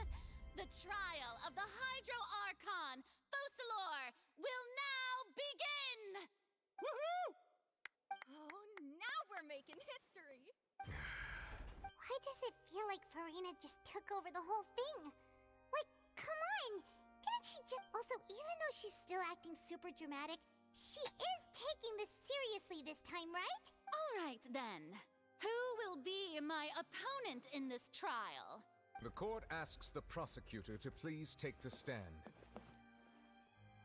Thank you, Your Honor. Is that so? Very well. Then please speak, witness of Teyvat, my accuser and fated opponent.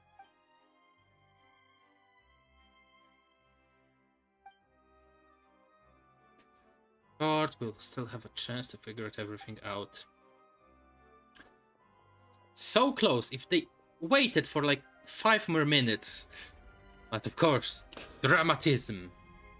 Also, please allow me to ask, as a final question before the trial begins, just how much work did you do to force me onto this stage? Well, we did do a lot of prep after the meeting that day. I can go over the tasks assigned to the Spina di Rosula, since they were rather straightforward and easy. Navia, the president of the Spina di Rosula. Most of the people who participated in the disturbance this morning were my subordinates. They changed into plain clothes and came to the Opera House as regular audience members, waiting for the perfect opportunity to incite insurrection against you. The people's resentment against their Archon has been building as more and more of the prophecy is fulfilled. A spark was all we needed to turn smoldering anger into a flame. Moreover, according to our understanding and analysis of you, when something like that occurred, you would likely flee the scene and head to Poisson by yourself. So, we arranged for a second group to lie in wait there. So, you mean... the ones who scoured the settlement for me were also And their goal was to force you to step into the giant magic box so you may personally participate in the greatest magic performance in all of Fontainian history. That's right. That house was a magic box, rather than someone's residence. As the super ultimate version of the setup that I used when I first performed at the Opera Epiclese, the volume of the box was increased by a whole order of magnitude, and the distance it traversed was the entire gap between Poisson and Areneas. Its cargo, of course, was an Archon instead of human. My thanks, Farina. Without your help, we could never have pulled off such an extraordinary performance. You're welcome? Of course, this performance was only made possible with Father's support. The House of the Hearth spent a massive amount of labor in Mora to pull this off. We had to select a location, construct the giant magic box, dig a tunnel, and open up a path through the water. It was a lot of work for all of us. So, in other words, the earthquake that we felt within the giant magic box was just a normal tremor from the transportation of the whole house? That's right. It wasn't a sign of another disaster to come.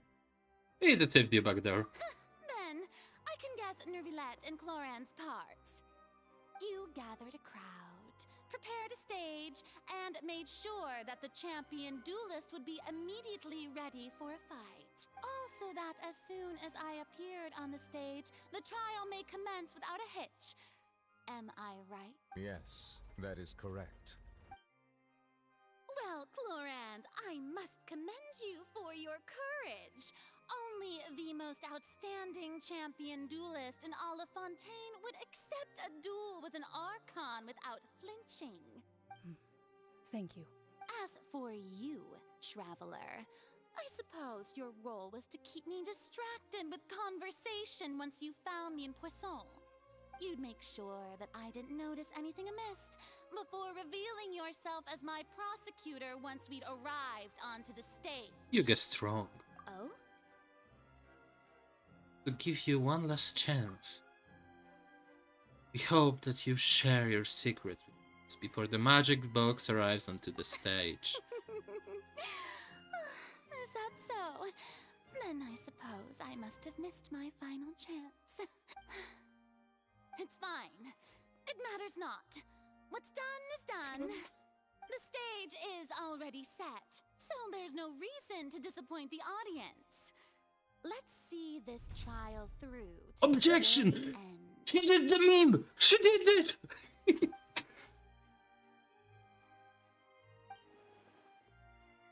Still, I can't help but be a little bolder about the conversation earlier. What did Firina wanted to say to me right before we arrived on stage? So, Prosecutor, please allow me to pass this along. This is a document that Miss Charlotte applied for and received permission to share with you during the trial. According to her, it should speed up the proceedings. Huh? Charlotte wanted to give us something? Oh, so she's here too! Hey! Oh, Leb Hymansi!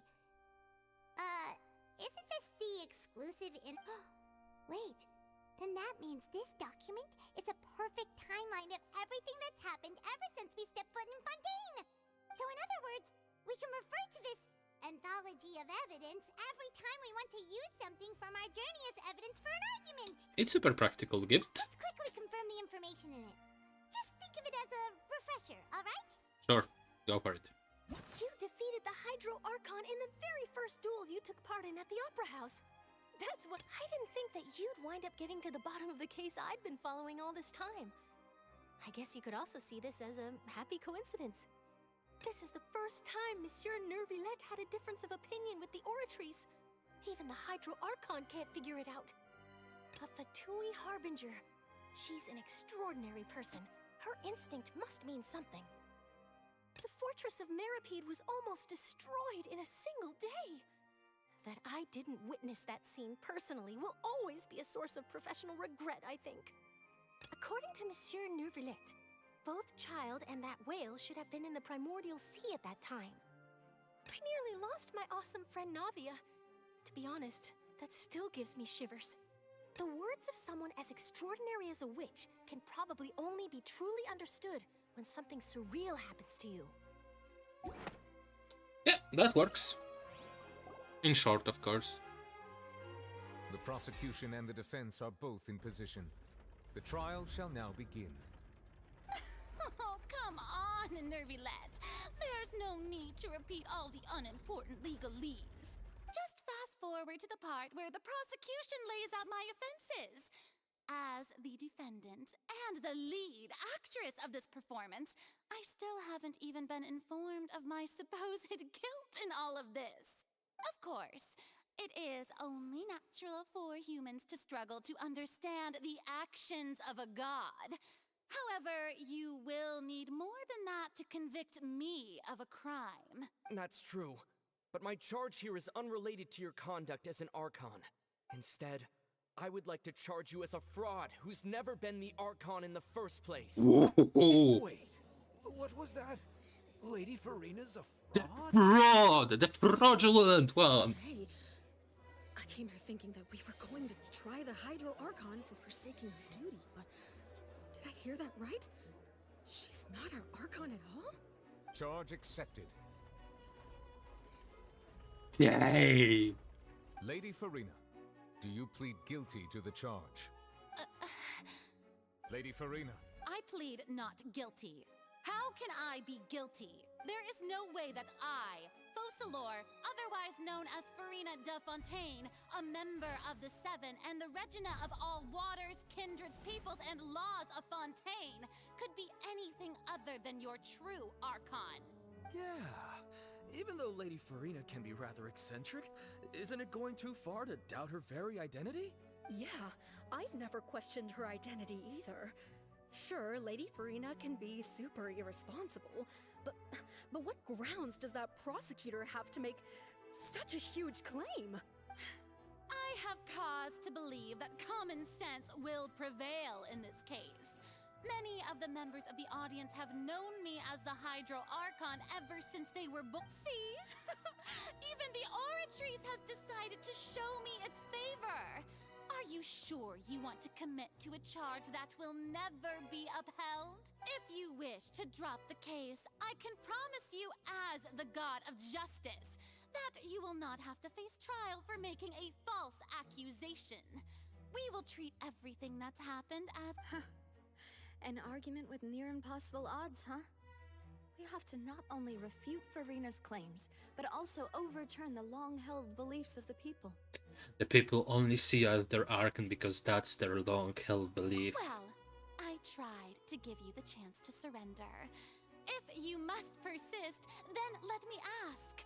If you believe I'm not the Archon, then what manner of being do you think I am? And if I was not the Archon, then how did I manage to live for over 500 years?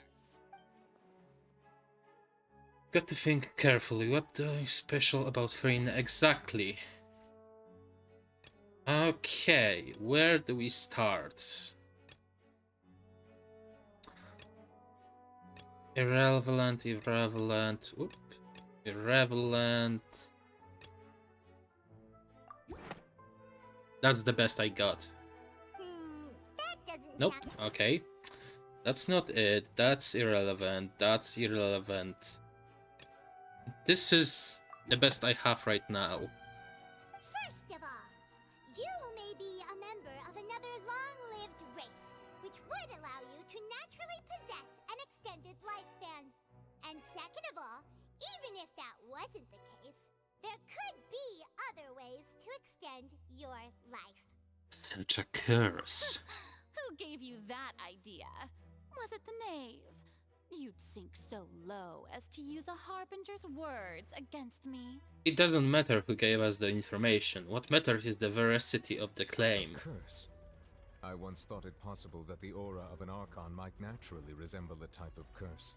But in light of this claim, perhaps what I sensed was not your divinity, but a curse after all. You sensed it too, huh, Nervalet? So Farina, instead of an Archon, could you just be a cursed human? Lady Farina is actually a human? Well, it is true that it's extremely difficult to tell humans and gods apart just by looking at them. It's not impossible.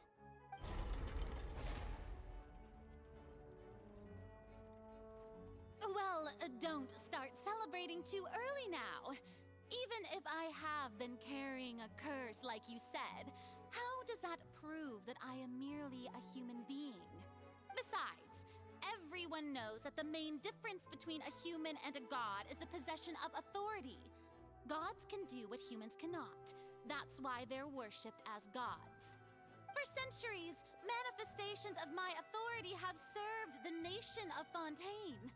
One need only to turn their eyes towards the Oratrice Mécanique d'Analyse Cardinal in this very opera house, or consider the indemnitium that is used in every aspect of life. Wait, the one trial proved the opposite. Farina actually has no control over dogs at all. Objection! The child! You tried to reference the Oratrice, but weren't you as confused as all the rest of us when the Oratrice declared child to be guilty without any proof? Otherwise, you should have come up with a good explanation for that by now. Didn't I make myself clear at the time? The decisions of the gods are naturally difficult for humans to comprehend. There is no need to provide an explanation.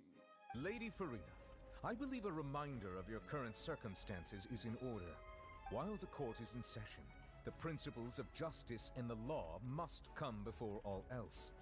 While you are an Archon, you are also first and foremost the defendant in this trial. You will prove yourself unable to defend against the prosecution's charges if you continue to withhold vital information against the rules of the court. I never thought you'd use that kind of rhetoric against me. That was no trick of rhetoric, Lady Farina. I've merely reiterated the rules of the court. Rules that all should respect and follow. He's so great. So, you neither knew why Child was declared guilty, nor did you understand the structure and operations of the Oratrice. Instead of having been created by you, the manifestations of authority you mentioned have been made by the real Hydro Archon, haven't they? The real Hydro Archon? Well, now you're really losing me. It is true that I did not know why the Oratrice gave out a guilty verdict that day. But the Oratrice handed out that verdict unilaterally. And it has been operating independently ever since it was first created. You can't argue that just because a divine creation is flawed, that the god behind it must also be no god at all. She's still throwing out all kinds of excuses. Seems like she's confident that we won't be able to produce proof that she has no power over the Oratrice. Sure, we can put the Oratrice aside for now. But then, Miss Farina, could you give us a brief demonstration of your power as an Archon? My power as an Archon? There are many ordinary citizens in the audience. How can I just carelessly demonstrate the formidable power of an Archon? If that poses a concern, I'm prepared to extend my protection to the audience. You don't need to go that far. A brief demonstration of your power over Hydro should be quite harmless.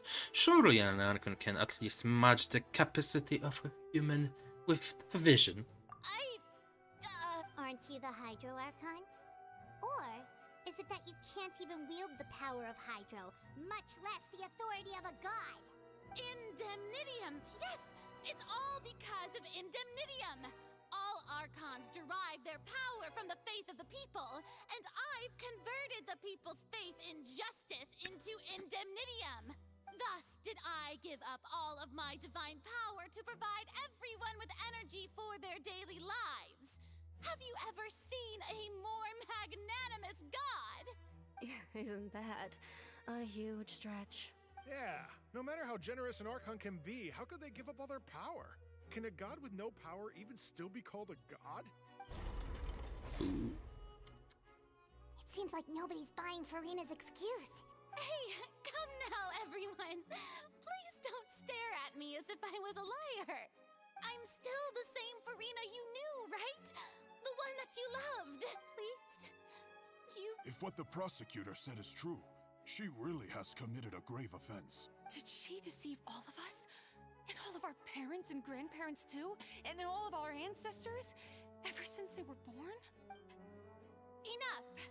That's enough. Tell me then, if I'm not the real Hydro Archon, then who is?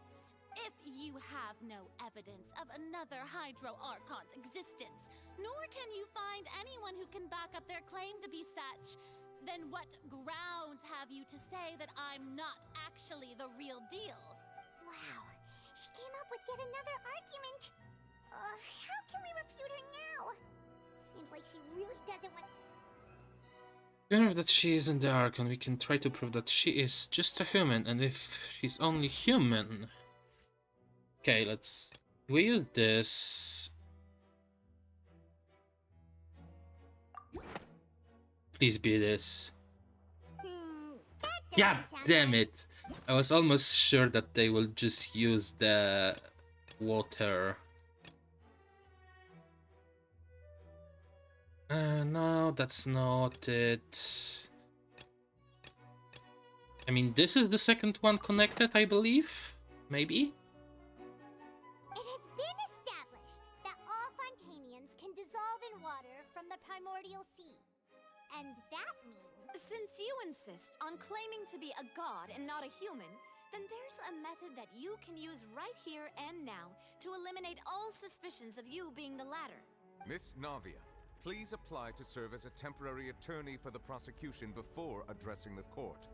Though you act in partnership with the prosecutor, you must still adhere to proper procedure. Super sorry, Monsieur Chief Justice.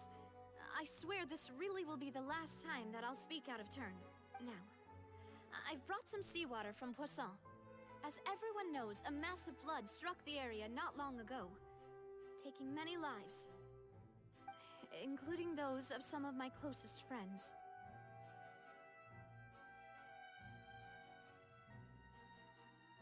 So, Miss Farina, would you dare to touch some of the seawater? If we are to believe that you are indeed the real Hydro Archon, touching the seawater would have no effect on you. All it should do is strengthen your case. But if you don't dare to touch it, then we would have basically proved the reverse. Oh, and I must remind you that after the disaster at Poisson, nobody wants to see any more people dissolve. I do hope you'll act prudently and choose the simpler path of admitting guilt. Navia from the Spina di Rasula. The Spina has governed Poisson for many years. I guess her suggestion is valid. If Lady Farina is indeed just a human, she's probably Fontanian like all the rest of us. Would she really dare to try?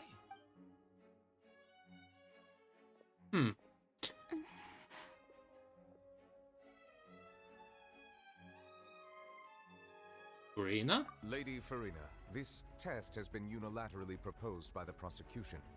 As it falls outside the realm of standard court proceedings, you possess the right to decline participation. Well, of course he had to tell her that. But refusing to participate is basically the same as a confession of guilt. She's just staring at the water without saying a single word. It really does seem like she's quite terrified of it. What's going on? Is she really planning to... that's not what we thought she would... Due to the inherent risk of the test, Lady Farina, you may... Hey! She actually did it. I'm fine! Look at me, everyone! Will you believe me now? I really am your Archon! I'm nothing like a normal... Miss Siegewin? If you're present, Miss Siegewin, please come forward and attend to the defendant. Siegewin? Don't be nervous.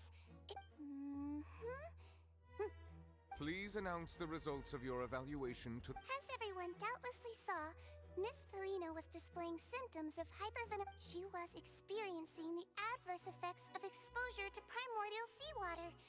The extent to which she was affected is the same as other humans when exposed to primordial seawater of a similar concentration. Thank you, Miss Siegewin. Lady Farina, you may return... Oh, wait. What did she just say?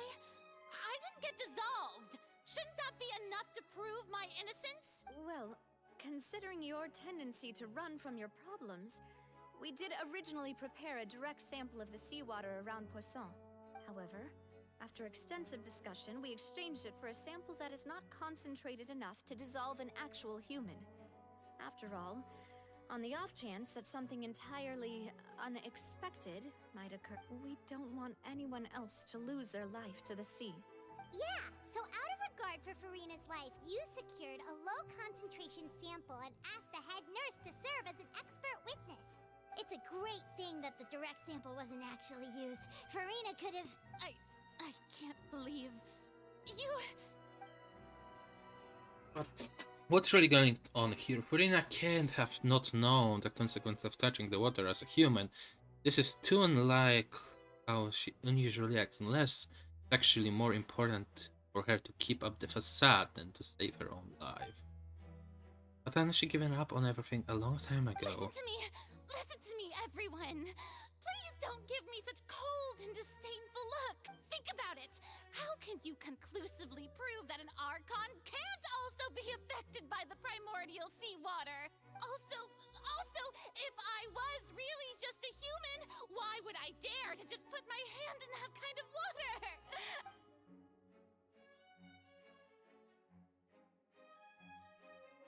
Please, everyone, anyone, just listen to me! I swear, I really am your Archon!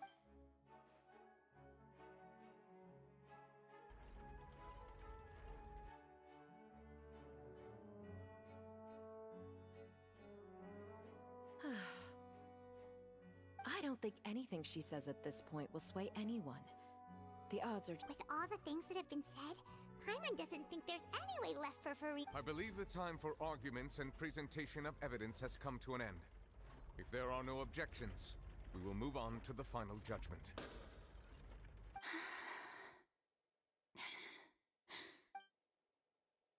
I don't think anything she says at this point will sway anyone who's too stacked against her now.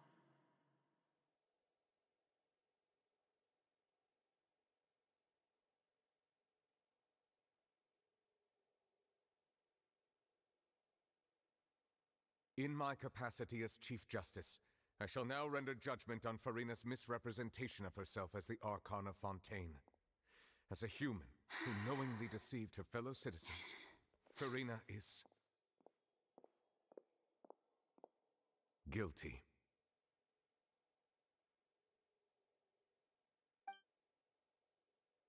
Did her eyes changed? Maybe not, maybe I'm stupid. We shall now turn to the Oratrice Mécanique d'Analyse Coordinate.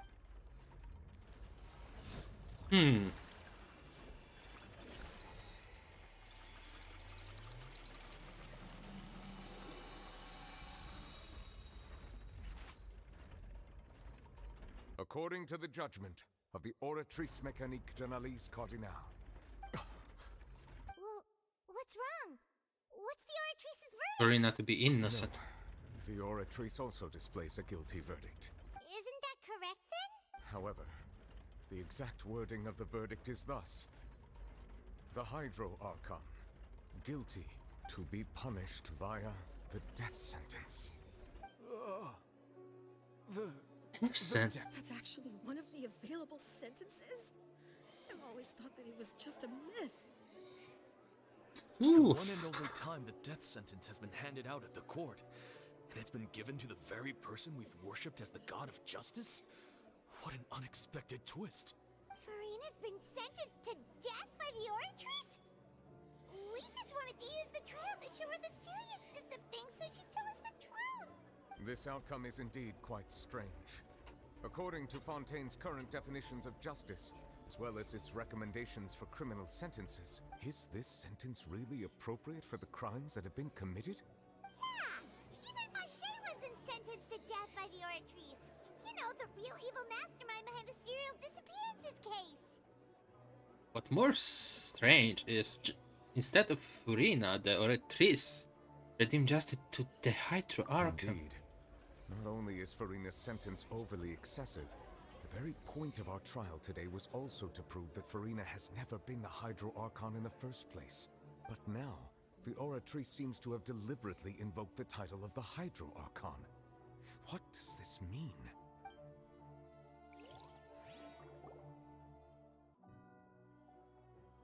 I'm curious now as well.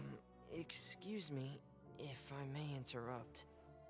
Is the trial still going? Fremine! Oh, you finally made it. I assume this means you... Mm-hmm.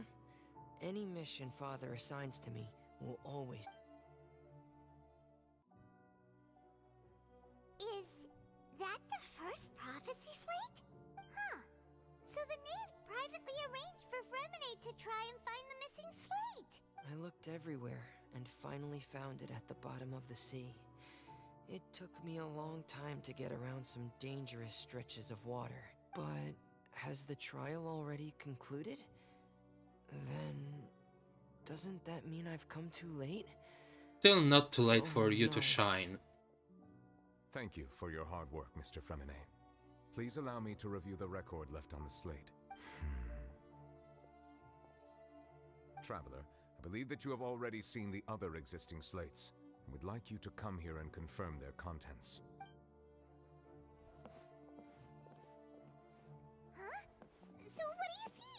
This looks like the previous article releasing her divine power, turning the oceans into human beings. I believe I've now made sense of the Hydro Archon's crime.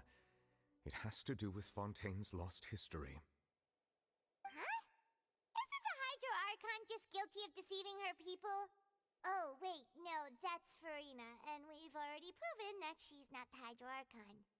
So when you say Hydro Archon, do you mean the real Hydro? In truth, everything that you've encountered in Fontaine up until this point can be traced back to the contents of these stone slates. However, I'm uncertain as to how much sense they currently make to you. An association between the content of the slates and the events in real life. Let's try to recall the contents of the other 3 stone slates. Paima will do her best. What do I have? Oh, okay, that makes sense. We have this as a proof. Okay, that works. The real events related to prophecy. Okay. The first stone slate describes what you just said.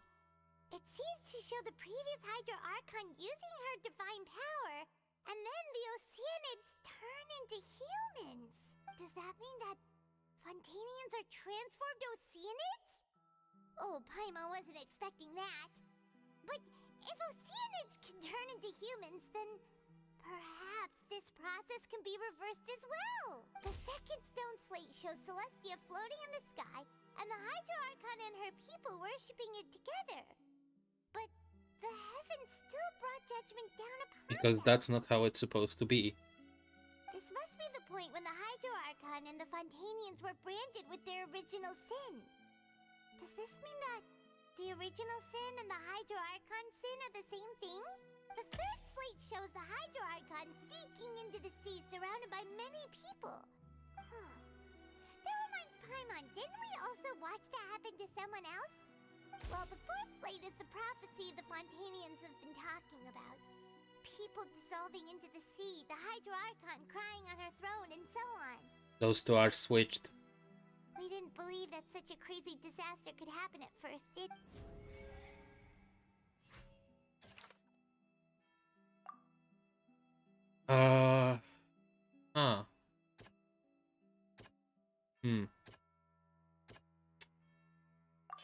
Yeah. We know from the case of the serial disappearances of young women that Fontainians can be dissolved in primordial seawater, and the first stone slate tells us that long ago, the Hydro Archon used her power to turn Oceanids into humans.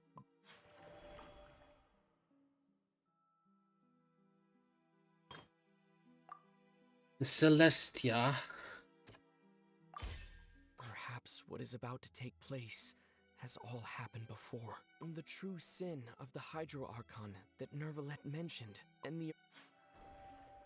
But those are switched, unless the truth would be this. It's not as simple as falling into the sea. When Navia fell into the sea, her consciousness was subjected to judgment. I think this is the right... Nope. So, the prophecy from the stone slates found its way into society, but not many people believed it at first. The fortress of Meropide was nearly flooded with primordial seawater, which we know can cause Fontainians to dissolve. It seems increasingly likely that the prophecy may come true. If we hadn't dealt with it in time, things could have gone very badly. They'll dissolve into the primordial sea but won't cease to exist. Their essence will flow in the seawater, converge, and take the form of an Oceanid. The Hydro Archon was sentenced to death in court, shocking everyone present. Perhaps this means that her sin was actually Fontaine's original sin. Navia fell into the water inside those ruins, and she nearly dissolved. She was surrounded by the people of Poisson in a court within her consciousness, and was forced to take part in a trial meant to make her stay. The eruption of the primordial sea at the fortress of Meropide was the surest sign that the prophecy was about to come to pass no matter what. The the prophecy's contents can all be verified by recent events. If we combine what we know together, loads of truth should come to light.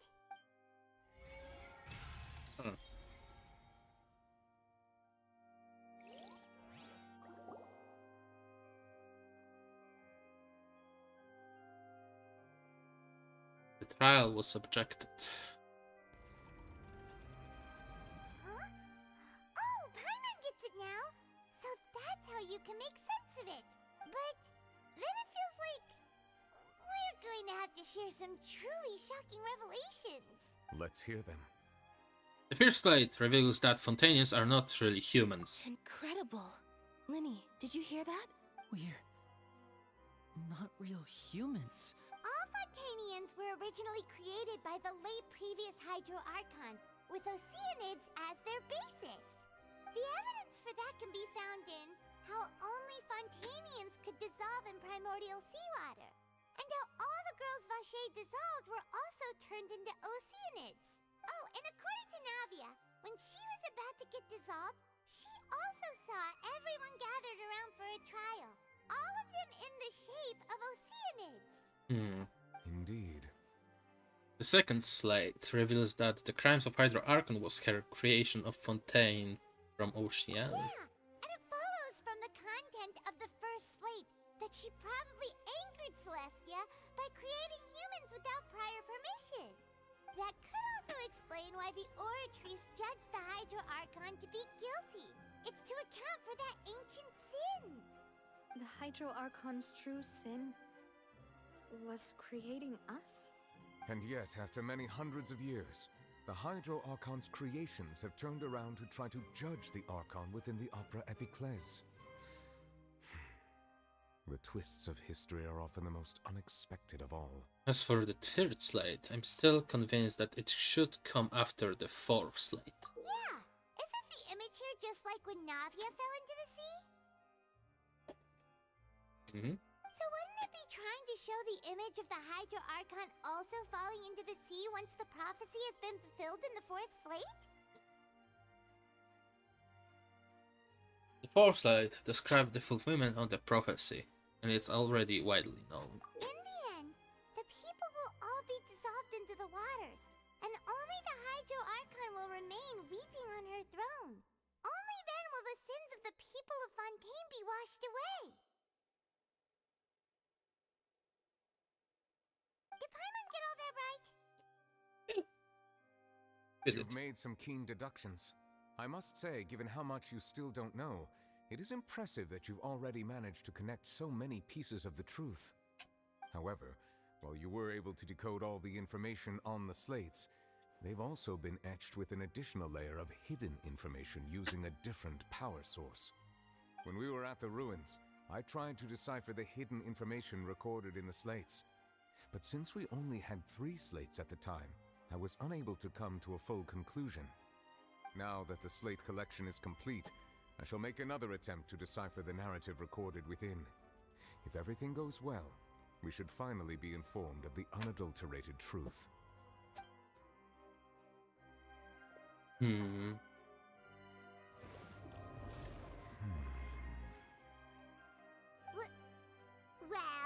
I believe I should share this truth not only with you, but with all the people of Fontaine as well. I will try to briefly summarize it for you.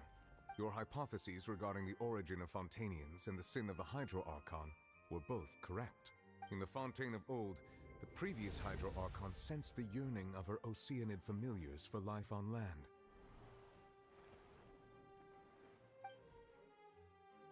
The Oceanids were enamored with the beauty and romanticism of human beings, and wishing to have those experiences for themselves, expressed to the Hydro Archon their desire to become of a similar kind. However, even though water as an element is intricately linked with the power of life, the Hydro Archon, as one of the 7, did not possess the authority to create a new form of human life. Not one to give in, she eventually found a way to create permanent humanoid bodies for her familiars by appropriating the power of this planet's primordial sea.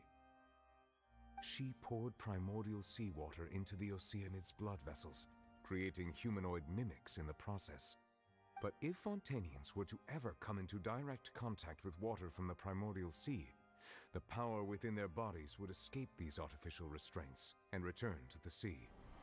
As a result, their forms would collapse, and they would be reverted to their original forms as Oceanids.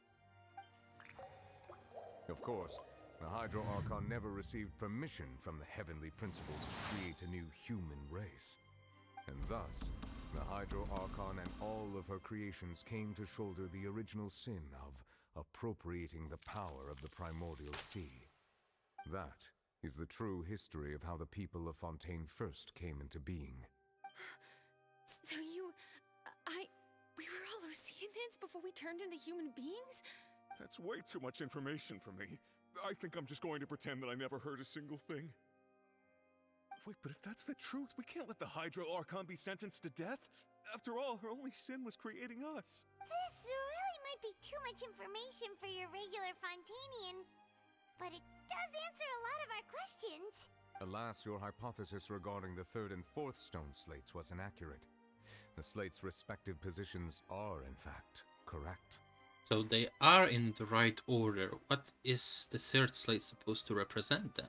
A key point of the visual on the third slate is how all the individuals depicted in the water are humans rather than Oceanids. They have not been dissolved, which implies that the water depicted in this slate is not water from the primordial sea. The nation of Fontaine is the nation of Hydro, as well as the nation of trials and justice. Instead of being the literal element, the water in the scene symbolizes judgment and justice. You may also recall Navia's experience. When she fell into the sea, her consciousness was surrounded by that of many others who intended to hold a trial to determine her fate. Therefore, the meaning of the third slate is that the people of Fontaine shall try the Hydro Archon at the court of justice. It can't be. Yes, it refers to our present situation. I think I'm following now. So, what you're saying is, even though we decided to put on this trial to avoid fulfilling the prophecy, in truth, everything we've done has happened exactly as the prophecy foretold. So now, it seems, we're the ones making sure it comes true.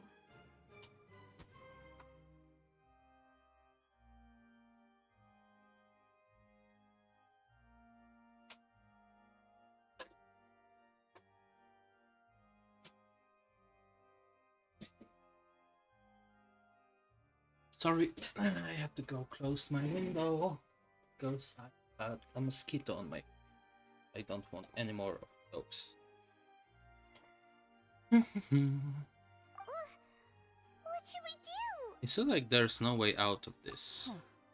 No matter what, the prophecy will be fulfilled. Is this what it feels like to be a prisoner of fate? If that's the case, does that mean the scene in the fourth slate will also be fulfilled soon? Traveler, I would like to point out another small fallacy in your deductions.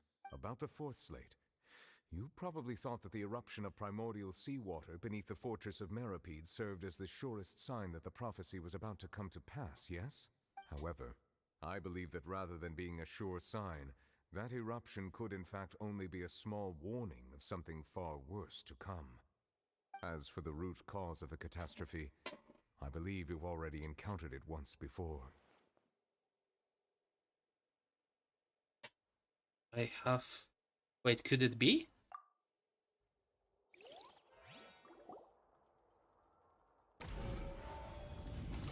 The ultimate proof. This eruption was just a small warning of the things to come. We must find the root cause of the disaster. It's a fucking whale.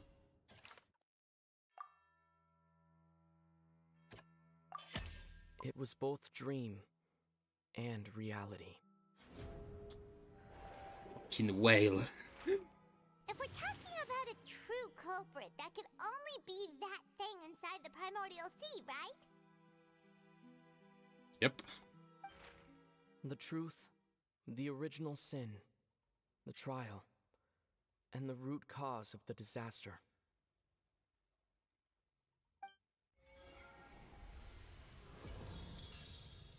Uh-oh.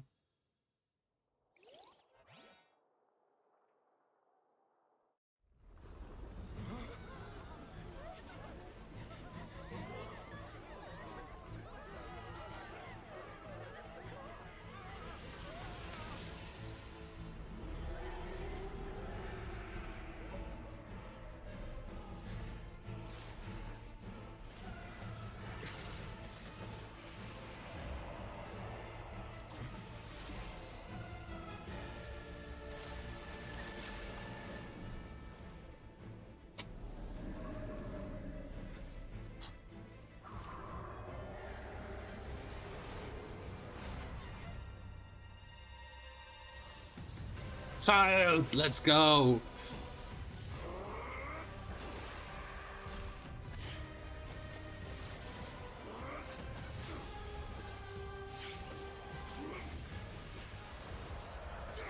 Wait, did he? It looks like he evolved. Like, his form is much different. Like the what's it called? I forgot the name. The Foul Legacy. Yeah, that's the word. Maybe he's just totally exhausted.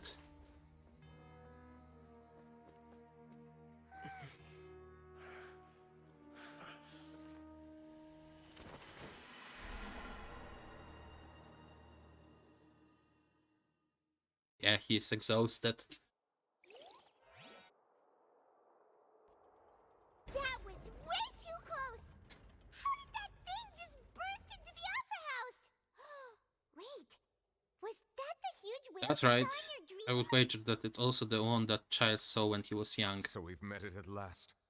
I understand very well why it has chosen to make an appearance here. That whale does not belong to Teyvat. It is a monster that has traversed the stars, weeping all the while. It has been greedily consuming the energy from the planet's primordial sea, using it to grow. That is the main cause for the rising sea levels. And once it has finished consuming all of the energy contained within the sea, its next step will be... You said that when the Hydro Archon first created Fontanians out of Oceanids, she filled their blood vessels with primordial seawater. That's what he wants. Precisely. That whale finds the blood of Fontanians nigh impossible to resist. Therefore, when it left the primordial sea, it decided to make its next stop a packed opera house full of food. Food in the form of Fontanians. We just barely managed to push it back, right? In that case, won't it come back to target the people again once it's managed to recover its strength? That is correct. It's time to fuck him up. It is more accurate to say that we should thank that Harbinger for buying us some time. Without him, the whale would have likely come onto land far sooner. From the way he looked, he must have been fighting the creature for quite a long time. That battle maniac. We've always known that he had a special connection with that whale, but we definitely didn't expect it to help us out like this. Anyway, now that we know that this whale is the actual cause of the disaster recorded in the prophecy, all we need to do to stop the prophecy would be to find a way to beat it up, right? It is too late. What do you mean? It had already absorbed too much of the primordial sea's energy before we could notice it. At this point, it has become practically integrated with the sea itself. Even if the entirety of Teyvat were to be destroyed, it could still survive and swim off towards some other world. That's not something I will accept. We've already done everything we can, and we even found the true culprit. We've come so far. You can't just tell me that the last hurdle is some impossible... Indeed. That's not how a grand performance should end. I'll fight it to the end. No matter what. So the prophecy will be fulfilled no matter what, huh?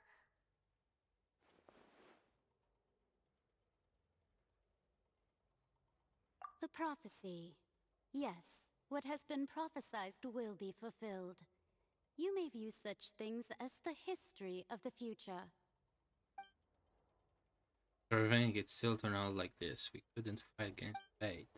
But this is all about fate. Just as prophecies are usually only the future as seen from the perspectives of the gods, could things be happening in hidden corners where the gods' gaze does not fall? And gods can see me. Ultimately, fate shall serve as your only guide, no matter what will happen in... Fulfilled, there will still save everyone. Something. Wait, forgot of Rina. What was it? She what a real set. Oh.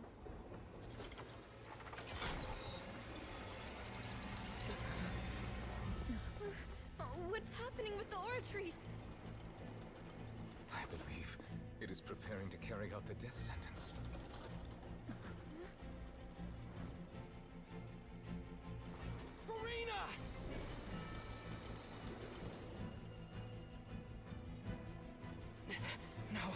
still need answers.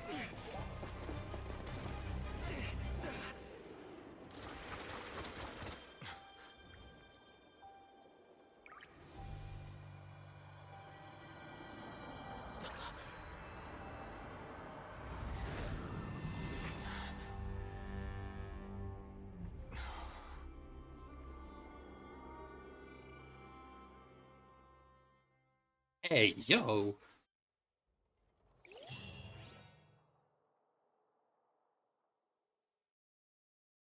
The sword and Verina under her. Under the sword.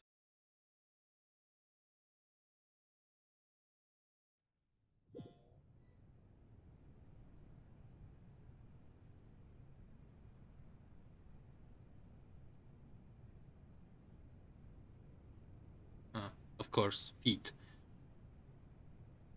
You. Sorry. That shocked expression on your face is just too amusing. I couldn't help myself. You are not Farina. Who are you? Ah, the sweet sound of bewilderment. Marvelous. A sure sign that my attempt to deceive everyone was a resounding success. But to answer your question, I am Focalor.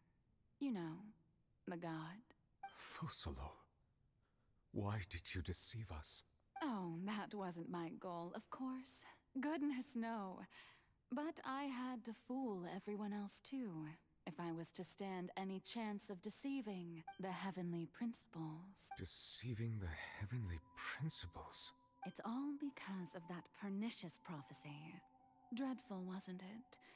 Everyone doomed to dissolve. Fontaine condemned to be flooded.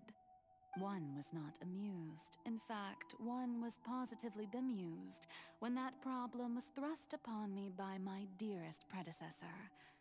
That's the former Hydro-Archon Egeria for the uninitiated.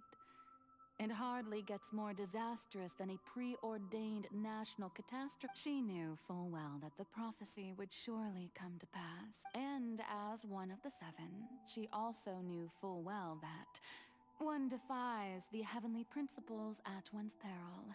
So yes, as you have no doubt surmised, it was a rather impossible situation that I found myself in. I spent a terribly long time mulling it over, alone on the ocean floor.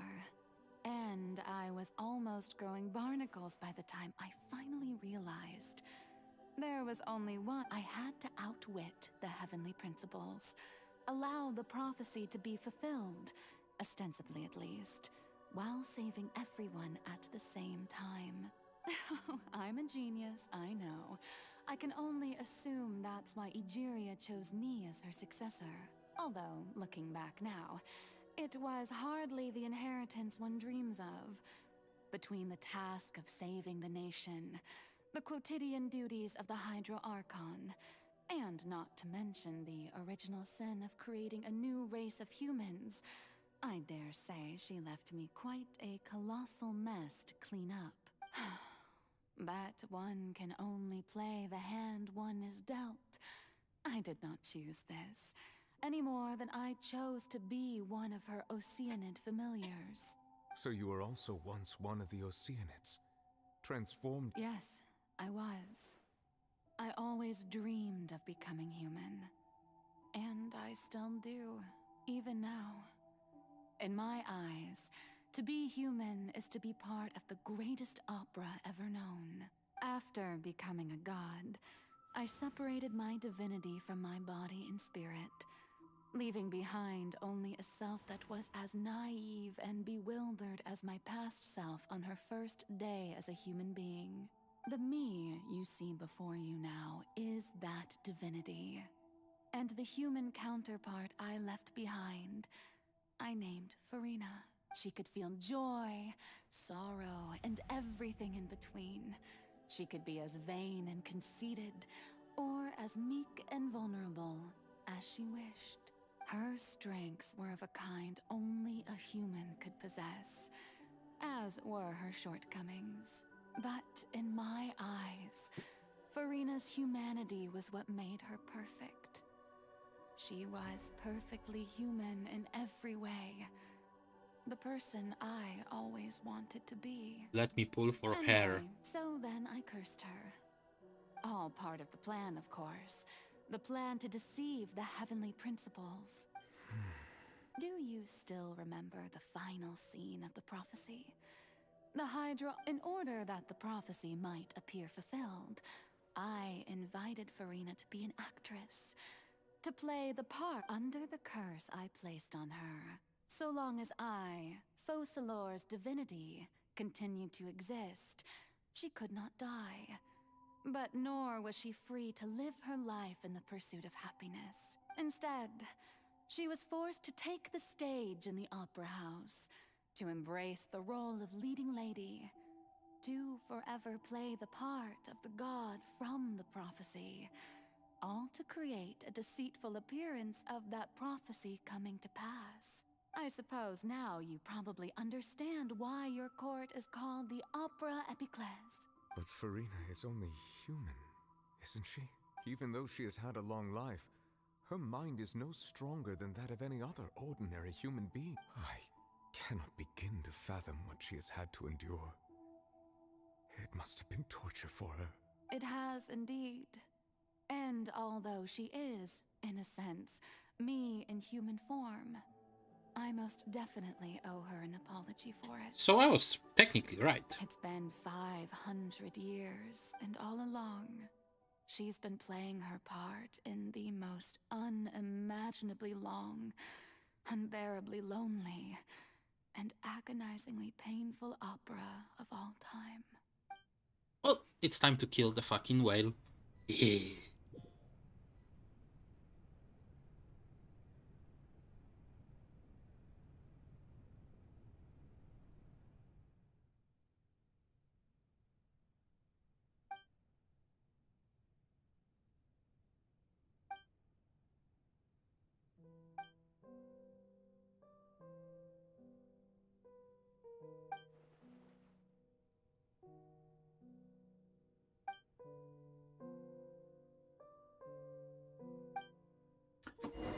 Ah.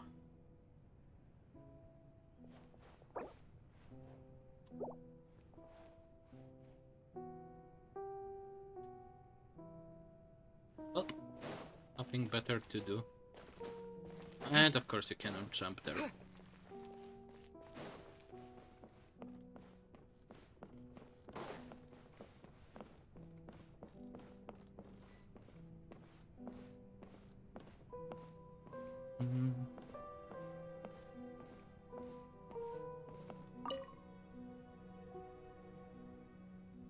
Oh, who permitted you to come onto the stage? Now, I understand your admiration for my august self, but I must ask you to keep to the rules. Come on, it's me. All right. It is not my intent to reprimand you.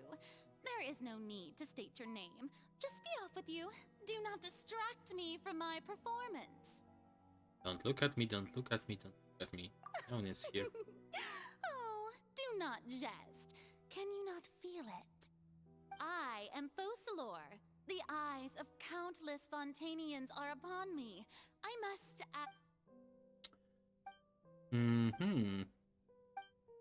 It's kinda obvious. Yeah. Dear audience, the performance is experiencing a technical difficulty, but worry not. The guards shall resolve it soon. Oh, I wish I was able to do it as a traveler, but sadly that's not. My traveler is really weak, especially as a Hydro. Stay cool and face your gift. Let's light it up.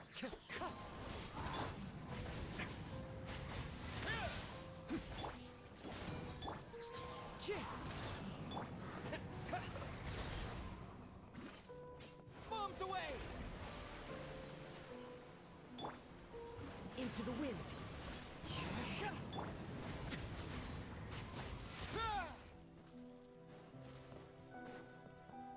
Hey, what gives?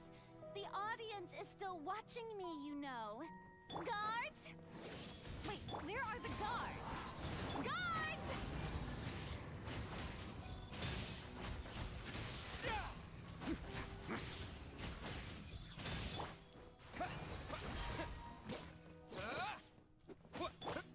dragon.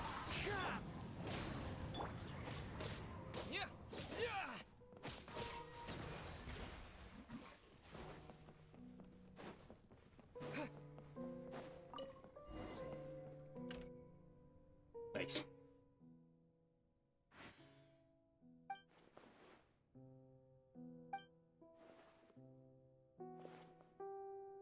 Hmm.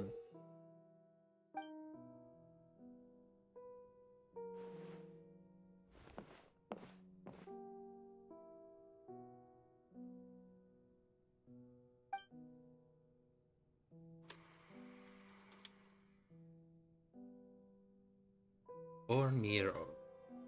Or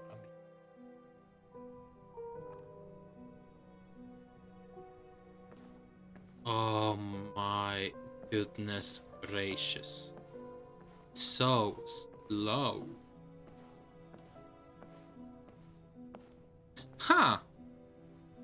Her tail looks like Oceanid. Like, not tail, like the thingy on her back. Farina. Huh? Who's that? Who's calling me? Where? Be not nervous. Be not afraid. I am before you. Wait a moment. You're mirror me? How can this be? Mirror you, huh? Mirror me. The prophecy. What prophecy? Wait. The people will all be dissolved. Oh. What's going on? I can't seem to remember anything clearly. The only thing I know for sure is this prophecy. Will it really come to pass? Yes, it will. And that is why I've come to you. Does that... But doesn't that mean everyone will die? I'm a Fontaine... Oh, don't worry. Magical meetings exist in this world precisely to give people a chance to turn things around. It is the reason why you met me today. I will tell you how to save everyone, but you may have to suffer somewhat. Oh, so there's still hope after all.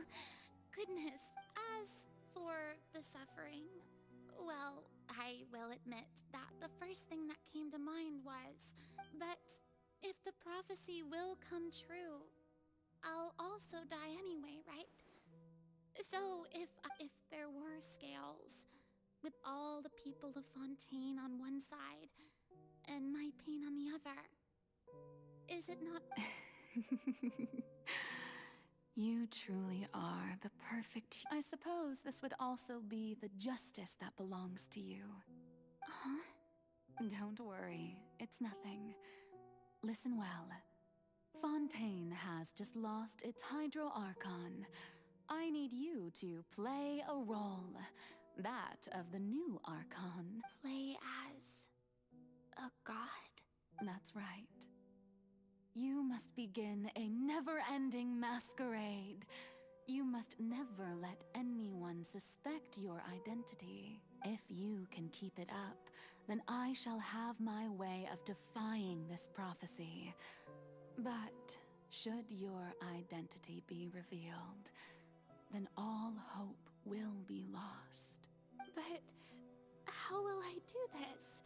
A human assuming the... Don't worry. What you must do is not to turn yourself into a real god. You simply need to play the role of a god as humans imagine them to be. Being a human yourself, I'm sure you already know what such an entity would be like. Remember, your true challenge will not be pursuing divinity, but contending against humanity. I'm still not sure. So, how long am I... To accomplish this mission, you will have to stay on the stage for many, many years. But I promise you, all will Trial, huh?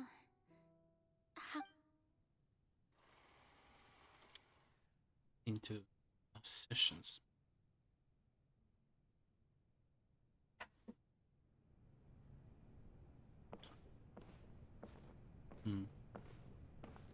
Huh. I'm surprised that I didn't notice it earlier.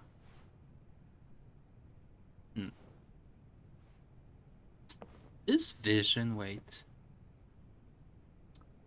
It looks like one, but it's not.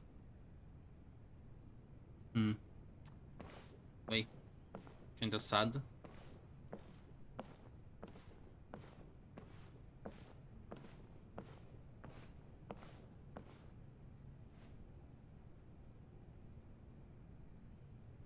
I'm starting to understand. The Maison Cardinalise has announced my accession, but this is my first time facing the people. What should I say to most appear like a god? I'm sure you've all heard about... In truth, I know little about becoming a nation's new god, but it will be as the god Focalure, the god of justice. I shall do all... Once again, this... I thought I might stammer, but That's the new Hydro Archon. Is this some kind of joke by the Maison?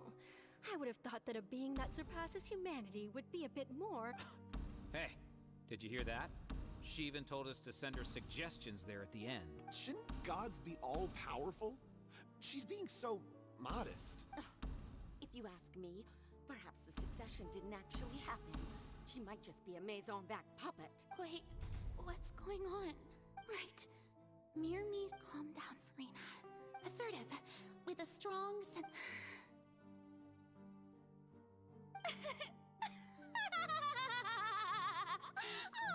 Oh, very good, my people. Only ones such as you are deserving of my rule. Now, I was wondering, if some weak puppet were to one day come onto the stage and claim ownership of this opera house, would the children of Fontaine follow them? Well, it seems that you would all see right through them.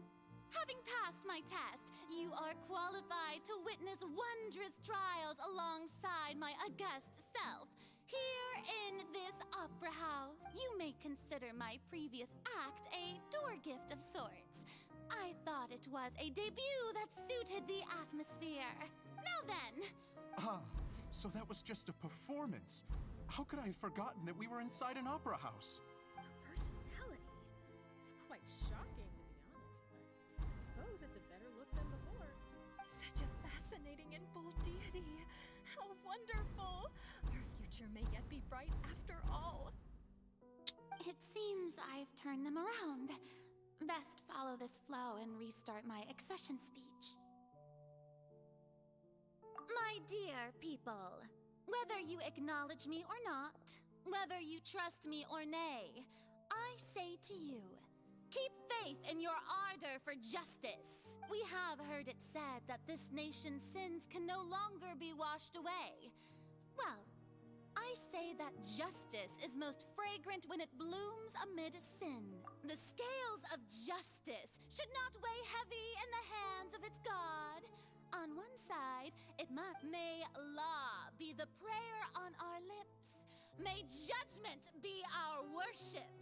Let us love. There is no trouble in this world that so long as I, the Archon Focalure, stand within the Opera Epiclese, so long as I stand before the Oratrice, I shall even judge the gods of this world!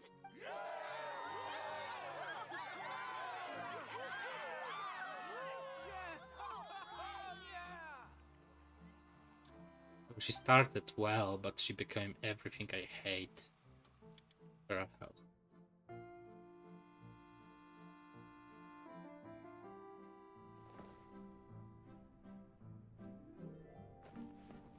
Now you can finally run. Jesus Christ.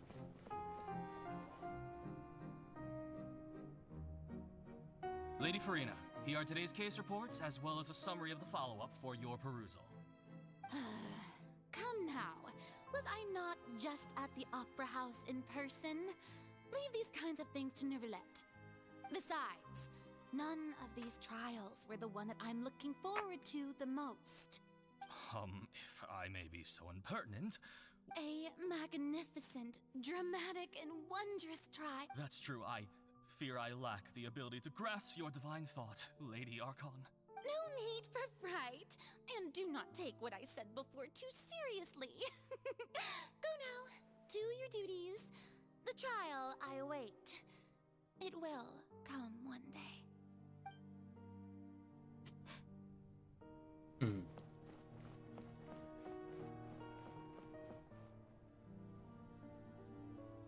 Lady Farina, I don't know what to say. Thank you for... No need to thank me. Or rather, thank your own sense of perseverance instead. Long have you stood in line to meet me, have you not? Oh, I'm afraid that's just an inevitable consequence of my divine charm. All right. Deoteria, is it? How you remembered me, and you knew of my family.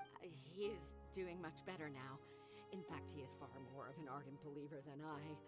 He was the one who forced me to seek an audience with you, and to bring your words back to him. Oh, good. Very good. If this should happen again in the future, please do not hesitate to come and tell me. Going down to citizens' homes every so often, while not usual practice, should serve as a fine change of pace. You're such a gentle and wise god. Thank you once again, on behalf of my son.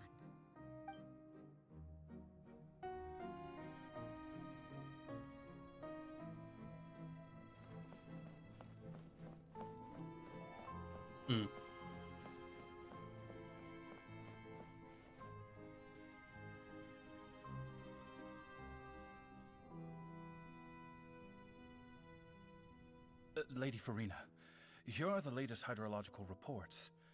As for the specific parameters you asked to take note of, I see. It's as I thought then. As your god, I did already expect this, but I wanted to see how far your human wisdom would allow you to analyze it. All manner of signs indicate that the prophecy will still come to pass. Forget it. That's not something you need to worry about right now.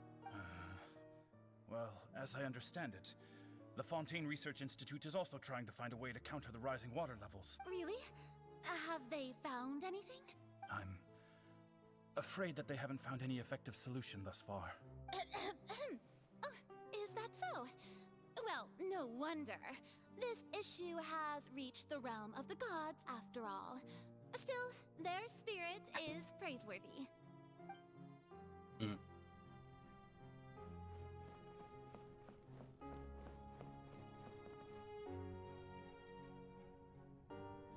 The day is finally over.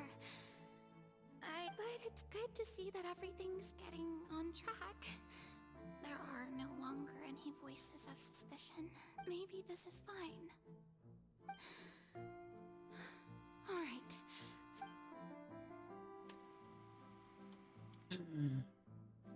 But I mean, doing this for 500 years would probably make you go crazy. Lady Farina, here are the new trial reports for the latest cases, as well as a summary of the follow-up. There'll be no need for that. I've seen them already. There's no need to go back over scenes I've witnessed in person before. Lady Farina, I've waited so long for this. Indeed, my dear, loyal citizen. This joyous moment is an honor for us both. Lady Farina, we're detecting significant hydrological anomalies near Poisson. Understood. Keep monitoring. Keep me informed should anything come up at the Institute. I don't think I let anything. I just don't know when these days will end. I feel utterly exhausted. Best to rest early today, too. This was 500 years ago. But our siblings saw this. Again? Opera House.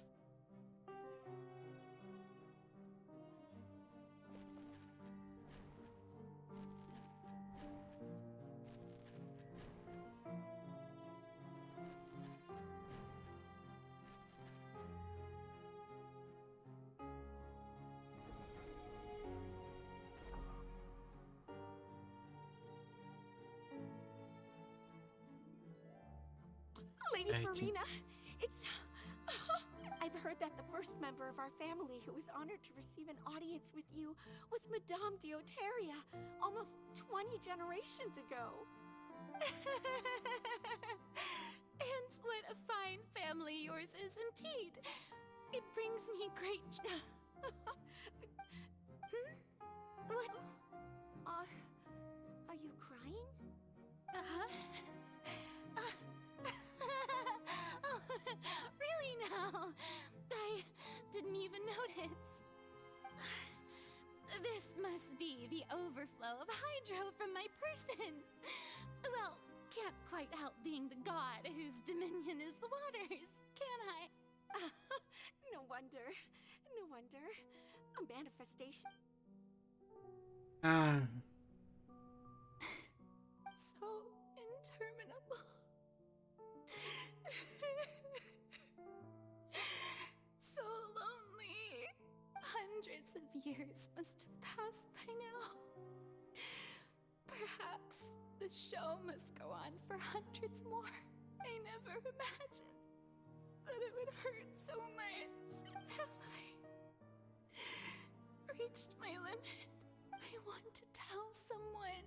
I've conducted so many investigations across the centuries. But all I can do is keep heart.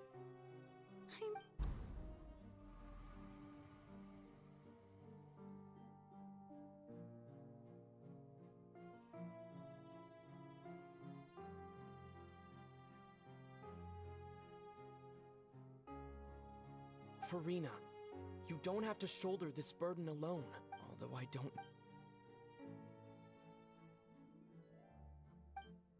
Share, that's impossible. It was fated right from the start. But even if your burden doesn't, just share it with me. A witness. Yeah, and if Teyvat is in its entirety...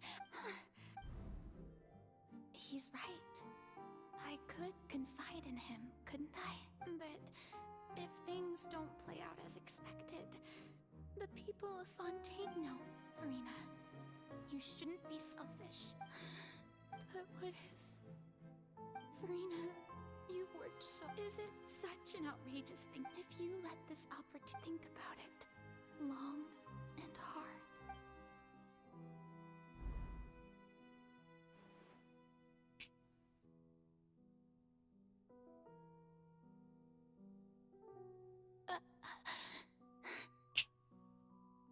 That's the moment. No, I have nothing to say. I am Farina, the Archon of Fontaine. Everything will surely get better. It All won't. you need to do, dear spectator, is to witness my performance until the curtains fall. And they fold right now. Fine.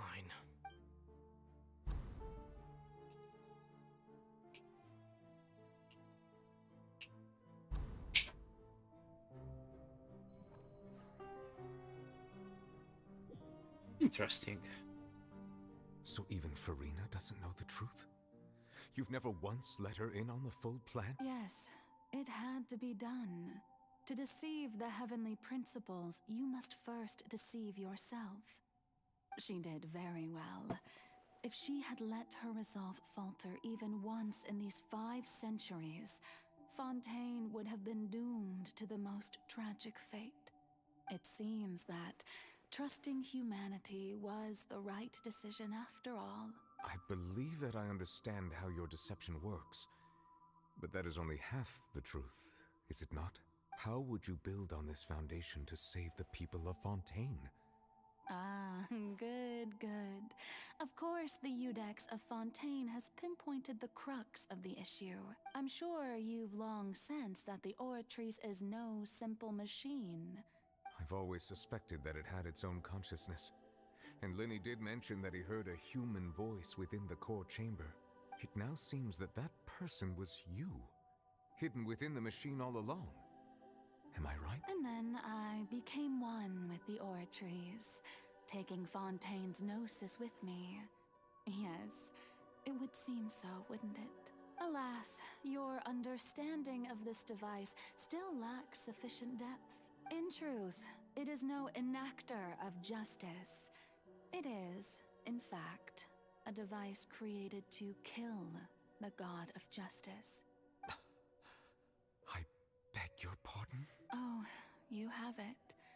And to be more precise, not only will the Oratrice take down the god of justice, it will also take down the divine throne upon which she has been placed. I mean, did you think I would be the sort to enjoy peaceful repose while Farina's... My work over these last 500 years has been to constantly accumulate indemnitium within the Oratrice. But really, some have already discovered that only a small fraction of the energy generated by the device was ever used to provide power to Fontaine. The vast majority has been, had to be, accumulated to enact this death sentence. It was all a part of your plan, then?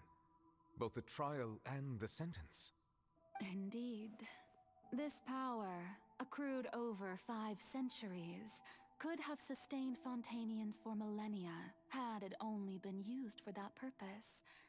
Almost all of it has now been stored within the Oratrice. But only power of this magnitude could hope to destroy the Hydro Archon's divine throne, shaking the rules established by Celestia, and breaking through the institution that is the Seven. So the Oratrice's call for death was for neither Farina nor Focalor, but for the Hydro Archon. The destruction of that divine throne. If I do not misunderstand your intent, you must be... Returning what's rightfully yours to you, of course. In other words, this was all done to return the authority of the Hydro Archon to the Hydro Dragon of this planet. But...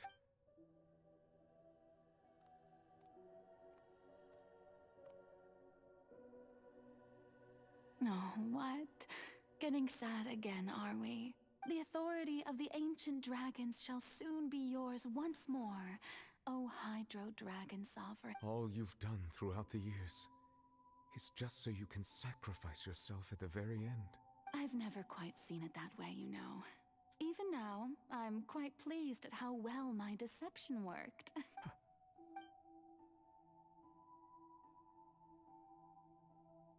And this... Hydro Dragon, don't cry. I must say, had it been within my rights, I would have loved to judge the heavenly principles themselves. Were they not guilty of essentially the same crime? Egeria stole the power of the primordial sea, and the heavenly principles stole the power you ancient dragons possessed. I, for my part, am the god of justice. And is it not just that your original powers should be returned to you? Speaking of justice, I have always believed that justice lies in the process of pursuing human existence itself. So, if the theft of the primordial sea's might was Fontaine's original sin, then, leaving matters of procedural right and wrong aside, the descent of the Fontainians as humans and their right to exist in this world would be Fontaine's original justice. In other words, existence was Egeria's justice, and to me, justice is the continuation of that existence, defying the prophecy and ensuring that Fontaine's people shall live on. That should be the justice enthroned over all others. At this point, we, whether it be myself or all other Fontainians, have shouldered the burden of this sin for far too long. Iudex Nervillet, the highest judge in our land, when you regain your full power as an elemental sovereign, what verdict shall you pass upon us? So when I was invited to the court of Fontaine to serve as Iudex, I see now that that was your idea too. At last. I now understand the true purpose behind this position. In the beginning, I was uninterested in human existence. But these 5 centuries of living alongside them have gradually brought about mutual understanding between us. And I have even attempted to feel as they feel. You are a devious one, Focalure. Things being as they are, surely you know that I could never declare them to be guilty.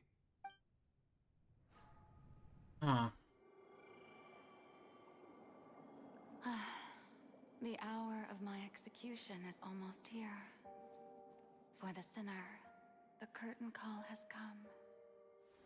I know I may not sound it, but faced with death, I find myself a little afraid. Perhaps this is one thing both gods and humans have in common.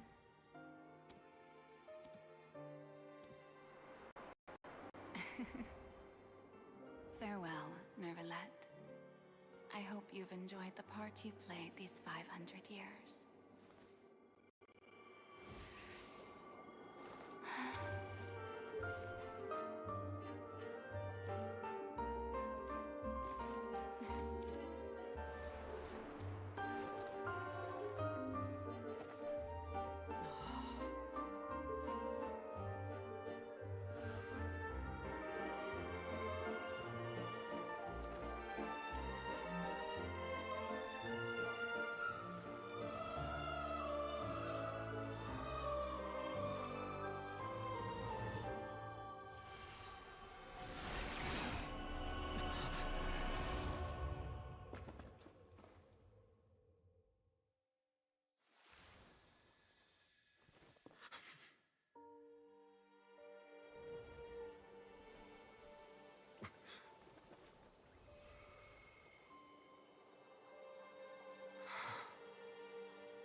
Iudex Nervalette, hereby declare,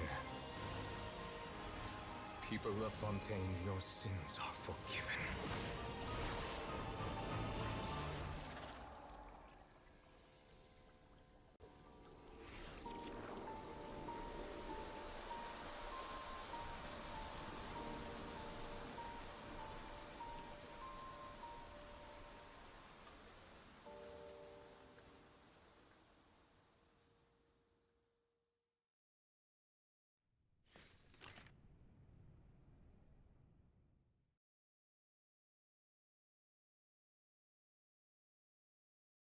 Well, me not talking was a sign of respect.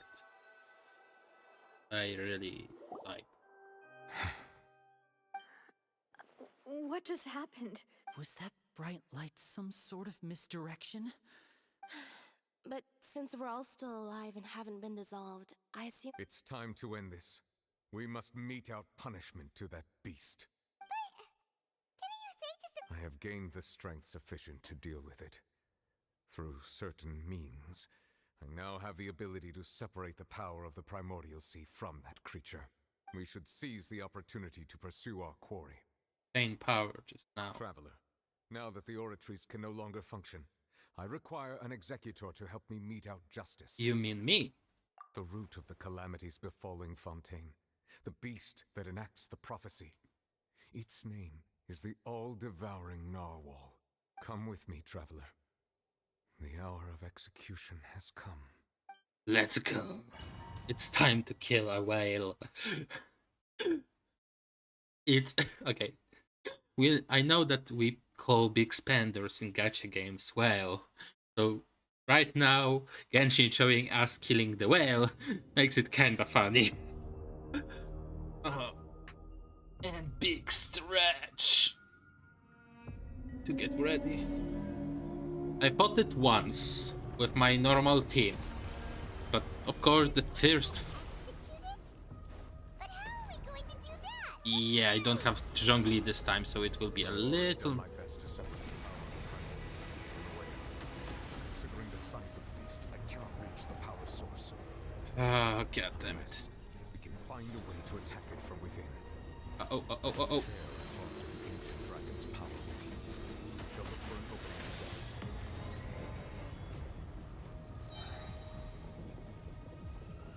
Whew.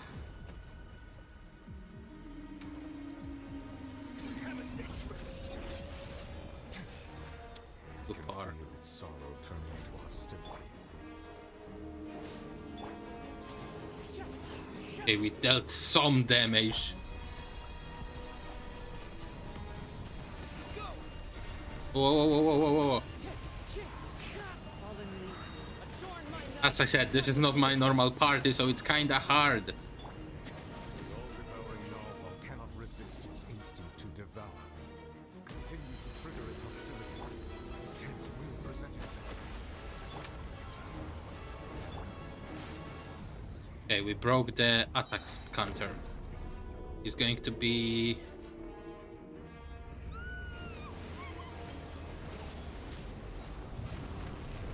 Oh, I remember now, okay. We are in the other dimension, basically.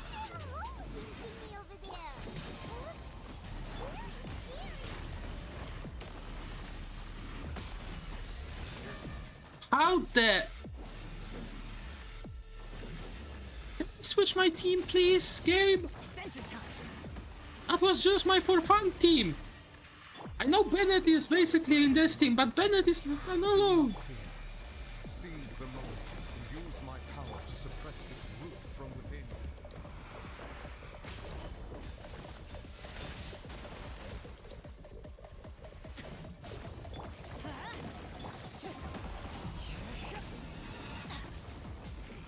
Don't know how the fuck I'm supposed to do it. Well.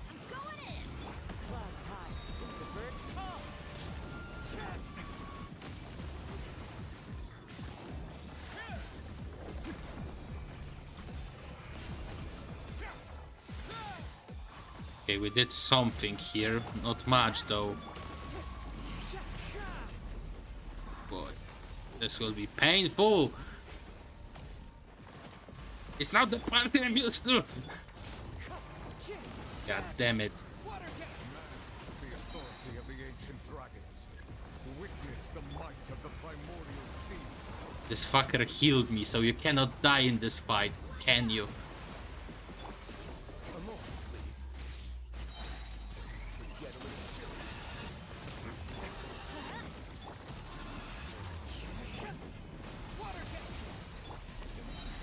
As one with wind and cloud. Teamwork is dreamwork. Let's begin. Not bad.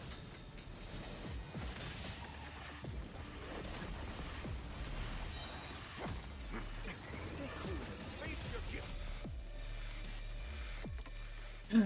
Okay. We get out from his stomach, but now it's the real part. Oh, hello there. Time for separation, I believe, right?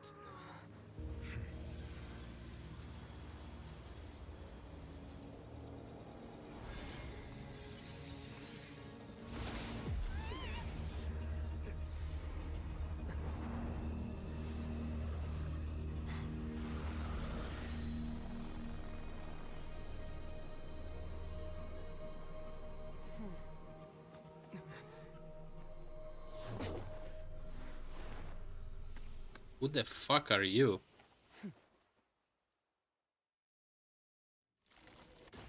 Do I have to fight her? Thanks for helping with the cleanup. It should have been my job, but... oh well. It was just supposed to be a short private training session for me. I didn't think that my disciple and my master's pet would start brawling in the meantime. Well, actually, I had a feeling that it would happen at some point, but they bumped into one another earlier than I thought. What a blunder. I suppose I'll have to swing my sword 3 million times as penance. Your master's pet. That power. Who are you exactly? Paimon has an idea. From what she said earlier, she must be Child's master. Skirk, right? It's just that he gave us the impression that she was the less talkative person. I simply did not have anything to say to the weak. But you, on the other hand, managed to defeat the all-devouring narwhal without using power from beyond this world. So you may speak to me as equals. What sort of a person would take all-devouring narwhals as a pet? I have to agree. It's a strange use of a planet's primordial waters just to raise an all-devouring narwhal. That kind of power is wasted on it. It's not cooperative. It eats too much. And I have more important things to do with my time than pet sitting. The only thing that creature has going for it is its looks. All in all, it fails as a pet. Miss Skirk? I think you might have missed the point. The point Well, being that this pet almost destroyed an entire nation. So what sort of person is your master?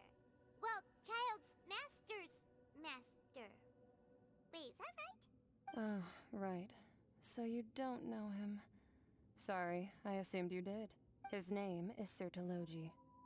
Ooh. I am unfamiliar with that name. Huh. So Master isn't sufficiently famous. How should I describe him then? Have you heard of the name The Fowl? The Fowl? Still nothing?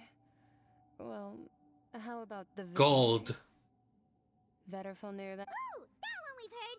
Rhine part of the Hexen Circle. She's Albedo's mom, right? Oh, so you do know that name. To be honest, I also heard all of those names and titles from my master. I don't actually know them either.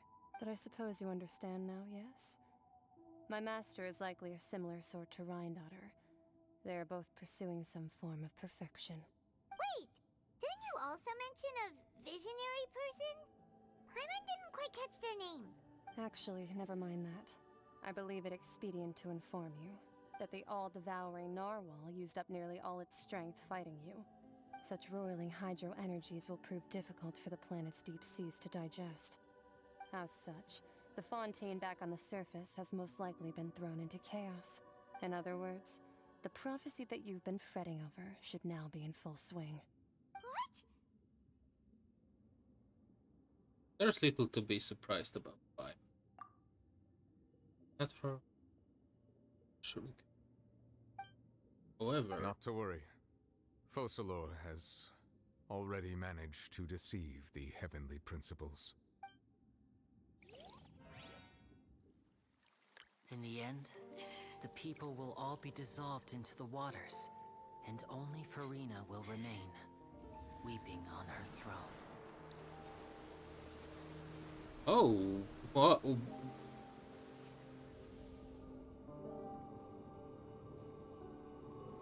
Only then will the sins of the people of Fontaine be washed away.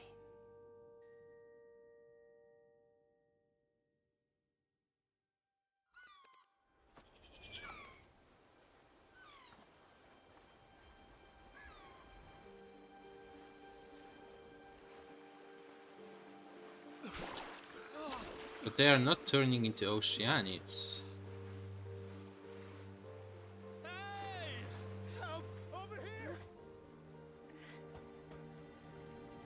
So it's normal water then, not primordial sea. Unless they become free out of the sin, which makes them human.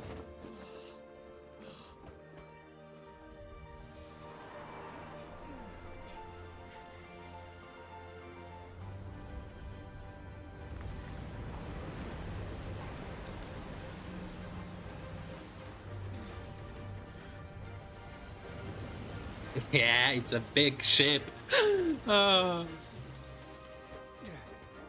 Risley. Initiate emergency rescue.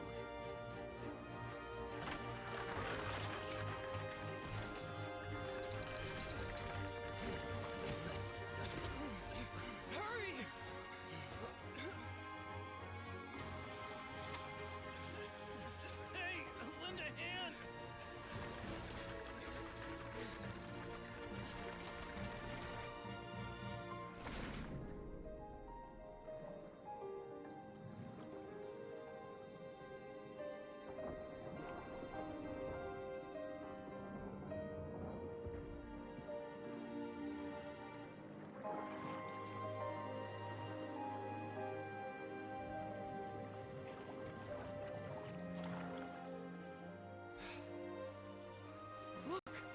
water's receding!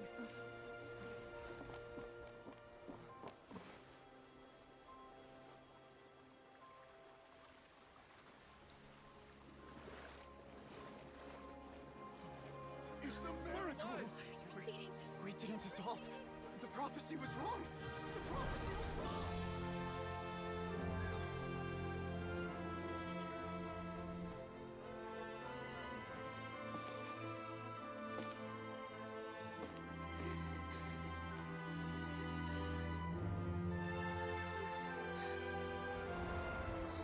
Are you alright?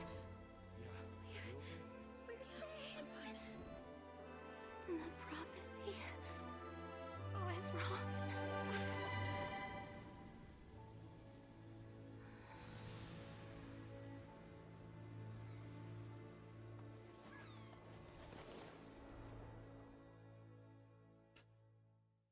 I once considered keeping.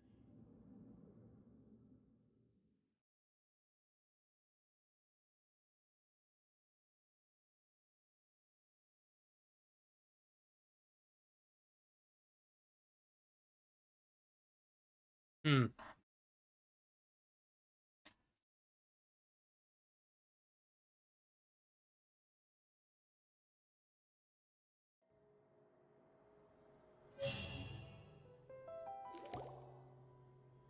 The soil renewed. The Spina Rasula talks post-disaster rebuilding. I recently visited Poisson to meet with Miss Navia, spokesperson of the Spina Rasula, and we spoke about Poisson's present and future. Old soil can still give birth to new bloom, Miss Navia stated. Hope is like seeing a small cookie when you're starving late at night. You just need a little of it. Skyship Winglet, booner brain of the Fontaine Research Institute. The various disputes that have arisen on account of Mr. Edwin have suddenly become a shield over the Institute, with Jurier turning out to be a once overlooked hidden gem. People always call the first researcher mad, but few know what to call the second. And should that latter person achieve a miracle, they would find it all the harder to find a word with which to classify him and his team. Wow! Paimon barely recognizes the people in the reports. Are those really Jurier and Navia? They sound like real big shots.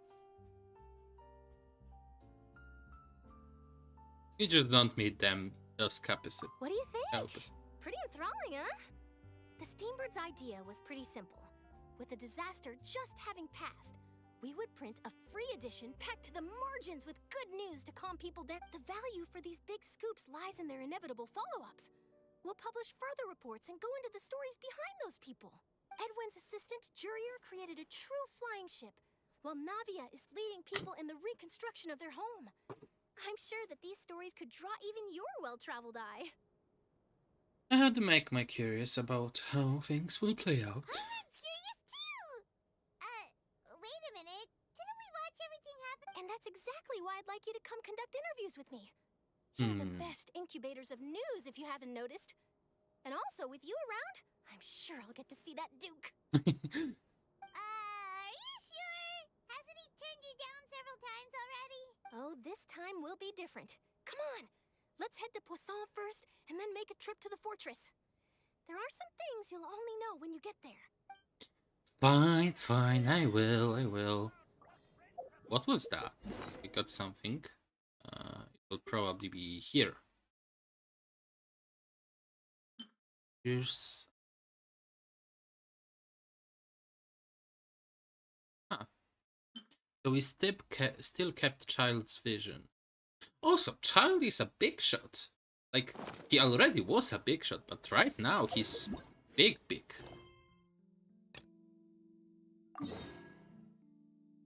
Okay, Passant first.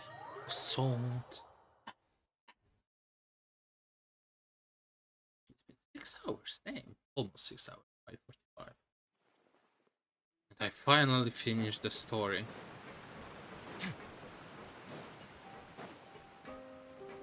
But the fight with the whale was kinda overkill for me. Hello there! Oh, it's Fatui.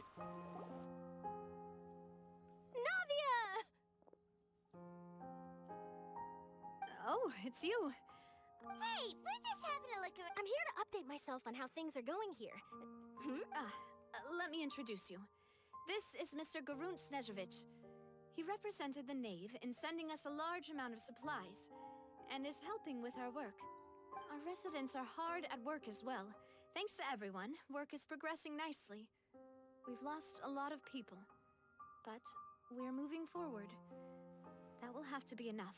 Hello, Miss Charlotte. I'm a big fan of yours. I especially like that article you wrote last year about Fontaine's stray cats. But if you don't mind, could you not emphasize our role too much in your report? It's not charity we're doing here. We just happen to share the same interests as the Spina. I get where you're coming from. I'll keep it as simple as possible. Or would you be willing to feature as friendly neighbors? That would be fine. Thanks. Oh, you're back too. How are things? We finished laying down the construction materials. It'll be another hour before the workers are able to go over there. Huh? You're here too, Clarand? Well, her reputation's greatly risen after that whole duel business with Miss Farina. So she's here in Poisson to wait out the heat. All right. She really came here to help me out. There's too much to consider in the reconstruction of Poisson. The Spina has need of more decision makers. And, well, I do already happen to be connected to Mr. Callis. Oh, wait just a moment. Do you mind me asking a few questions? You know, about how you felt before the duel, about what it was like facing down a god. There's lots of exciting material there. Forget it. I'm sure you can find a better theme than that, Miss Charlotte. I see you're the same as always. Couldn't you do me a favor, for Navia's sake? Well, if we're talking about doing things for my sake, you might as well just take a few more photos of me. Or of the Traveler. It's better than wasting time persuading Chlorand at any rate. Fair. Of course I will. I'm not gonna let him off that easy. All right, then everyone who wants to be in the photo, gather up. And smile. I like this one. Very nice. How did it go? Was it a good shot? Did Paimon look cute in it? Not bad. Your addition really helped the composition of the picture. All right, hang on a moment. Let me snap a few more shots.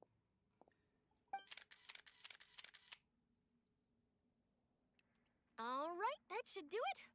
I'll be back here later anyway, so let's call it a day.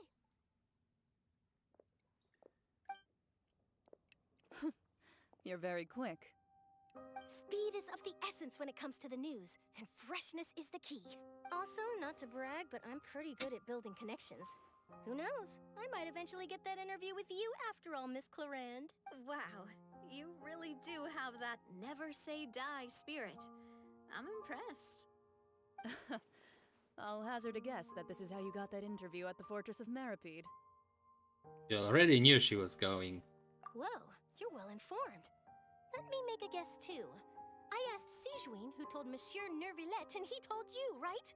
That's a very In truth, all Monsieur Neuvillette asked me was, when did the fortress become so friendly towards the media? I told him that it was best not to speak too soon. There's no guarantee that Wriothesley will make a personal appearance. You're right. I've got to treasure every moment I have with them. In which case, I'll be making a move first. Stay safe now. And tell me if you hear anything interesting. I'll treat you to afternoon tea in exchange. Well, time for a fortress. And we are going to Duke, so I prefer the top layer. Huh. I'm waiting till we learn. Yeah, so I gave up the Gnosis because something. But since Neuvillette has the... We once thought the Fortress of Meripede would be super scary, but looking back, you've got a set schedule, guaranteed food and board, and you can even buy all kinds of stuff with credit coupons. It's really no surprise that Oh, you mean Wriothesley? He's definitely... Well, he does look kind of intimidating. He's actually pretty easy to talk to once you've had a conversation or two with him. Paimon wonders how he's like with the people here. Do they also get the same guy we do, or is he a lot harsher with the bad guys? He probably has a good number of tricks. Yeah, he must be doing something right to maintain order here, while not making everything feel super oppressive. Excuse me, did I hear someone there? Could you please do me a favor? Huh? Me too. Excuse me, is someone passing? Nope, Paimon wasn't dreaming. There's someone over there for sure. But Paimon... Oh, did you hear my call? Thank you so much. I'm over... why are you hiding in here anyway? If we hadn't happened to pass by, you... It's a bit complicated. Can we not talk about that for now? Whoa, that's terrible. Did someone... No, it was nothing quite that serious. Just your pet? Huh. Wait, Paimon gets it! Something must have happened to your hair! Paimon, we don't have to ask. Sorry. So that's what happened. Paimon gets it now. You just need your hat, right? We'll get it... I think you may have misunderstood me, but... never mind. It's a soft and brown hat with a bit of a brim. I think I probably lost it near the entrance elevator. It was getting a bit hot, so I took it up. It's really... Don't worry!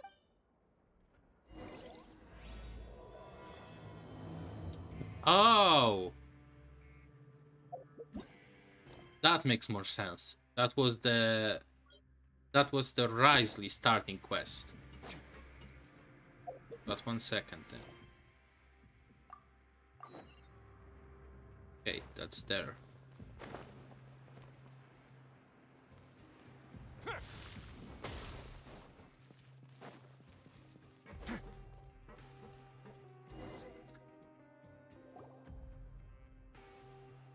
Now it makes sense. Okay. Wow, guess we're here again, huh? There's a real nostalgic feeling to this place. Looks like you've been missing us. Duke! Did you come all the way to the entrance to greet us? Of course. I'm here to welcome you and our dear Miss Charlotte, whom our good head nurse recommended to me. It's an honor to finally meet the much-rumored Duke. Thank you for consenting to my visit to the fortress, sir. No need to thank me. But that said, I shouldn't be the focus of your interview. I trust you recall our agreement? Of course, of course. All right then, this way.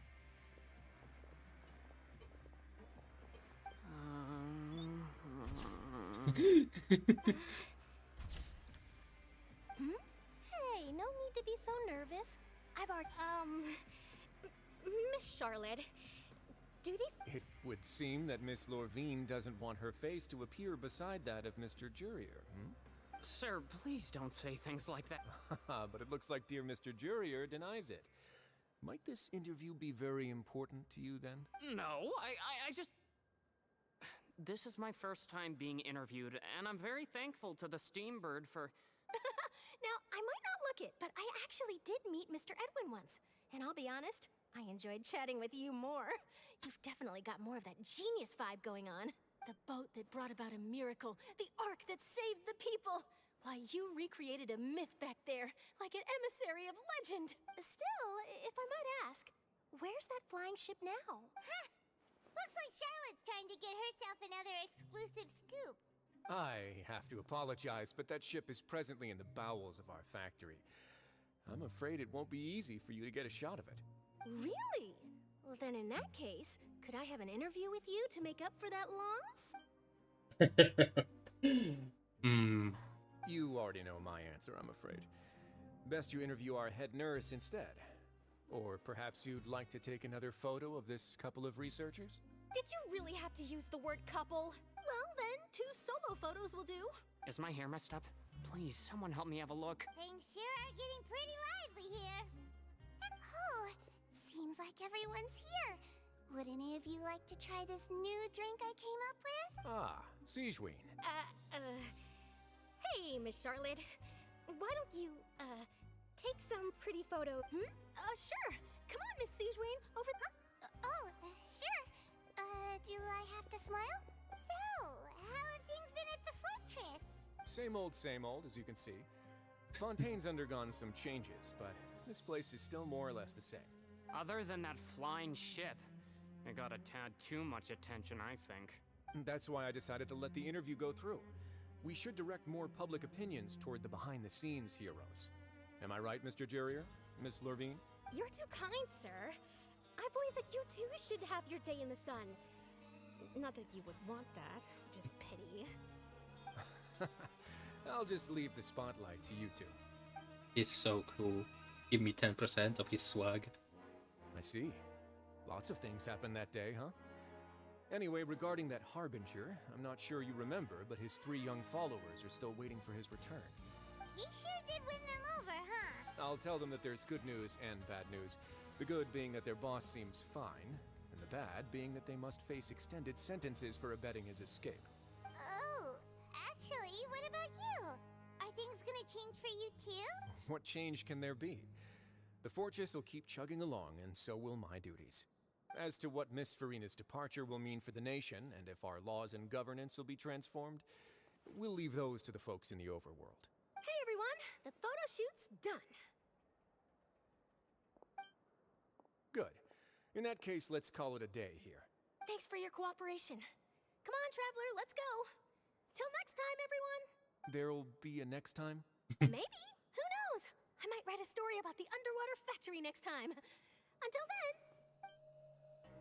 All right. Last stop, the docks. Fine, fine. Where everything started.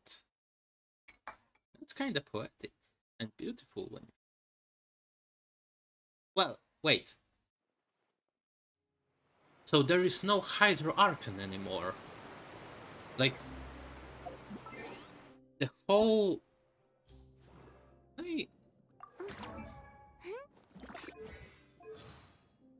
Hydro. Port of Fontaine. Huh.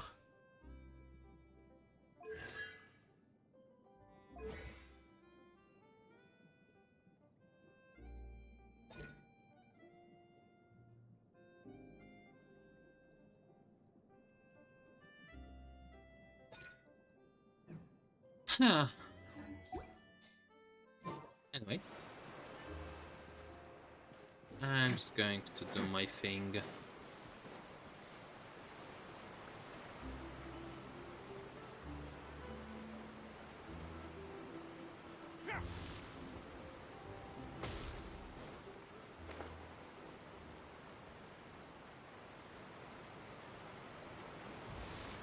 Are they leaving Fontaine? That would be interesting.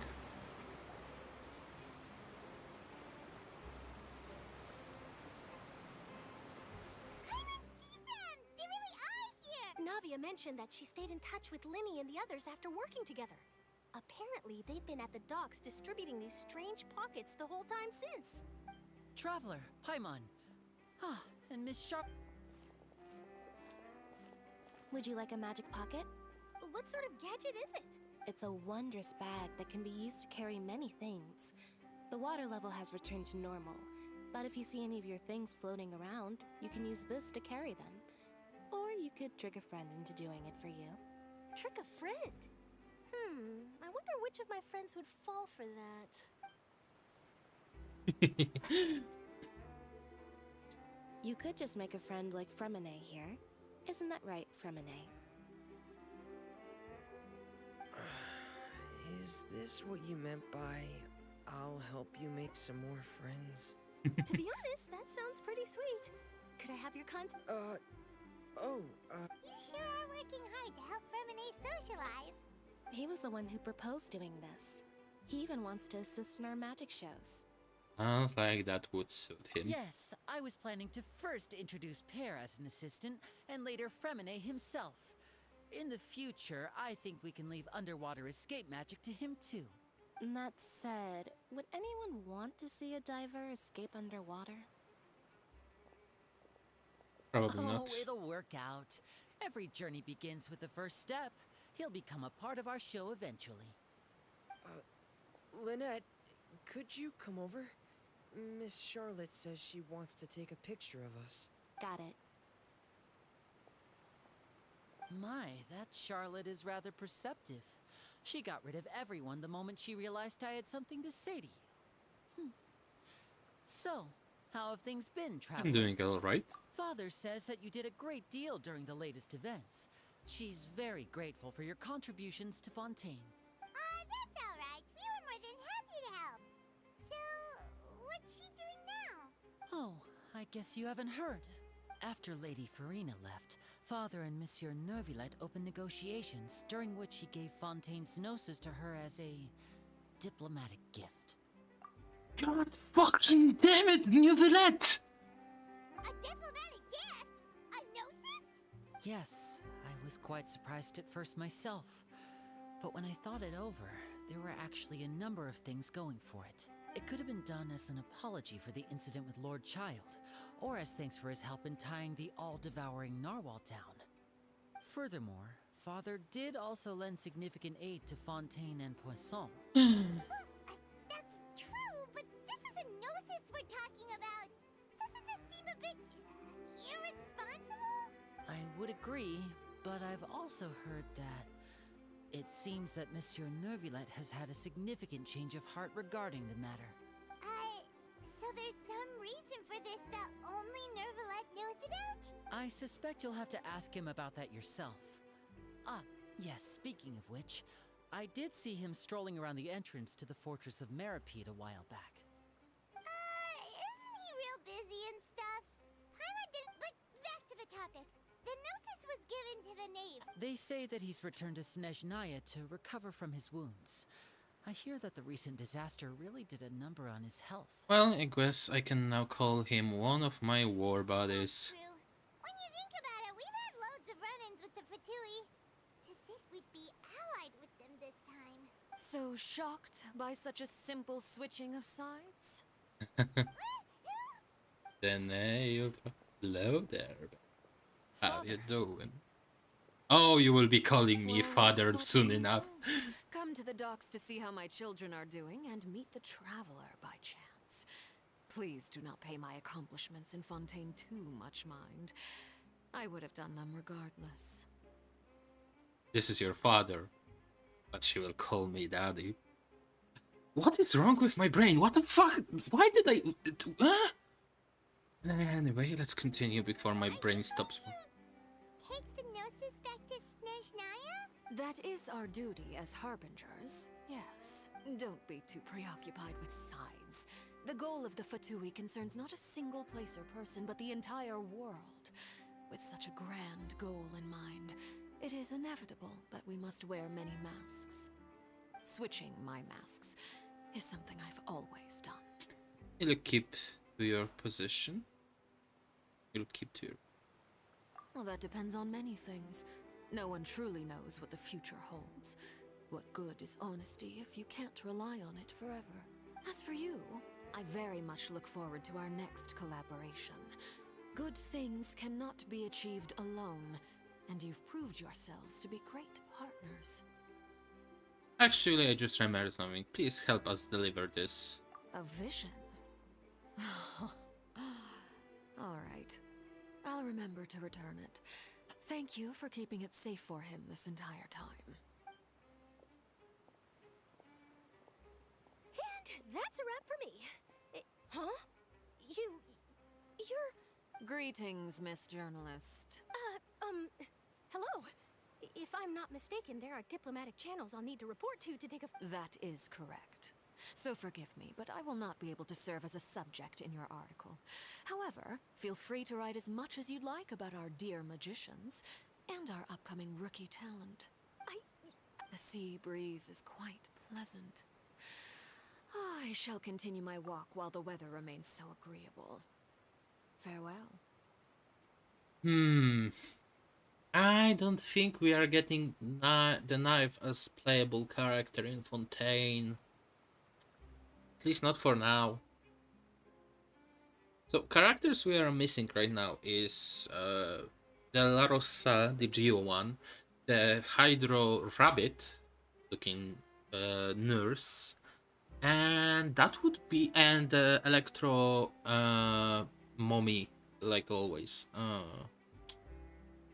So this is three new characters, and then you have the technically the knave.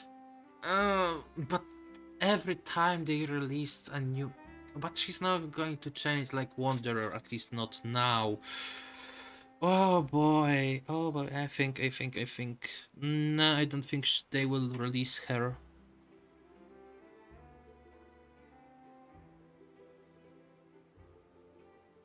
I really don't think they will release her this region. Farewell, Father. I might. Oh, she has such an intimidating presence. I didn't even dare to take a picture. Thankfully, I've already wrapped up all my pre-scheduled interviews. Thank you all. This will be more than enough for me to write about, I'm sure. But on the other hand, would this make sense? Release her in this region. 100%. Huh. I don't know how they would do it though. Don't be too nervous. Why don't you take a magic pocket before you go? Here, Traveler, Paimon, you take one too. To move things about? That's right. Funny. I was giving out magic pockets when we first met too. And what do you know? I'm doing the exact same thing right now. So many things have happened, but the pockets are still the pockets. I guess this must be life. We will all follow our own paths, and serendipity will lead you to your fated friends. All right then. We'll be handing out pockets in some other districts later, so we'll get going now. Have a good day, you two. Well, guess we sent Charlotte off. Shall we go see how Nivelette's doing? Yep, that's the idea. And I would... If I had to guess, I think this is the last visit and we are ending the quest. Maybe Furina is also an option to visit, because Furina is of course alive.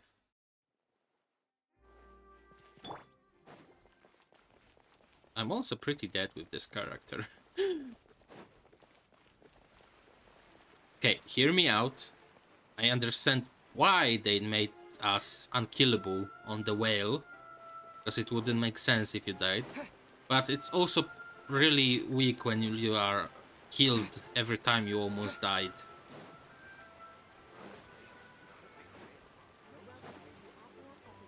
Oh, he's behind. Huh.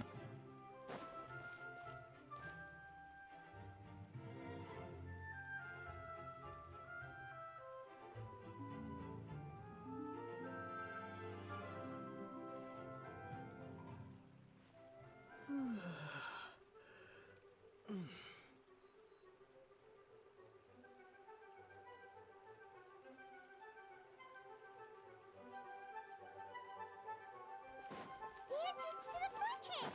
Ooh, he really is there! I almost killed myself. In game.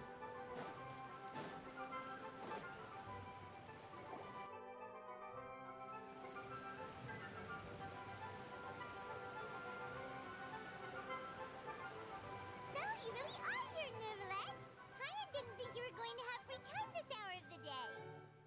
Really? Oh, I suppose you must have met Mr. Linney. He took the time to greet me earlier when he passed this way. In any case, you came at a good time. I was just considering reaching out to you to set up a meeting, so I may explain some things that I haven't had the time to before.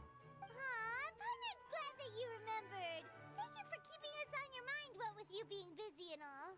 Alright, let's have it then. How was Fontaine actually saved? The whole business is still quite the mystery to us. It is strange how words can often leave a bitter taste in the mouth when it finally comes time to say them out loud.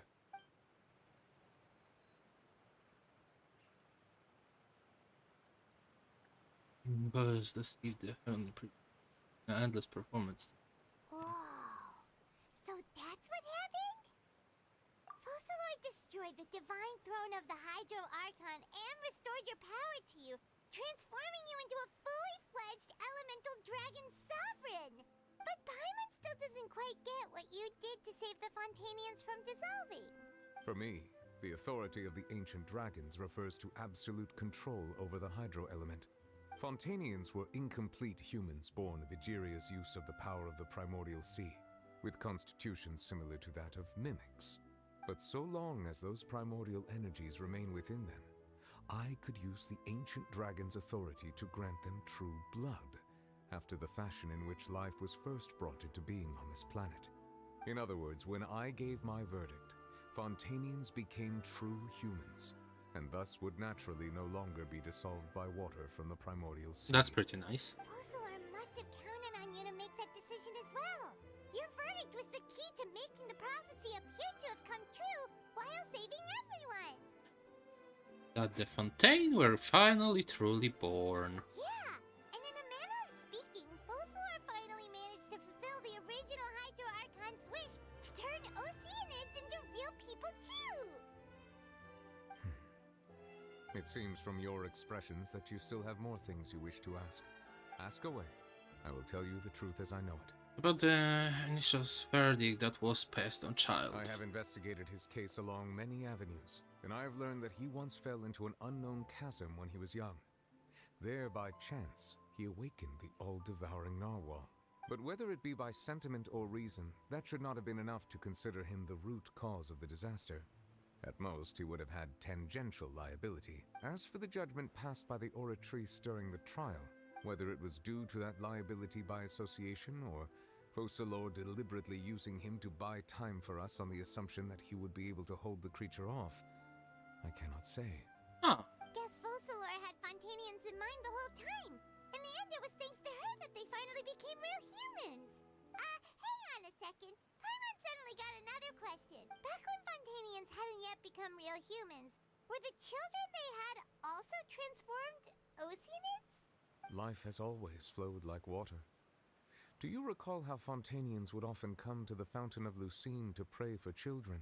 Yeah, Lynette said the fountain is where all the waters in Fontaine converge. In truth, even those couples did not know that such prayers were no mere custom, but instead a form of ritual. Those Oceanids who were blessed within the spring water would later descend as new humans in the coming months. Paimon sorta gets it now. Either way, seems like this ritual won't be of any further use, but it'll probably live on as a local custom. Makes sense. Ask away. I will tell you the truth as I know it. Fontaine future first. About that. Risley said Farina has already left. What's that all about? Ah, Lady Farina. The people are only aware that her death sentence has not been carried out. She abdicated the post of Hydro Archon and left affairs related to that title to me, before leaving the Opera House. I related Fosulor's words to her faithfully and completely. After hearing them, she seemed neither saddened nor comforted. She simply said that she was tired and needed to rest. Having said that, she then packed her things and moved out of the Opera House, not unlike how an ordinary person might. But she's still got a place to stay, right? You need not worry. I will make arrangements to ensure that she will not want for food, clothing, board, or travel. In truth, I am somewhat happy for her. The wear and tear on her spirit will, of course, take time to heal. But now that she no longer has to play the role of Fosulor the Hydro Archon, she can finally lay down her burdens and lead a normal life. What about you then? What are your plans now that you've regained your full powers as the Hydro Dragon? After Fosulor passed on, the Oratrice also ceased to function. This matter will directly affect our trials. After much careful consideration, I've decided to take over its role in our courts. From now on, I shall hear cases and pass verdicts by myself. Looks like you're still considering stuff from the perspective of the Udex, huh? As an elemental dragon, there are indeed many things that I must do. But this power and this duty, in a manner of speaking, you could say that both were granted to me. As such, before I attend to my other responsibilities, I must first and foremost continue to serve Fontaine as its highest judge. The duty of the Hydro Sovereign and the duty of the Udex shall coexist within my person. Nice. Additionally, the Hydro Archon's departure has brought about another problem, which is that the Opera House shall no longer produce indemnitium. That's true. That power was derived from the people's faith in the Hydro Archon, wasn't it? Wait, but the various mechs and machines in the city are all still okay. Where are they getting their energy from? As I am now, I have full command over New Musia, and it can serve as a complete substitute. Another reason why I cannot quite leave Fontaine immediately. Wow. This ancient dragon's authority stuff is really quite useful, huh? Ask away. I will tell you the truth as I know it.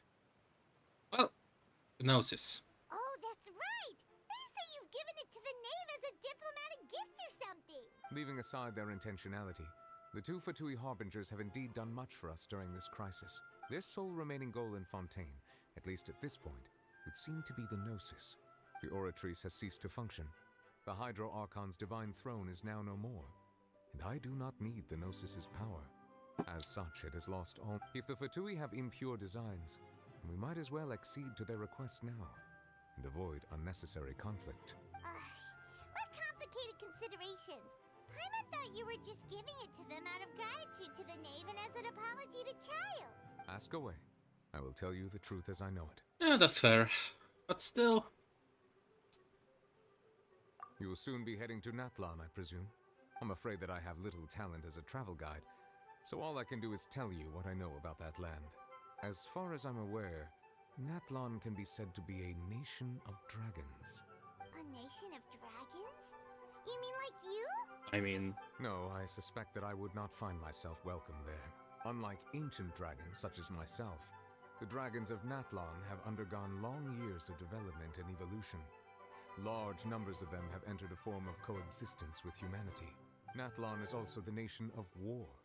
War ravages those lands like an undying flame. There is one other piece of information I got incidentally from my negotiations with the Knave that I believe may be useful to you.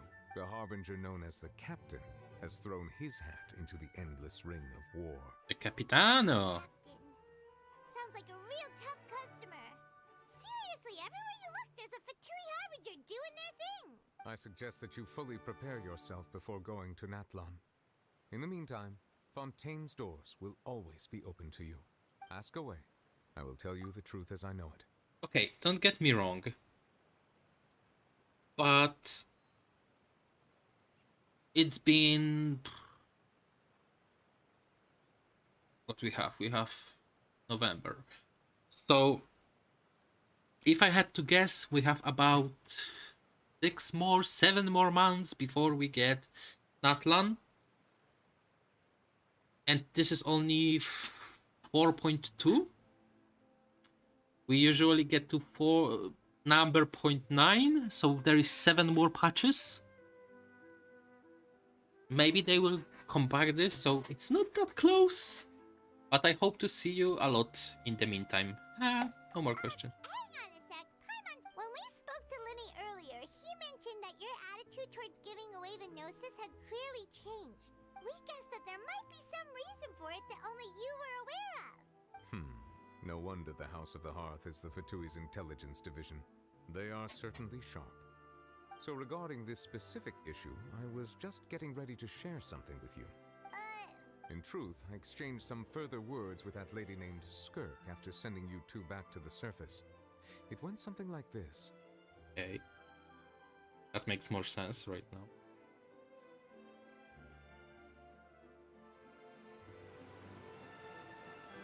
Stop with happy music in the background. Thank you.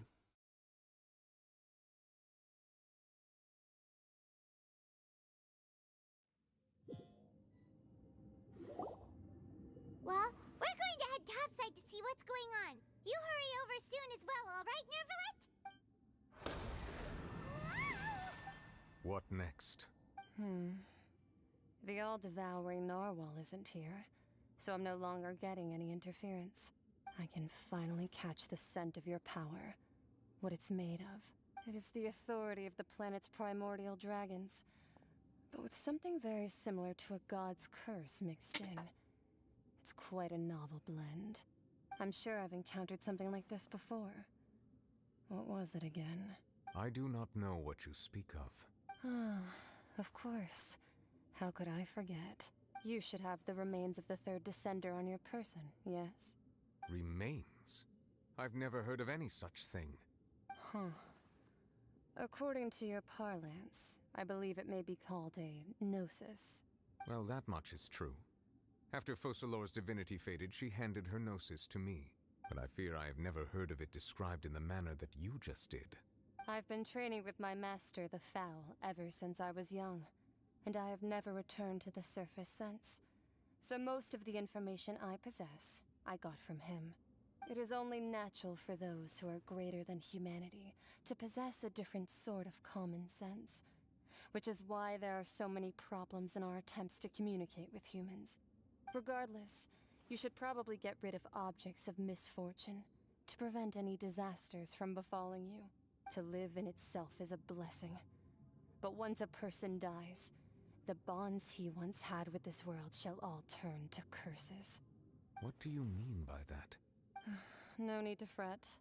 These are just my personal thoughts, and my reason for no longer wishing to return to the surface. This third descender you refer to, who are they? And when did they die? Master never mentioned them to me. Perhaps it just wasn't that important for me to know. If you're interested, though, I could ask him. I'll be sure to pass the answer on to you next time. Next time?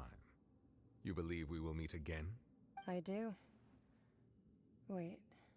I have a disciple of my own, don't I? He can be the messenger then? Child. Huh. Okay. So Gnosis are descenders? Ah. I need somebody to explain the lore to me. That's what she told me.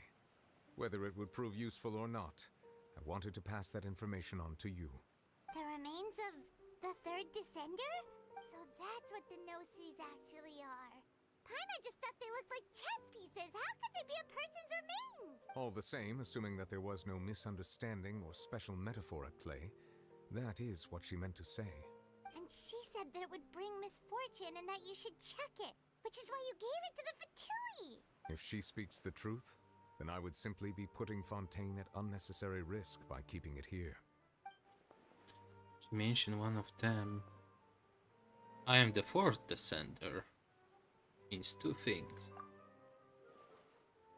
One, that not the Gnosis are related to descenders, and two, that the one who came before me has already died. I had guessed that you might already be familiar with this concept, but I did not expect you to be one of them. That means that the Gnosis, which are exceedingly element compatible and can even enhance elemental abilities, do indeed come from the third descender. I wonder, does your body also possess similar properties? Like being able to use elemental powers without a vision. That does sort of count as special compatibility, right? No, let's not think about this stuff right now. It just feels creepy. Oh, why won't... Comparing the Traveler to the dead third descender and all. Huh, why don't you need to think about this, Paimon? Maybe because you're the fucking god of this land and you want me to not know stuff like this. Yeah, or maybe not. Don't worry, I won't die so easily. That's what you say, but this topic still feels like bad luck. Once Child recovers, let's get some more answers out of him. Or go look for his master and get the answers that way. I too believe it unwise to make too many blind guesses when information is lacking. The same is true of being at court. All right. Whatever the case, it seems like the crisis here in Fontaine's over for now. Yes. All of Focalor's efforts were for this moment as well. But she sacrificed herself in the end as a god, and she suffered through all those years as a human. Was that really what she wanted? Wait, I see the watercolors. I suppose that would be the mystery of Can you a understand god's the will of the gods? I suspect not. But once in a while, I too would guess that if wishes were like the clouds in the sky, they will one day return to the earth as raindrops. Life flows like water, and rain is the final answer. The water levels may sometimes tilt one way or another, but the rain falls fairly upon all. And what, ultimately, is the difference between the rains that fall upon all of us?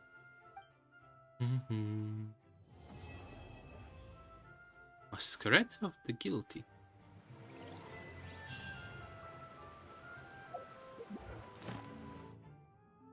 Well, I believe, yep, that's the last main story quest for this patch. We are now able to unlock the Farina quest, which I'm going to do.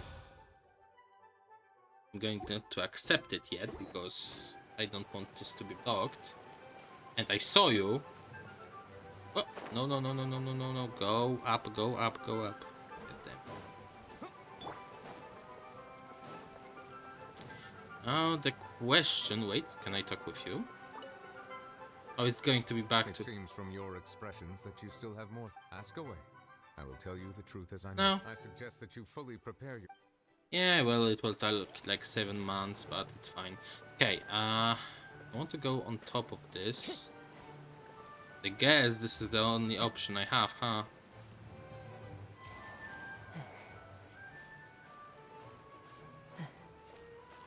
You know what? Let me go to the right.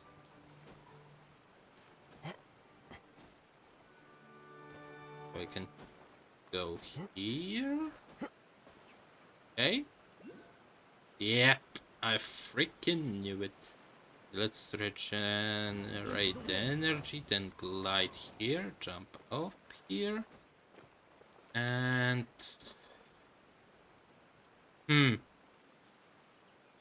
How am I supposed to... I guess Kalha is like one of really... Maybe there is different? Guess you can climb on the Opera, then just glide somewhere up here. That would make some sense.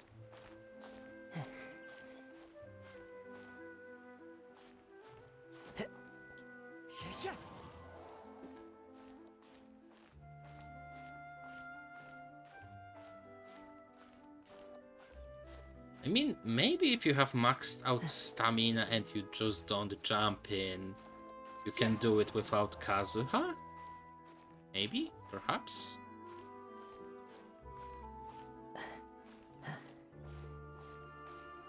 Kinda have to go to the side, I believe.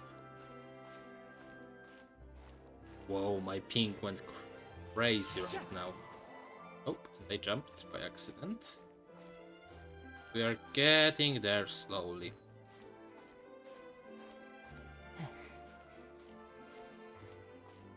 Why is my ping so high? God damn. It's really crazy right now. But we got here, so it's good.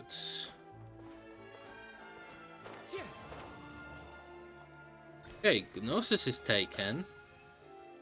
Is that chest?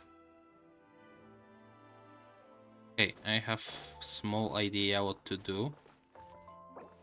It is. Also want to go up.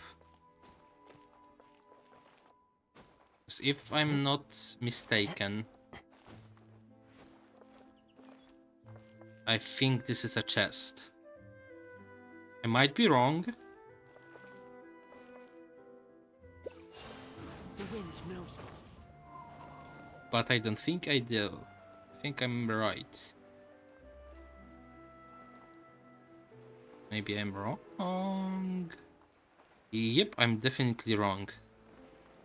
It looked like chest, but I'm... Oh, never mind. I see chest from here. Do we have any more?